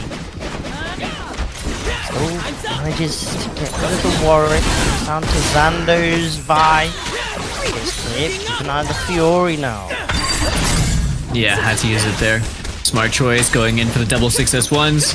Closes the gap. And now, yeah, True Devon obviously not wanting to spend the break over there, sitting on the Fury now for Ari. Much more favorable. That air dash was so clutch right at the final moment to avoid the air grab. And True Devon, 2 rounds to nothing, is going to take game number 1 in losers finals. Crazy. Literally, the tail slips out. It's actually crazy. This is quite literally the only... True Devon is the only player that's beaten Zando in a set in this tournament today. Maybe do it again. That's some sort of number. It's the arm. No, you don't. Maybe. Both characters just use so potent tools if the arm is the moment you like, on the damage, the moment your like horizontal space is just outside of that, then that's where it's like most imposing, right? That's where you have to try and make the bigger reads or the bigger goals. Back to back overheads, the DP to close out RA's life bar. Buttons McGee. 5M, True Devon not getting opened up by that. The parry attempt, I respect it. Vault Breaker being just a little bit too short over there, so you know, that was murder she wrote. Ready. Time. Let's go. Doesn't want it to be deja vu. Doesn't want it to be the same result as that winner's side top 16 set. Can we just talk about how much bar that Warwick is sitting on right now because of all the parries? He's almost at 3 bars already. Oh my god, the throw tech and then still getting the Vault Breaker mediate that. Okay. Goes to the grab, I love that.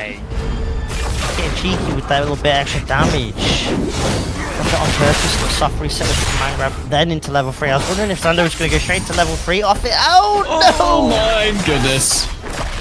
What is that break? Oh yeah, that changes. It's the bloodless DP like slightly changes like the hit interaction.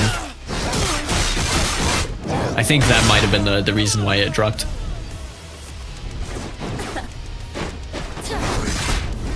Oh, that was clean. Yep. Zando now not having a repeat of earlier on, tying things up. 2 rounds to nothing. Answering back in the same fashion that they just received in game number 1, so now we are 1 apiece.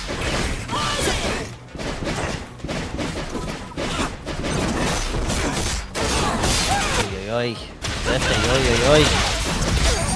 indeed, got the bait as well. Gets the corner position too. Oh my god. Jonesy, I think it's party time for Zando. Oh my god. Locked on in Zando's head now.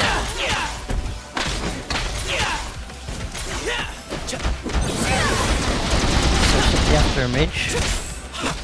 Okay, overhead is going to connect. Had to get off of that break. Did not want to be holding anything further in that corner.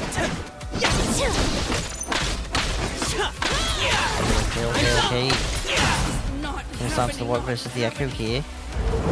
Pivotal game 3. Felt like momentum was purely on Zando's side, but this Echo has managed to turn the tables completely. I mean, yeah, True Devon's just been playing like insane all day, right? So we've been seeing a lot coming from the Echo. We're seeing even more right now as a solo Echo is all True Devon needed in that round to close it up. We're looking at potential game lead over here. True Devon, should they be able to close out this round as well? Dash by M's a pretty strong starter.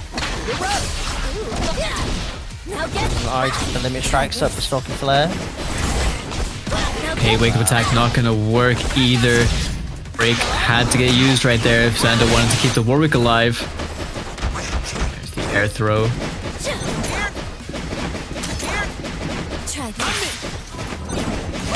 I'm glad Xando just buying time, buying all of that time for the biases to come back, but the 2M at max range was gonna connect for True Devon. Tried to actually get the pickup over there, didn't quite work out. Warwick, very, very low life, gonna have to be real careful if you want that Warwick in, because you could die in like one slipped call or choice. Look at the command grab, can't get too much off it. Unfortunately, he tried to go for the cross up off the Primal Leap, but True Devon, the hardest read with the instant air throw. So sick, gets rid of the Warwick opportunity. Break, makes sense. Wants to keep the 2v1 opportunity alive, but instead the Ari goes down. It's now 1v1. Bar super tag. Standard should use it to try and regain some of the real estate. True Devon right back at you. Can I try and snipe you with the super tag? Is it going to work out? And it's True Devon that finds the hit. Mega Time Winder. There'll be enough damage in this combo. Limit strike, tangled timeline. Oh, and it's the low foul. So sneaky with it. True Devon's Echo putting on a show, and that is gonna be a 2-1 score right now. The 1-game lead. True Devon only needing one more win to get that run back against Leffen, but we just went straight into the next round with the parry. I was about to say, what is this black screen? It's probably just spectator bugs, honestly. They've been happening to me quite a fair bit.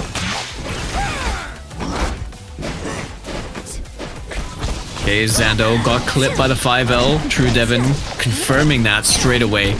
There's one thing both these players are insanely good at. It is converting basically any touch that they get into a lot of damage and favorable situations. That throw was so smart. Absolutely calling out the Echo. Knew that there wasn't going to be a fully completed corner strike. There was going to be a handshake over there to cover that ground space. Cross that play as well. Force the break. True Devon's still in a fantastic spot. You really. The 5M just checking the dash up. Not going to be able to rebuild the break, I assume. With this limit strike incoming, Stalking Flares out. This character gets around here. The light so far. Down with the Echo. Overhead connects. There was an interrupt here, so able to get the link as well. True Devon set point.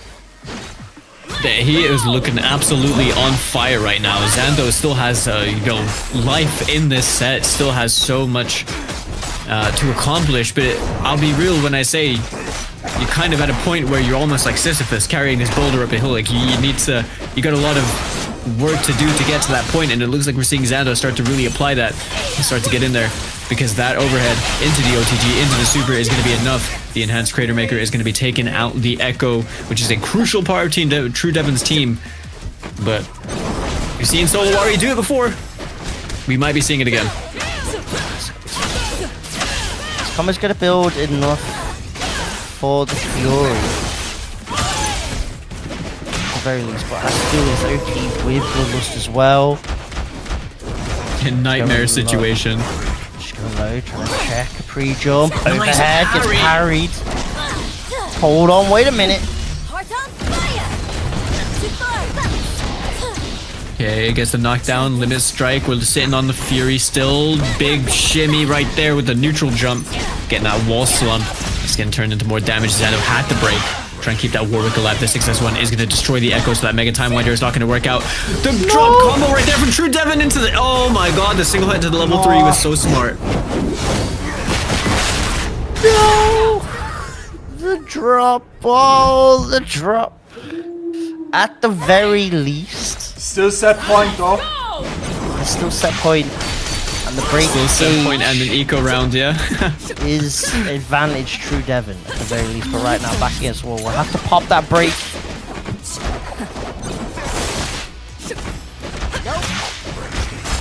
Okay, tag over into that Warwick. Echo took a little bit of damage over there. Nothing too substantial, thankfully, for True Devon. Alright, 5S2. We're seeing the retreating guards being used, just opening up that space again is Xando. Wow. Oh my god. Nice anti-air sucker. Oh, the block of the break. And this right now is looking like a very, very comfortable round for Xando.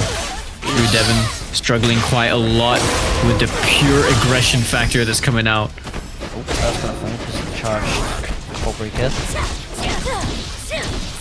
Accidental limit strikes. Love to see it. It's all part of the plan. All part of the plan. Oh, yep. Clean hats of Fury over there. If you don't there, you might not get another opportunity to. That was a good block as well. Good awareness right there from True Devon, but that forward throw into the level 3 is going to be more than enough to kill. And Xando tying things up 2-2, which now puts both players in a position where only one game is needed to move on into grand finals, loser's side. And man, this is a run back. This is a run back. In the wings is left on the winner's side of Grand 2. Moves on to face off against the Teemo Yasuo. Strong start for Xando. True Devon does have break now at the very least. Oh, Tree God gets clipped and has to force a break. Okay. True Devon getting things started. No break available for Xando. Finally has it now. Does use it. Denies the limit strike. Denies the Oki. Corner positioning it. The whole lot. Oh, what incredible movement. Getting right back in there like swimwear. Punishing the Ahri. Goes for the meaty DP just to challenge that jump. Keep them in blocks down the Vault Breaker. Everything's going on at once. Xando just being incredibly aggressive. Cross up all my days, and he's going to be able to get OTG, wreck super. Everything is covered. Everything is covered. Set point. Xando, we got a little egg timer over here being flipped around. True Devon had so much momentum right at this beginning of the set. Carried that on throughout the mid towards the early late, but Xando right now has built so much steam along the way. And right now, like a very powerful locomotive is just tearing everything apart in his way. Goodness. Now with Bloodlust. True Devon does have Fury, but Xando's team's so healthy right now. The wreck is going to connect. Forces the Fury break. No Bloodlust. Spant really. 2H on the Bloodseeker. Okay. Start off with something. Most certainly not out of this right now. I mean, that Fury is like, look how much damage we're looking at on the Warwick. You know, still a tiny amount of Fury left to use. Fury's not gone. Oh, stole the corner. The Fury at? Where are we at? Is Xando gonna pop it? Surely. There's the super. Okay, opting not to pop it. Xando, I think playing it super safe, knowing that there's potentially one more round to work with. Maybe being a bit too hasty with it isn't the right call, but if they find the hit, I'm more than sure that he'll spend it. There's one bar on the Warwick. Time Winder doesn't get too much, unfortunately. Gonna creep ever closer. Gonna throw. Pops the Fury off that. Can you kill off that? No, there's a slight drop. Oh, final game! Going in. Final round! Oh my. Final everything. Oh, he popped his Fury. So now he's got the break. He probably doesn't get it for the rest of the round. Either True Devon might probably should get his back. Should do, but Zando managing to find that opening hit. This is a great situation for them because you don't have a break. If you can find a hit, even better. Limit Strike gets the hard tag. Okay, Ari now getting punished over here. Maybe a bad push block attempt. Yeah, what a throw tag. Attempt, but it was only just 5 LL. And then nothing after, which is why you just saw that Ari come out as an assist because there's no blocks done anymore. Big happy birthday. Just like that, the momentum shift off that happy birthday. Oh, the Rago level 3. No punish. Echo took a chunk of damage over there. Counter hit on the S. Oh my god, counter hit on the super. Waiting for the break. Just waiting for it. 3 bars on the side of Vi. The Vault Breaker. No chance for that to continue. Ari managed to clip through the Warwick earlier. Right now, Zando's playing it out. Had to break. Oh, I'm getting nervous. Echo's now down out of the equation. Fury available for True Devon. Has so much of that grey life that he can earn back as well. If he's able to pop this Fury soon, he has to. You have to wait just a little bit. Oh, just a little reset with the overhead. Cease and desist. My goodness. Could not resist. Zando moves on to grand finals. What a way for things to pan out. Zando with the composure, but honestly, GG's, man. What a good set that was. And True Devon's been playing ridiculously well. Zando ultimately, the clutch factor, and all of that aggression, just absolutely paying dividends in it. Like, and now Zando, with a huge losers run, now finds himself in the grand finals, ready to play against Leffen. Oof, that is. This is basically a Strive top 8, isn't it? It's pretty close. It feels pretty close. No, sorry, the grands, like Leffen versus Zando. It's pretty damn close. There's probably definitely been a bracket where that's happened. Ladies and gents, before we do grand finals, it's our last chance to actually make the prize pot to $150. So I think after this performance, True Devon deserves some money as well. Okay? So please. Preach. So I'm talking about $18 more. We get top 3 paid out over here. We have 2 codes remaining, so we can get at least 50 cents in there, 25 cents a pop. If anyone wants to go and claim that code on Matcherino, the link is over there for you in the chat. But man, what a set. What a set. It really is. And of course, there is Street Fighter 6 on the Sundays.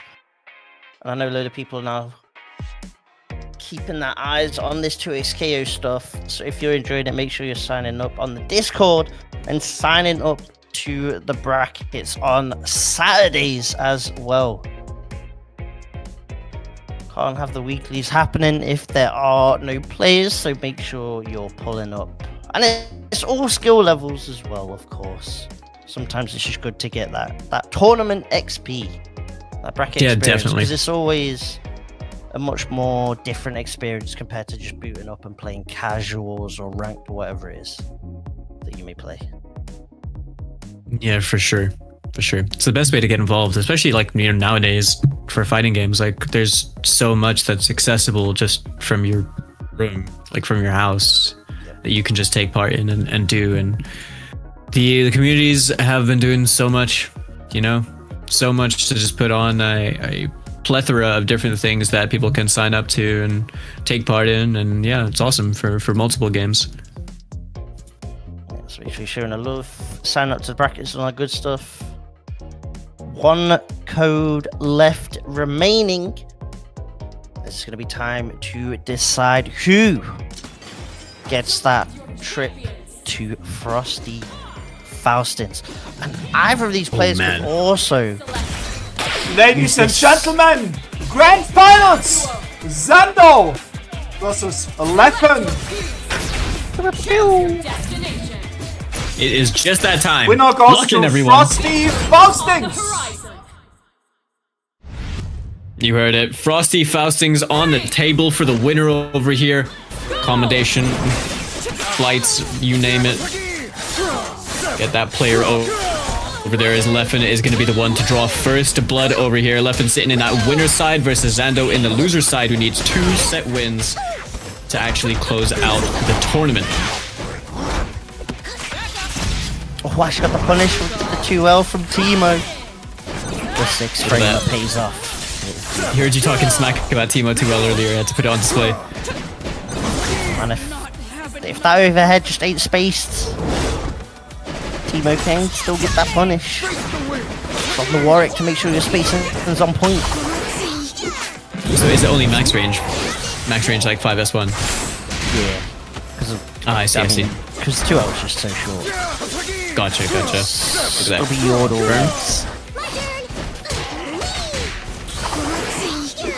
Get your shrooms up. There it is, and that is going to be enough damage to close out round number 1. TSM Leffen starting things off very strong. Zando about halfway, no, just over half. Where's that break meter? Like that super though. I'm assuming it was meant to be a super tag, but the Yasuo decided he's just chilling on the bench a little bit more. Needed to warm up a little bit, stretch the limbs.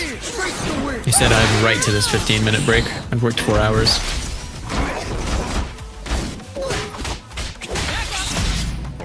Break can't get used. It's a good break, to be honest, because I mean, look at Leffen's positioning. Granted, Leffen found the hit over here. If Zando was able to find the hit, keep that corner positioning, especially against the Teemo. That's a good situation, you know, when you're via Warwick and you just delete him by making eye contact. And you can see what Zando was trying to do, right? He's trying to just delay the Reckless open Leffen to try and bite early. Yeah, just a cheeky little counter here, but patience on display. Shake. With OTG, and it does so. That's exactly it. Alright. Guess one not gonna work out right there. Zando now just playing with that space a little bit. Finds the flip L. Is gonna find a full root off this as well. Almost builds a Bloodlust. He's so close to it. Tried to build it with that DP for sure. You've got to tweak around so much for Warwick hacking the combos. That would be a tough thing to do. Just get the overhead there. Okay, hold on. 1v1. And next hit is pretty much it for every player. Okay, there's the blocks again. I love how, so something really interesting is like, I think Zando's using these S1s like that, not only to check as like, you know, like an overhead check that he can confirm, but because he knows that the opponents he's playing against are upbacking so much. So like, you're just kind of keeping yourself at advantage by using that. Either way, Leffen getting the first game on the board for himself. Is in the winner's side as well, so only needs to win the first 3.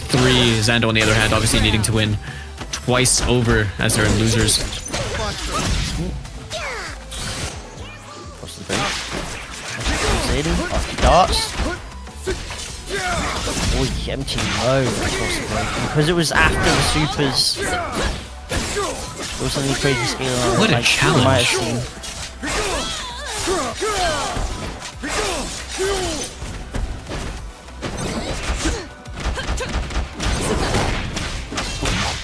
Oi, the cross. Oi. Dear God, man, that combo was sick. Oh, the darts, the elusive darts, just slipping through over there and catching Zando's Vi. Little Bandle Dash setting up the mushroom with the limit strike, and that is just going to be a chip situation. Now Leffen looking really, really strong. Zando, on the other hand, gets clipped. It's parry. Get the punish from 2L. Ready for 6 framers. Big streams in the way. Oh, that was cross up. Doesn't even punish the slingshot, unfortunately. clutch parry, because that was probably going to be super tag mix coming in then. I think you're right, yeah. And the medium heavy straight into the super, trying to deny the opportunity for Zando to use Fury. It wasn't enough damage to kill. Definitely makes your life easier if you're a Leffen and you don't want to have to worry about that, but sure, they wanted to win that round without having to spend their own break, but this is a win for Zando in my books. And that was a really good use of the super right there. Just to, did the mushroom stay? Oh, what the heck? Oh, come on, man. I take back everything I said. Let's go! That's cooked. I didn't want to ruin your moment, but I'm so sorry. It's fine, you got an authentic reaction. Yeah, it stays. Yeah, it stays. Shakes nervously. I've happily gotten RP off similar interactions. Team of players stay silent. I see. Look at that. The VOD Happy birthday. The VOD may need to get a shot just to stay away Just from to hide the there. evidence. Redact it. Redact it. Just put it away like it's Indiana Jones warehouse. Don't worry about it. I just lost like 55% from that. The parries were sick, but they just couldn't benefit you any more than they already had. And Leffen with the super mushrooms. My God. It's gonna take the second game, Jonesy. Scout it! This is dominating. And it's this kind of thing I'm not gonna lie, it needed to happen for the timeline. Because EU is so like anti-Teemo to the point where it's just like avoided like the plague. You need We're the Warwick region. yeah, exactly. And you need someone like Leffen to be like, why are we not playing this character? Lock in. Whoa. Legit. I mean, even when you see people like Inzim just constantly doing damage with like, you know, Teemo and Echo and just consistently performing well, it's like, clearly it's, the character isn't bad. I think it's just a preference thing, right? Like, Vi getting taken down swiftly. I mean, that's, you know, not to take anything away from this grand final set over here. It's just Leffen has been on an absolute tear. This guy is like literally Master Ninja, Ninja Gaiden 4 boss over here. Just everything he does, he's just seeing into the future. And at level 3, what did I say? He's just got to read on this. His Yasuo movement is so crisp as well. And the Teemo just helps enable the Yasuo to do whatever Leffen wants to do. Yeah, exactly. It feels like it complements like the style of player, right? Tournament point! Ready! Absolutely. Tournament point right now. Already. TSM Leffen. I mean, Zando has a mountain to climb at this point if he wants a chance to win this grand finals. It is possible. Zando is not the kind of player you should sleep on. But this is a tough situation to get yourself out of, you know, to even just build that recurring momentum that can take you on. Cause look at that! Oh, Ready for everything! no, not like this. Not like this. He's already dead. Oh, will someone please think of the children? Oh, it's still crossed up! God. Yeah, push block who? Oh, look at that, the empty jump. Teemo. That's Dart's badge as well, so that's poisoning. Speaking of, got more darts coming in. And I honestly just kind of respect the fact he was going for a bit of a meter dump over there, just try and take any damage he could get. The wake up attack is going to be working out. Slingshot into the Yasuo, and now Zando. Oh, Jonesy, I think Zando's booted up TFT. Okay, what happened here? don't tell me is that an alt F4? He is definitely alt F4. He is. Oh, Really? oh man. Well, at least we got a very strong freeze frame. Well, congratulations to Leffen for winning the 2x Big Lef. Yeah, Saltmine tournament. a huge GGs, honestly. What an insane tournament. Oh, big left indeed, yeah. But yeah, absolutely like top level tournament, very top end for sure. tournament. Had a lot of stack names in there, and they pulled up and put on an absolute show. Fantastic stuff. And shouts to C for the donation to allow us to hit the 150 mark. So top 3 Yes, does sir. get paid out. Big up, C. Appreciate that. Literally at the 11th hour as well. I just looked over at the prize pool and saw it at 150. So that means top 3, yeah, like Jonesy said, getting paid out. You know, we got that's Leffen, Zando, and True Devon. And honestly, after True Devon's performance today, they deserve to be paid out too. So I appreciate you guys all for contributing into the match arena, whether it be through out of your own pocket or whether it be claiming codes. Everything is all appreciated. It all benefits the scene and will go to the players. But man, what a tournament we've had in our hands. Huge congrats. And some surprising amount of variety as well. Can someone so read it from the bottom to top, please? I'll let you Sure take it thing. away, Falk. No worries. So, join 7th place, we have Benny Maru from France, which is a top 8 breakout performance over here. We got Snormanda over there in the joint 7th place as well from Germany on that Timo and Echo. Senshi and Noka with the joint 5th place, both from France. Senshi with the patented Ilawi and Echo. Noka on Vi and Echo, as we know them for. Wade in 4th place. Really strong performance with that Warwick and Echo, also from France. The German True Devon over there in 3rd place, with Ari and Echo. Zando, who we just saw in grand finals over here from Israel with the Warwick and Vi. And then TSM Leffen is our grand champion, going to Frosty Faustings with the Timo and Yasuo, which we all know them for. The solo Swedish player in the top 8. And man, what a tournament. Shout out to everyone. I appreciate all you guys that took part. Shout out to everyone, honestly, just signed up and took part today, man. Like, that alone is worth a lot. And then obviously to Ritas for running the production, running the lobbies and everything like that. Shoutouts to Riot Game actually sponsoring the event, making it happen. Huge shoutouts, yeah. And send someone to Frosty, the first event for the 2xKO season.